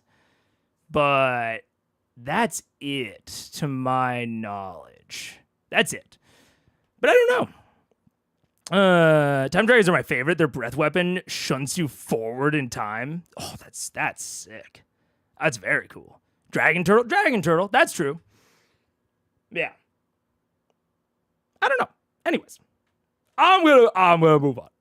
All of that said, I think it would be a big ol' shame if these things were just killed in their cribs. And that also feels, in my opinion, like a pretty evil act. But that is opinion based. That's that's not bad. That's 2 points of psychic damage to me. Oh, buddy. He's already unhinged. So that's 54. So first shot. So that was like thankfully just an ow. And I still have. I'm just putting it away. I'm just trying to pull out the big gun and take one last shot while I'm. Well, actually no, that knocks out my attacks, doesn't it? Because it's a psychic damage. Well, I was gonna say the psychic damage doesn't negate your attacks. I don't have time to switch guns. No, because psychic damage knocks that out, if I recall. Like. No, psychic damage doesn't affect your guns. So do I have time to just try and get one more pot shot out, or am I? And was bad news repaired? Yeah, it was fine. It was working fine. Was as far fine, as, okay. Yeah. Nothing's broke. Well, now. Now it is, yeah. Now that's broken. Okay. So, and now bad news. Here we go. Come on, golden snitch. Natural 20. Yeah! On cue! that shit. Thank you, baby. Okay. All right. So that'll hit. Yeah, let's take a. Oh my god. Let's take. Weird critical things here? I don't do any weird critical thing other than doing a lot of damage. Correct. Although, where's my? I do have. Okay, so That's great. that does a lot of I'm damage. fine with that. That's amazing. Double dice. Might need to range. Find one thing and do it. Not bad. Okay, that's 31 points of damage. All right. That'll do. Very nice. Okay, good end cap on that discussion, because I feel like this is an easy, quick answer that I can give to really put a firm end cap on it. Whether or not whatever I think it's flat. I think it's very flat storytelling if they don't, or if it is impossible, right? If purely based on world knowledge, VM can and should assume that they will be generally evil just because of what they are. I think that is very flat storytelling. Pretty boring. So that's where I can put a pretty firm end cap on that. That regardless, I don't like that. Is that doubling? Yeah, it's 40, 12 plus 6. So, and now I'm gonna hide behind that dragon egg. All right. You move behind the dragon egg right there. Yep. Perfect. Oh, and that means I get a grip point back. Aha! I can actually do a thing. That's good. Okay. See, things are turning around ever since that limerick. Watch this. I'm gonna turn into pulled pork right now. Well, it's the layer actions now. Oh. So on this one, The earth itself turns forward. against us. From beneath your feet, Grog, you feel, and you look down just as the rock splits, and a tiny geyser of molten rock just kind of sprays outward. You try and move out of the way in time, but sprays across you, Pike, Scanlan, and Vex. So I need you guys all to make dexterity saving throws. Good. It's the most LA joke that I've made in a while. Natural 20, 25. Woo, that'll do. There's nothing natural about that 25. It's purely artificial 25. We've had work done on that 20. This is LA. This is LA. A lot of LA things right back to back. Man. It's overwhelming. 21 succeeds. 20. Succeeds. Pike. 11 for Pike. Pike does not succeed. 20, 25. You succeed. All right. So you guys who all succeeded, you take 12 points of fire damage. Half of you resistant. Okay, cool. So 6. So 6. Pike takes 12 points of fire damage because she's resistant, even though she failed her save. Okay, that's good. That's good. So she's still up. She's still alive. She's still alive. Because of me. Let's just go on record and say that. I'll go with that. Can you say it in Spanish? No, I cannot. Pike, Yo no soy marinado. They I'm good caliente. That's all I can remember. There you go. All right, that brings us back to Raishan's turn. Adios, mio. She goes ahead and gets her legendary actions back. You can leave. It's cool. You can just go. Given the current Us, we could just go. circumstance, You guys No. Current circumstance. No. Raishan is going to unleash. Handshake. He's going to unleash a full round of attacks against you, as you are right up in her face and stabbed her in the gums, and avoided the entirety of her meteor swarm, and you also attacked her. In defense, she had some corn stuck in Yeah, her. you really was helping even there for like. And she appreciates that, but the rest of the stuff is You still dodge fine. everything. That is Try not to say that. 22 to hit. Sanitize those The guys. bite. Just hits. Uncanny dodge. Maybe you should Claw. reminder that we have a deal. Hits. And we're supposed to be working together. Tail. 22. Well, yes, they all hit. What happened to our deal, Raishan? The first one is uncanny, and then the rest are. Correct. So the bite attack is halved, which is good. Is that now?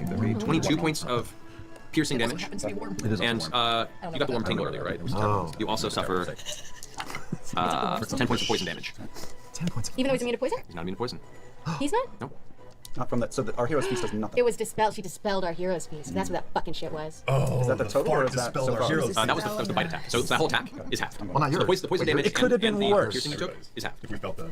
The claw attack is Sharing, and you didn't feel anything. 26 points of piercing damage. Vax is falling. Okay. Oh no. And the tail bats you on the way down. You guys watch as the darkened wings of Vax go limp, and he just plummets. Oh boy. Oh boy, that's gonna be 2 deaths right there. Roll a d20. Oh, God. Is it a death save? No, this is a trajectory. This is Oh my god, please 17. don't land in 17. lava. You smack right into the edge, but not into my the magma lord. river. You hear the cracking sound of bones breaking upon impact, and the wings themselves broken, feathers falling and burning within the molten rock. The wings slowly fold in and curl like a spider dying and then vanish. That sucks. Are you unconscious? Forever? No, not forever. He just went unconscious. And with that, And something's got to be movement. done about Or that. Anakin. Totally. Magma is practically like your arch nemesis, to be fair. I don't. Raishan is going to move. Ah, Poor Kima. bye. That's my I just got here. That's that same thing. Yeah, once you've got it, just make it again. Flies over this way. Charges do. It's moving. Alrighty. And as she emerges now, after knocking you out of the air, wings fully out, Raishan, you're next. And then swoops over and is now floating over the lava pool over that way. And appears to be preparing for something. Have I gotten any automatic sales? And who's your next? Yes, you did fail a death saving throw from hitting the ground. Yes. As she does that, I yell up. Could you be more specific? Who is next? Who? Oh, you didn't see who we're looking at over here. No? All right. I guess we'll find out. I don't know what she's looking at. I was so preoccupied, I missed it too. Alright, that ends Raishan's turn. Keyleth, you're up. Okay, so Keyleth, pretty pissed off from seeing her boyfriend spiked from the sky. I'm going to kind of get a few. Well, no, I guess I can stay here. Kind of above the lava, create a swirling, angry lava vortex of lightning and fire, and I gotta hit her again with lightning. Okay. Make her save. It's a 12 plus 9. That is 21. I believe that she does Yeah, save. she saved. So it takes half damage, so 40 and half. Okay, not too bad. No, not too bad. 12, 14, plus 7, 21 total. Half. So, Okay, so 10 points of lightning damage. yeah, not great. Okay, so do you want to move or you gonna stay where you are? You can't heal as a bonus action, can you? No, I can't do anything. Is there a way? Does Vax look like he's about to fall in the lava? Vax is approximately 1 foot from the edge of the river. 1/3 my size. Is it flat or is it It's slightly domed in. Do you have flame resistance right now? not crazy though? Yeah, you say No, you're big- armor I'm flame big- resistance, On right? the armor. Okay, so I'm gonna use my movement then. I'm gonna be very careful to make sure I touch the armor, the Raven Queen armor, and I'm going to see if I can just fire elemental, like, Scoop him roll towards. him away from the edge a little bit. Okay. The armor is set to flame resistance. Fire Yes, it is. Oh, you're saying you're like rolling him in the lava. I'm just gonna touch him in the lava. It's been nice. One with you. One with me. Okay, so I will say the touch of a fire elemental ignites whatever it touches. It's kind of the essence of the But element. he has fire resist. Right, which means you'll take half damage from any fire that you deal. However, And you're unconscious. being the fact that you are in control of your form, you're not trying to hurt something, I would say that you could carefully push him aside, and I'll allow you a death saving throw, as opposed to just taking straight damage. Okay. Oh. It's just, I'm making a Rolling an advantage. an advantage because of armor. Oh. Succeed. Okay. Oh, So we're good. We're So good. you're cool. We're you push good. him We're up. good. Interesting. Is that fire elemental 5e?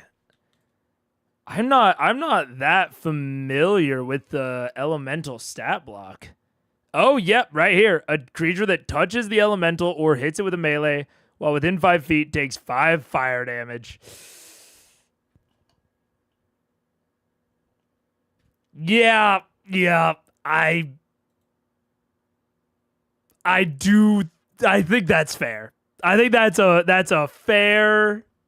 Yeah, I think that's a fair compromise on Matt's part, because like,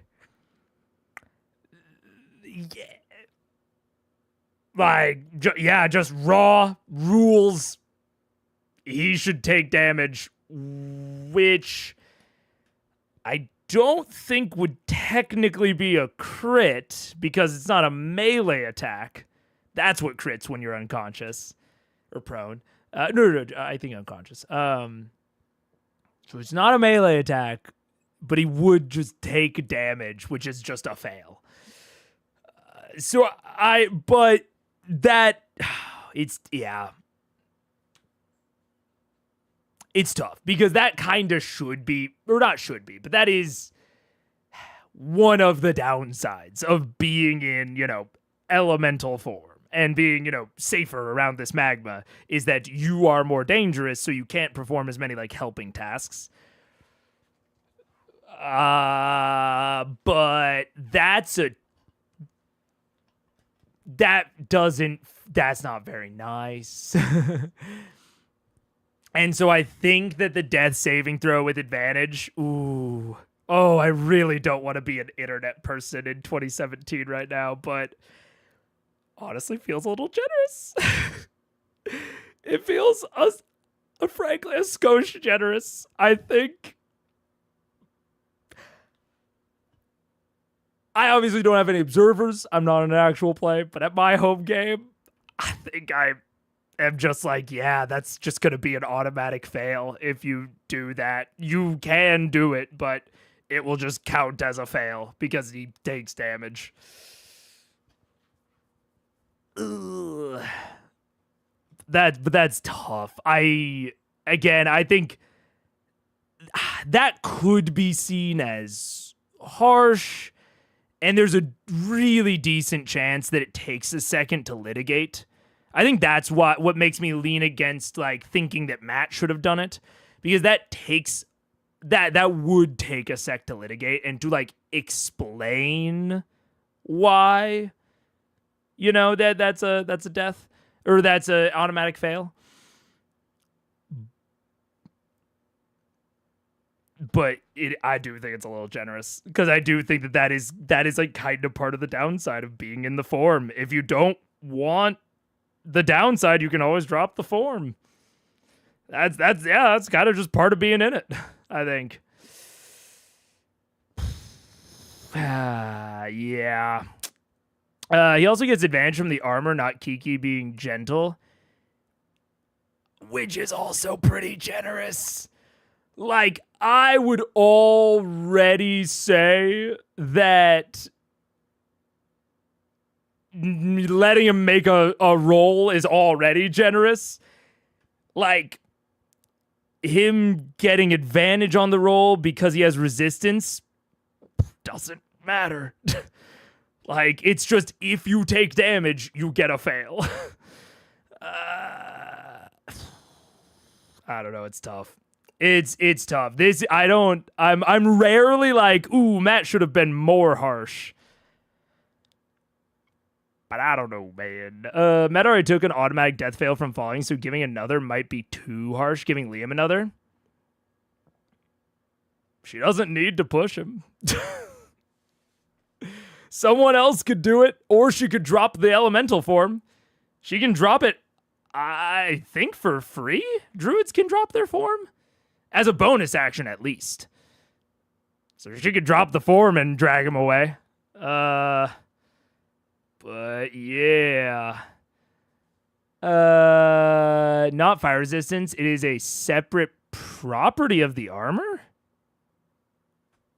Wait, what? Is that... I just implied something separate. I'll allow you to... Wait, let me see. It's supposed to just taking straight damage. Okay. Am I misunderstanding? Rolling advantage. Advantage is property. Oh. I'm sorry. I got mixed up and implied that like because he mentioned that his armor was on fire resistance. And so I implied that was what was giving him advantage there. But it's just a separate property of the armor. Got it. Okay. Yeah, okay, cool. Deathwalker's Ward, that makes sense. Yeah, okay. I'm tracking. Imagine trying to help your friend and end burning him to death. Yeah. Like, that is tough. That's why I feel somewhat hesitant about standing on business here or whatever. But it's very like, your form just does damage. It's a dangerous form to be in. That damage is dealt to enemies. And so, like, to me, it's like, you know, that form is kind of a, you know, not cursed necessarily, but it's a forms with upsides and downsides. You could have chosen a different one. Or you could just drop it right now. So I don't know. I struggle to be like I think he was being generous here. Yeah. What's up? What? Yeah, it was the fire elemental. Moon druid, like, elemental forms, yeah. At least he wasn't a spider? On a ball. Oh. That's true. At least he wasn't a spider on a ball. No, it's the druid trying to help somebody else, and the elemental form burns people that they touch. So she went over to try to help someone unconscious, which should just be an automatic fail, but Matt's giving them the opportunity to roll instead. And she picked that form? Well, she's been in that form. Oh. But I was saying, you know, it's like, she could have dropped it. You know, it's like, that's kind of part of being in the druid forms. I get it, though. That's hard. I get it, too. It's tough. And with the observer on the actual play, it's like, ugh. Because that would take a lot of, like, talking between us to, like, explain why that's happening and... Yeah. Air is better. Well, they're in like a lava layer, so it was nice to have fire immunity. So. Because air has lightning, which is nice. Yeah. Paige loves Druid. She just heard Druid and she activated like she's in a sleeper cell. Oh my goodness. Yeah. First you push people in the lava. It's a disadvantage, when you choose it. It's just the situation makes it so much worse. Yeah, that's why I'm so hesitant about all of it. Yeah. It's easy to forget in the heat of the moment. Right. And it's one of those things like, I think, again, at my home table, I would feel comfortable that I have like time and space and like assumption of good faith to talk through that and explain that. And like, those are the sorts of things that I'm willing to slow down the pace for. But on an actual play, especially at this point in actual plays, I think they were much less willing to like slow down and talk through those sorts of rules. Understandably so. I don't blame them. So I get it. I get it in this situation, but I don't think I would do the same thing. Yeah. Does Paige like old or new Moon Druid better, or what is her favorite Druid subclass? She really liked old Druid and old Moon Druid. However, I do think she's I think she's coming around on new Druid. She had in our last session, she was spying on a secret meeting in the form of a spider. And she, over the course of the meeting, just through like incidental events in the room, very Ratatouille-esque, she ended up taking like 12 damage. Like so much damage would have definitely knocked her out of form on previous Druid. And I kind of pointed it out and she was like, maybe this has something going for it. So I think if you asked her, she would probably still like the old more, but she's coming around on the new. Okay. Oh, we're good. So you're cool. You We're push good. him up We're over good, this right? edge. Shoot, let me help you. Oh god, I killed him. I feel like in another dimension this didn't go so well. So you kind of roll him over That a would be few the feet. most Keela thing to do. I love you so. Oh god, I kill everything I love. George, I hugged the puppy really hard. No. I'm sorry, George. You barely move him. You only get him 5 feet. Could've Because earned being that so with careful. shrinking You your could have moved him further, but he would have been ignited in the fire. So. Oh my god. Okay, so then your turn. I'm gonna then take a few steps back away from him now. Okay, back this way, back you were. Yeah. You would have turned into a vestige. It's just been the bird. I'm not gonna pretend I'm already like giving them up. Okay, then it's your turn. Yeah. Okay, at the end of your turn, Raishan's gonna go ahead and cast a spell. Oh. Duvet, Duval. Oh, this was one of the cut points. Ooh, let's see. I'm going to check the other cut points. What are they, 38 or 53? I think we're going to go with 38. Actually, what's the difference between 2 minutes, 30 seconds, really? And this seems like a good spot. It is weird when there's not a intermission. It's weird to not cut it intermission because this is just so in the middle of shit.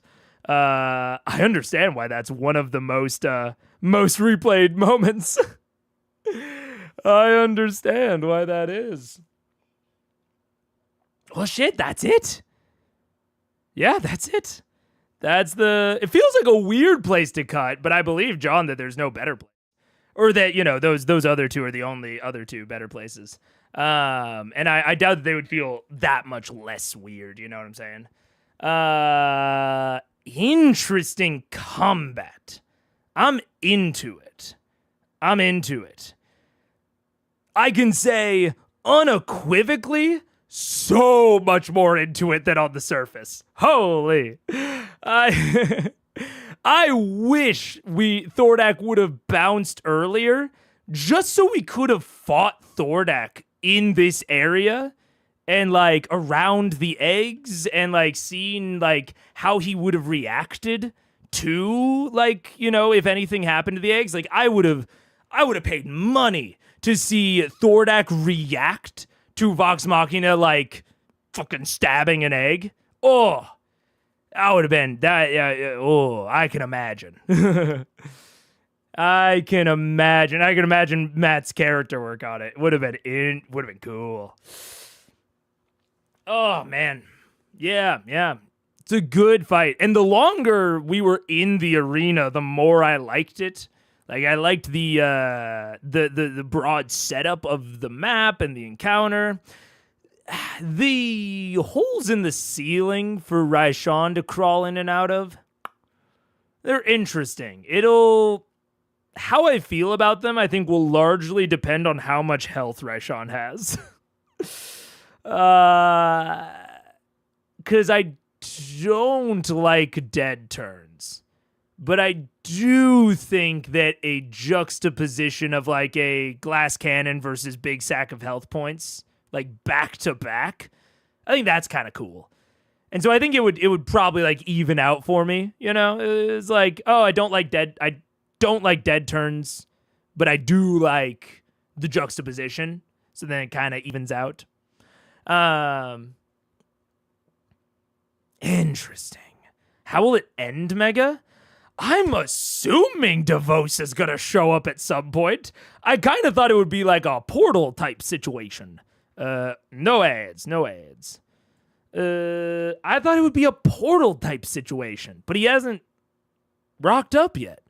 Maybe he has to cast the portal, so he needs like a turn or two to do that. I could see it. I don't know where he is. I assume that Devos is going to show up. If he doesn't, if Devosa does not show, I will be actively surprised. I don't think anyone will die.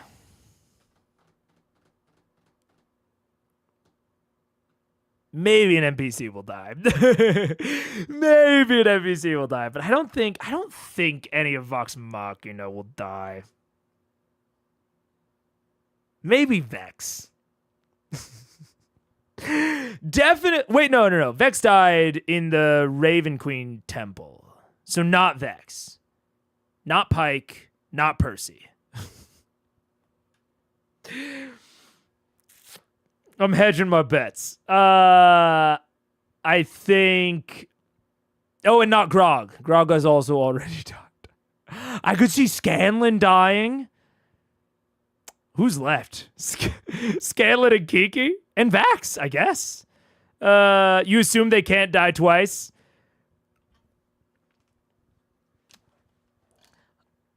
I am.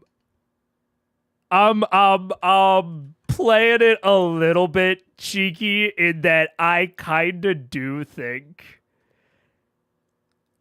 with a single combatant that is very powerful, very, very glass cannon, high damage, if they have any single target spells and Matt knows what a deadly and dangerous fight this is, I think if all else is equal, he's probably targeting people that have only died once or that haven't died yet. Because it's easier to revive if you've died 0 times, right? It gets harder to revive each time you do. So I think in a really dangerous combat like this, if he's going for single target stuff and he can reasonably justify it, I think he's probably not going to go after the people that already have died. Because they would be harder to resurrect them. So that is if I'm trying to narrow it down to one name. And so those are easy filter outs, if that makes sense. It's a little cheeky. It's not based on any story stuff. It's, but I do think that. And the Hero's tagged like death in the game gives you plot armor. No! I am essentially saying that if I was Matt, and again, targeting priority factors are equal otherwise, I'm targeting the person that hasn't died yet. That is assuming that target priority is equal otherwise, which, happens often, but not all the time. But, yeah. I do think that, yeah. Can we end stream with you watching the video Confused Strawberry sent in the non-spoiler Discord? Yeah, absolutely. When you're a villain, but your heroes start aborting your babies. Damn. Yeah. So to be clear, I think it's like a fair thing to point out that I'm biasing who I think is going to die, but I'm not doing it for no reason. I'm not doing it arbitrarily, you might say. Let's see.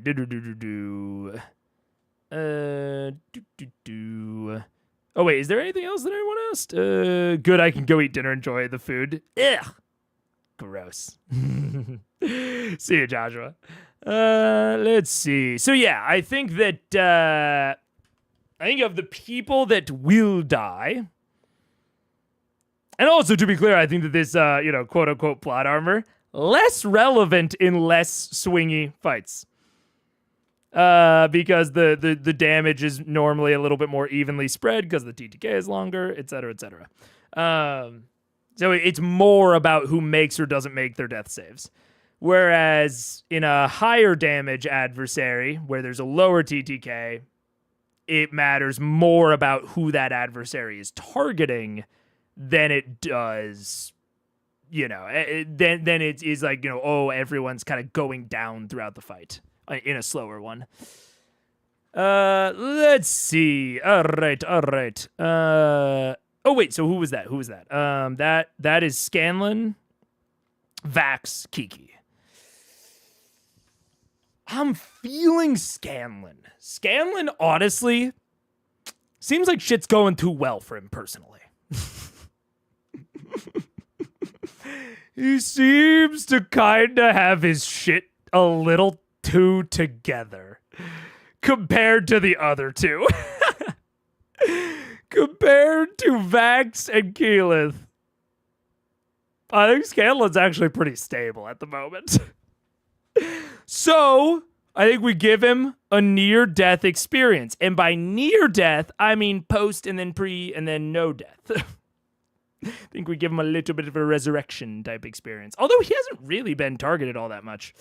Vax has been more targeted, but I don't feel the winds of fate calling me towards Vax. I think it could happen. But the winds of fate, he's fate touched. I don't believe it.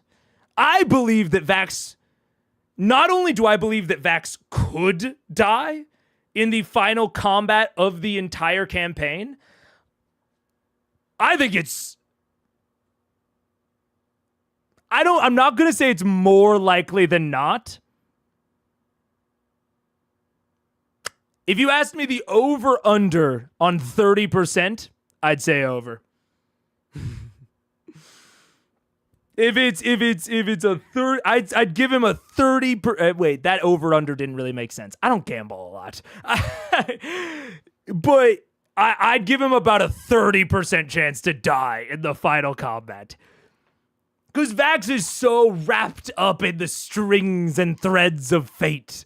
And I think he's the most likely person to take a massive dramatic risk that he doesn't really need to take.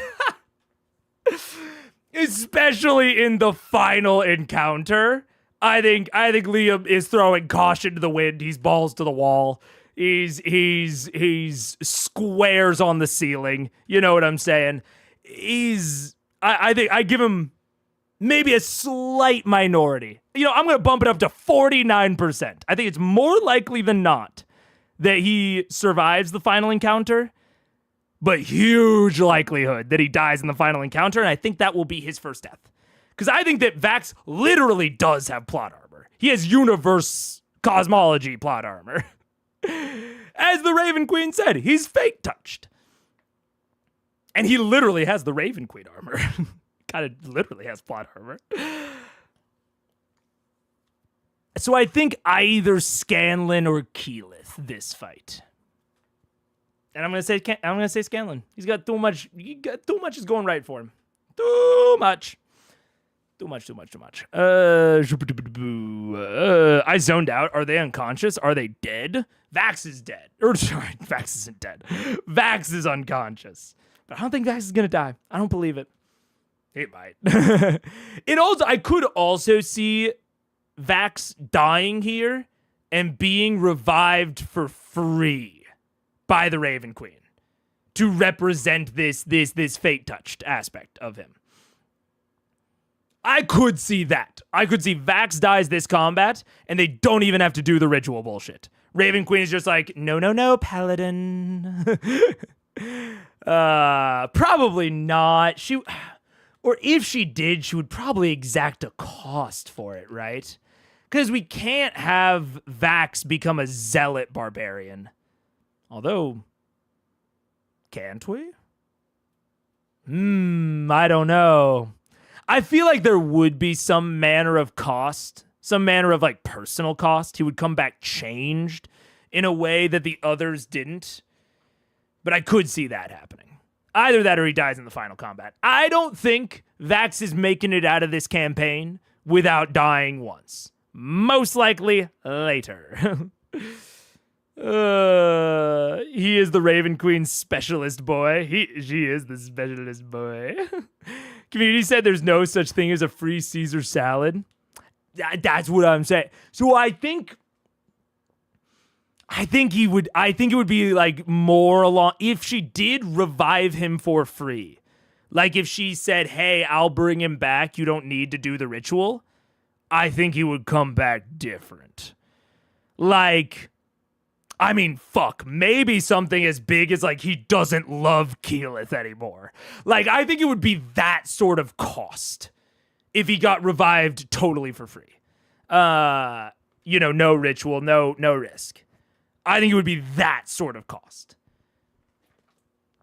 But I see that as less likely than him just dying in the final fight. And it's like, you've completed your fate. Congratulations. You're dead now. And we have a nice little scene with the Raven Queen where she welcomes him into heaven, or maybe he becomes the new gatekeeper. He like helps her ferry souls. Maybe he's the boat little fairy guy. I don't know. I could see that. Vax mechanically has the strength score to multi-class into Zealot Barbarian. True. I love Zealot Barbarian. I love that fucking class. It wasn't out at this point, but if it were, ooh, baby. Ooh, baby. If Vax had to give up his love in order to come back and fight with the group, including Kiki, to save them, he would totally do it. It would be very sad, right? That's what I'm kind of saying. Like, I think if Vax dies before the final combat, he's coming back regardless. It could even be a thing where they attempt the ritual, and then maybe the ritual fails, but the Raven Queen goes to him and she's like, "Look, Vax'ildan, your friends need you. I can't bring you back entirely, but I can bring you back partially. Your sword and your will can exist within the material plane again, but you will not be the same man that you once were. Would you like to return?" I could easily see that shit happening, especially if he dies like mid-final combat. Ugh! He dies mid-final combat, so they don't have time to do the ritual, and the Raven Queen comes to him and is like, "I can only bring part of your soul back, sorry." But you're gonna be broken beyond repair, but you can come back and help. Ooh. Tearjerker. Crazy. Yeah, that'd be sick. But so most of what I'm saying is I think if Vax will be at the very least given the choice of whether or not he wants to die. Much like Percy kind of had a choice. But I think Vax will definitely have a choice, even if they fail the ritual. I think he'll have a choice. Hey, wait, let's go back. I need to pull up the YouTube video. YouTube. Trust YouTube links from now on.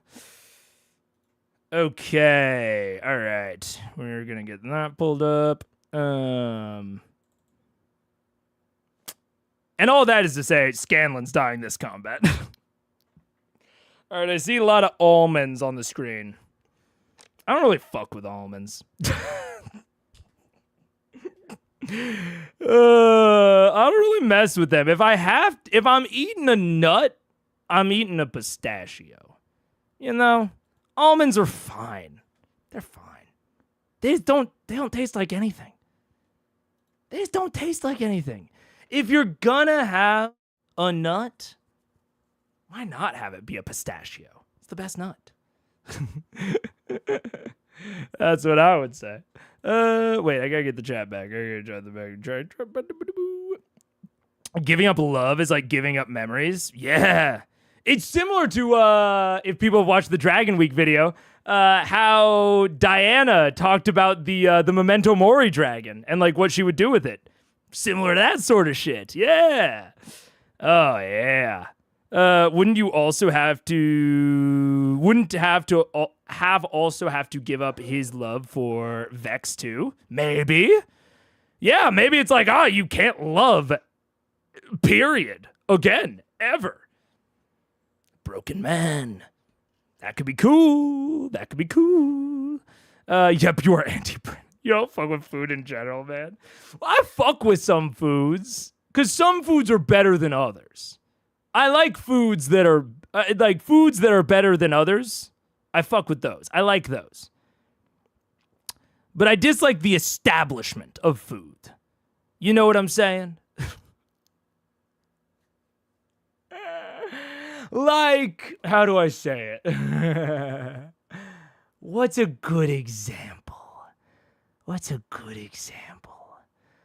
Like, I generally dislike tax lawyers. I think tax lawyers represent a degree of an illness in the American tax system. I think if your system is so complicated that it needs lawyers to parse through it, an entire industry of them, that's bad. I dislike that. I'm also pretty apathetic about it changing, hey. But there's like probably a tax lawyer that I'd like. There's probably an individual guy that I'd be like, you're cool. You know what I'm saying? I think that exists. But I don't fuck with food in general. That's true. Now you're just trolling us. Look, I'm a complicated person with depth. I'm not a 2D caricature. I will not let you flatten me. Should be on my channel, surprise save. I don't know for now. It's the first time I'm uploading something to YouTube. Yeah, I think you're cool. Macadamia, also top tier nut. I actually can't remember the last time I had a macadamia. I don't run into them in my daily life very much. I can't even really picture what a macadamia tastes like. Pistachio or cashews? I like a cashew. Pistachios, though. Pistachios top tier nut for me. Top tier nut. Almonds were chosen for this video for a reason. Yeah. Macadamias over just straight pecans. Mega, name your favorite food right now.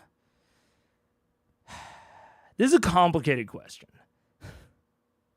Is it like if I snapped my fingers and I have a food in front of me, and I just get a food right now, right here, and I eat it, and that's it? Is it that kind of food? Or is it like this food will fulfill all of your nutritional needs, and all you have to do is eat it, but you can only eat it for the rest of your life? Because those are different answers. Those are different favorites. It depends on what I'm prioritizing in the food. You know what I'm saying? 2D soon if you keep going. Nah, I got it, Sarah. You're good. Eating disorders is not actually a joke. I think you would be right if I did have an eating disorder, but I do not. To be clear. At least as far as doctors and therapists have told me, I do not have an eating disorder. So yeah. If I did, it would be different, but I don't. You have to think about it. Clearly, you don't have one. That's not true. I'd have to think about my favorite bird, but I still have one. You know? I think I have a favorite of any category. I just have to think about it more. You know? And some questions just require nuance. You are on death row last meal. Ooh, great. Much more specific. I like that. Death row last meal. Death row last meal.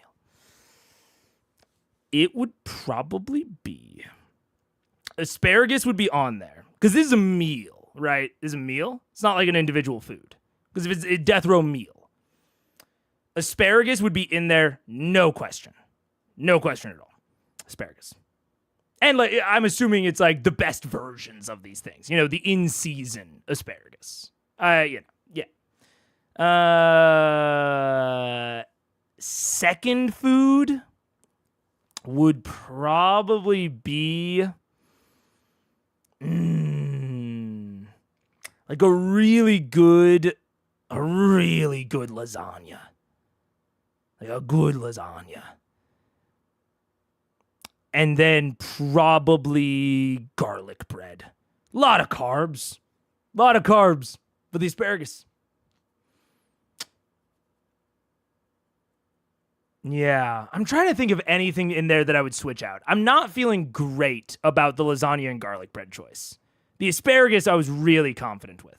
But now I'm trying to pair things with the asparagus. And those are the things that I would have with the asparagus, even though it feels weird to call them my favorite food. I think I'm landing on asparagus. I will sometimes just eat a bowl of asparagus. Just alone, by itself. I like asparagus. It was a funny joke in my head. Oh, yeah, I got you. Your favorite bird is a dog. My favorite bird is a dog. That's true. I do. That is my favorite bird. Favorite non-alcoholic beverage? Oh, this I have many more opinions on. I like beverages. Non-alcoholic beverage.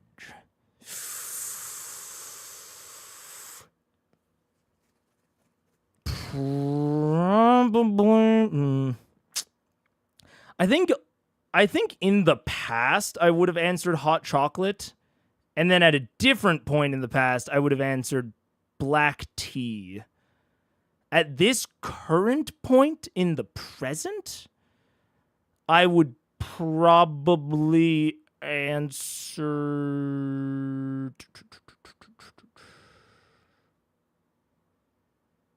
Shit, is it just water? That's so boring. I think right now, in this moment, it's water. I drink a lot of other non-alcoholic beverages, but I'm kind of on a water kick right now. I think that's it. Asparagus. You tell us you don't like food, and the first word you do mention is the mushy slime stalks of hell. Yeah, the mushier the better, baby. I like an asparagus. If I pick up an individual asparagus and it does not bend into a bell curve in my fingers, it's not done enough. It's too underdone. If it keeps its stiffness, not for me. Not for me. You gotta cook it more. Put it back in the oven. That goes back in the air fryer for me, folks. I love asparagus. Asparagus, yummy. But it's also like, but this even gets into the thing of like, I'm saying I love asparagus, but I still don't think that asparagus is worth the effort it takes to make it. So that's like, I can talk about foods in terms of hierarchies, but I can't think of a food. I'm trying to think. Yeah, I can't think of a food that is worth the effort, that I get in more enjoyment. I get net enjoyment out of, period. If I'm the one who has to make it. If someone else is making food for me, that's different. But, yeah. And I think the first thing that came to mind is the thing that a lot of people hate. I love asparagus. Your second and third are largely popular? Yeah. The two that are popular, so I guess, yeah. I just realized you literally love to drink alcohol but dislike eating. Yeah, I love drinking things. I love protein shakes. But if I have to make the protein shake, it's not worth it. So that's why, legitimately, the way that I got, like, back into, like, eating more, like, consuming more calories, is I started getting ready to eat, like, meal shakes that I could just, like, take out of the fridge and drink. Because that is, like, that's the line at which food is worth it in my brain. I know that I have to eat more than that, but my God, if I could avoid it, I would. Hey, there's an asparagus festival in a small town in Italy. And the park they hosted in every year, there's a life-sized asparagus statue. Ah, that's so fun. That's so fun. I like that sort of stuff. Are you drinking box wine on an empty stomach? I mean, it depends. It depends on what I got going on the next day. How hungover is it feasible to be? I've honestly been drinking a lot less recently because it is less and less feasible for me to be hungover for work. Bro, I used to be able to rock up to my IT job hungover every other day. It was fine. I was still a rock star. Whatever. I could be putting in my eyes, very poor performance. And they were still like, you're incredible. It's like, okay, cool. So back then, it was like, I didn't care. I wasn't like, trying to get blasted on work nights, but it was not an impediment for me. But nowadays it is. I gotta avoid being hungover as much as possible. So I'm drinking a lot less, and I have been focusing on filling my stomach before drinking when I do. Yeah. My favorite bird is either a penguin or the only one I like for the name. Birds have excellent names, like the roseate spoonbill. I'll call the roseate spoonbill my favorite bird. I love water. Water's good. Water is good. My dude really only consumes to stay alive, confirmed, which sucks. I hate being in that group because that's like the optimization tech bros, fucking food is fuel. I still have like foods that I like and dislike. They're just all in the negative for me. There's still a hierarchy, but they're almost all of them are in the negative. Because I hate that group that's like, my body's a machine. So fucking pretentious. But, I mean, yeah. All that said, I'm not on my food is fuel. I only eat food because I have to. If I could not, I wouldn't. I drink so much water and I don't like any other drink anywhere close. I like alcoholic drinks more than water. And at certain points, like there's like this cherry water that you can get from Walgreens, like cherry flavored water that I kind of like. I'm largely on clear stuff unless it's tea. I'm mostly on clear. And hot chocolate used to be my favorite drink before I found out I was allergic to chocolate. And that I was essentially coating my mouth with little canker sore seeds every time I drank hot chocolate. Tea is probably the only non-alcoholic, non-clear beverage. I don't know, as I've gotten older, like sodas that are opaque have started giving me rumbly tumblies. I don't like them. Yeah. Reviled, revolted, rebuffed. Look, this is who I am. You turned an anti-food guy into streaming with just a giant picture of almonds. Oh no! Look, whatever. I don't, if you like food, Paige loves food. Paige loves food. So many of my friends love food. One of my best friends is a chef. Oh, dude, when me and her lived together, she was like, I think she honestly didn't really believe it. Because most of my really good friends know this broadly about me. But I think it's a different thing before you've lived around me and seen the evidence. And she was just like, damn, it's really like that for you, huh? And I'm like, yeah, it is. 2 different versions of marinated eggs last week just so I could try something new and unique to me. That's wild. I can't imagine. Paige would do that. Oh, Paige would do that. And then she would be like, do you want to try these eggs? And I'd be like, nah, not really. And she would be like, I would appreciate it if you would tell me if you would try these eggs and give me your opinion, because I like to hear your opinion on the things that I make. And then I'm like, oh, okay, sure. But I'm not doing it for me. It's all for her. I once got scurvy because I was so focused on perfecting a single recipe. That's hilarious. If you mean a spoonbill, you haven't seen Excellent Bird Names. No. I mean the roseate spoonbill specifically. Roseate spoonbill. This bad boy. That's the roseate spoonbill. Come on. No real bleem heads in the chat. That is the bird that Sam tricked Brennan with in the episode where Brennan cannot win. Or no, in the heart rate episode. I don't know what my actual favorite bird is. Actual favorite bird would probably be a toucan.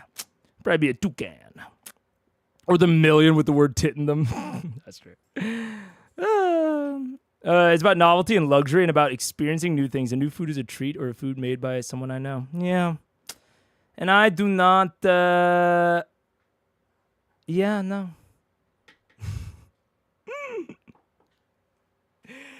I do not, I don't value novelty a lot broadly. And, especially within food. I value novelty in other things, but turns out it's hard to get someone both sweet and spicy. I totally did miss the Bleem reference. Yeah, I slipped it in. It's under the radar. I'm a narrative foil. Video time. Bah. We do have the important question. Ooh. What are your favorite GM snacks? Yeah, Brennan. Let me be clear. Favorite GMing snacks? Barbecue Lays. Barbecue Lays in a bowl that has recently contained Shin Spicy Ramen. So the Shin Spicy Ramen in the bowl, probably for dinner. And then bowl hasn't been cleaned out. And then the barbecue Lays go in that bowl. Favorite jamming snack of mine. Is this audio only? I don't think the whole thing is audio only. I think parts of it had to be censored, but that is the favorite. That is the favorite jamming snack. This was put into this fucking questionnaire to come for me. And I'm going to explain something. If you're at home and you're afraid to tell your gaming group that you're a snacker, I've got your back, okay? Because it's okay to fucking snack, all right? When you're out there, let some of us sweat from the moment we wake up to the moment we go to sleep. I'm also quite sweaty. I really am Bleem's narrative foil. I'm a very sweaty human. I don't know if maybe this will be like a How I Met Your Mother glass shattering moment. But if you look so much during stream, I'll wipe my face like that because I sweat profusely in this ring right around my mouth. I sweat so much.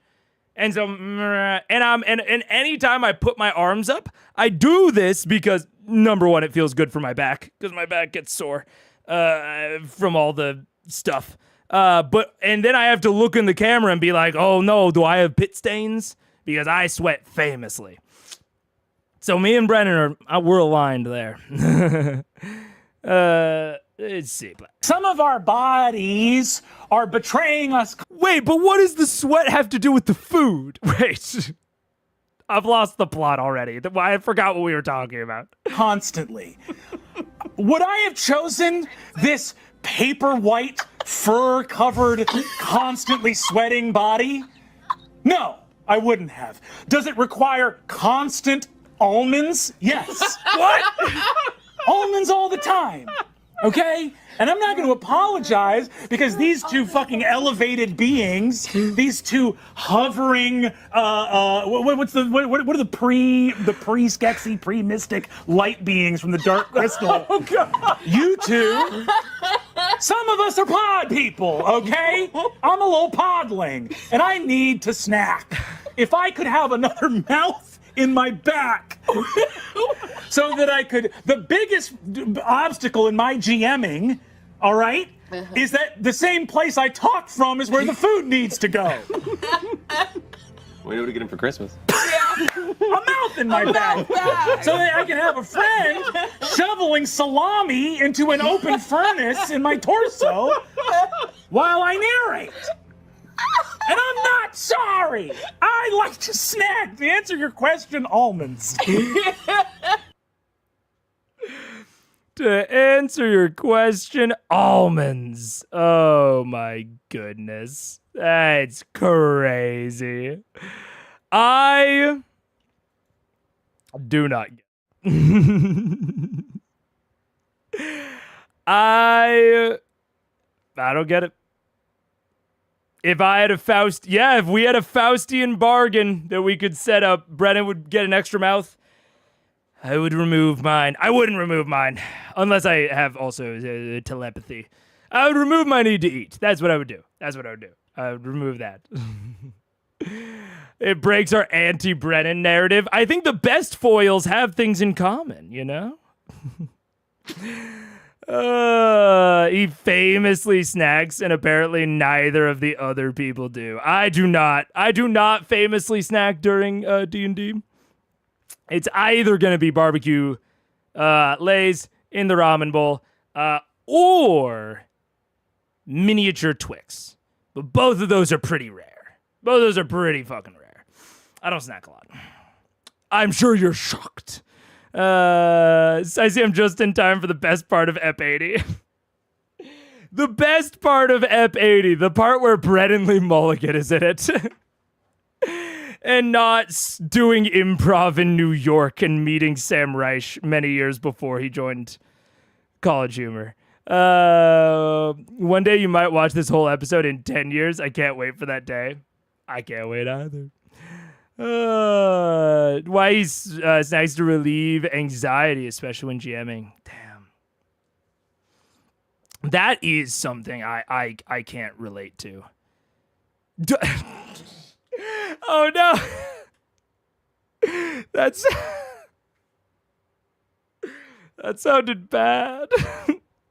But I do not have anxiety. I do not have anxiety. I have lots of other stuff going on here. But I am, that is not to imply that I'm one of the elevated celestial beings from the Dark Crystal. I'm that stuff. I'm very depressed. But food does not relieve depression. I can tell you that. Food sinks you so, at least it sinks me, so much further deeper into the depression. Because then I'm picking shit out of my teeth, and it's hurting my tongue. And I'm like, ugh, life is pain. I should just not do anything ever. So therefore, food makes depression worse. And that is the course that my brain gets to.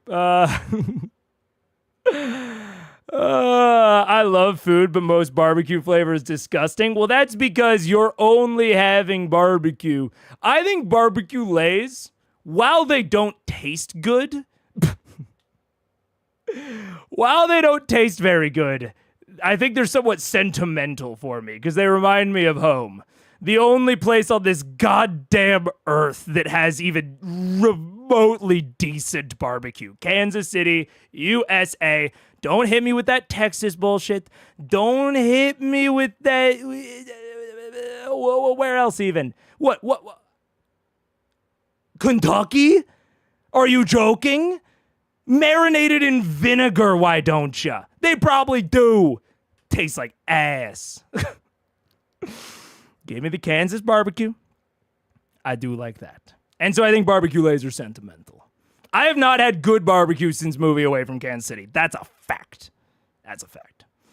It's okay, Meg. I don't really have it either. I don't get it for people, but I get it for like one concentrated out of anxiety once a month at 4 a.m.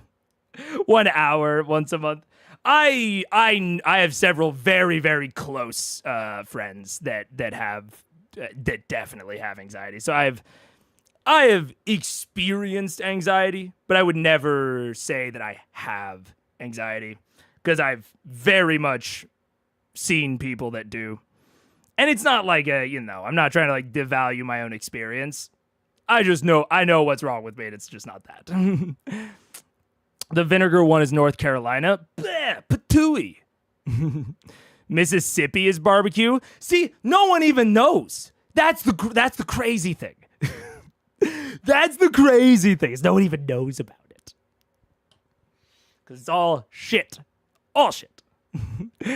I like the varieties with their wildly different foods. Yeah, it's like deep dish versus pan pizza, deep dish pizza versus pan pizza. They're both good, but deep dish, they're not comparable. Deep dish is basically cheese casserole. I'm from Texas, but I know that Casey is well known for barbecue. Fuck yeah, dude. Fuck yeah. That's all we got. That's like one of the two things that we got. Come on. we gotta hold on to it. I'm trying to think of what else Casey has. Former railroad hub when the railroad mattered in U.S. I guess it still matters for goods, for cargo, transport. What else do they got? Kind of good sports teams over my life.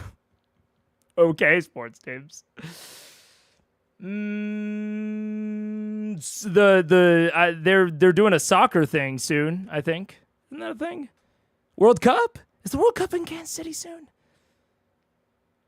It's either going to be weird that I forgot about it, or it's going to be weird that I ever thought the World Cup would be in Kansas City. It's going to be one of the two, and I'm going to be embarrassed either way, and I'm going to be a silly little fool. Let's see. Kansas City soccer. It just brings up sporting and current. God damn it. That's not... Kansas City World Cup? Is that crazy? Is that crazy of me? No, it is! It is World Cup 2026. So we'll have that soon.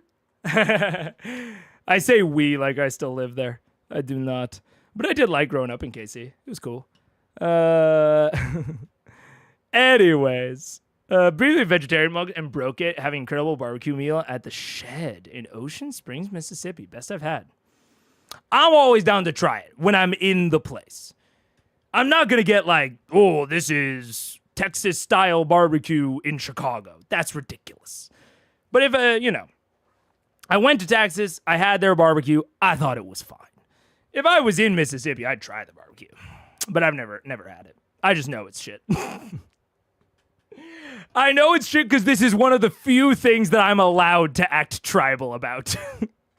I try really hard to not be a very tribal person, just broadly. This is one of the few allowances I make for myself. This is where I get all the energy out. Because it's so low stakes. Football Chiefs and I guess Taylor Swift. Oh yeah, Taylor Swift's got and Patrick Mahomes. That's we're there by association. There's a guy that's a criminal now. The Wolf is a criminal now. You guys probably don't even know about this shit. Look up like Kansas City like Wolf fan criminal. It's wild. It's very wild. That's that. So that's your Midwest news for the day. I've been Megaphone Man. That was a very interesting combat at some base levels. but not a ton of like raw gripping shit has happened during it so far. Like people just like a lot of damage has happened, but nothing's really evolved, nothing's really changed. The biggest thing was Vax going down. But I don't know, we'll see. My stick went onto my keyboard. But I like the combat setup. But that's it. There's it. I've been Mega. I will definitely be back by Sunday. We'll do part 2. I think it's crazy that Matt hasn't used this map in Thordak fight. Oh, yes. Jericho. I said that like probably 2/3 of the way through the stream. I was like, holy shit. It would have been so cool to see the part of the Thordak fight in this map. Because it's so much better than the surface. But yeah, I guess we'll see how it evolves. I'm very interested. I'm interested to see how it evolves, what happens with the eggs, what happens with Devosa. If they do kill Raishan, there's a chance they won't, but I think they will. We'll see, though. Like I said, I've been Mega. Goodbye, everybody.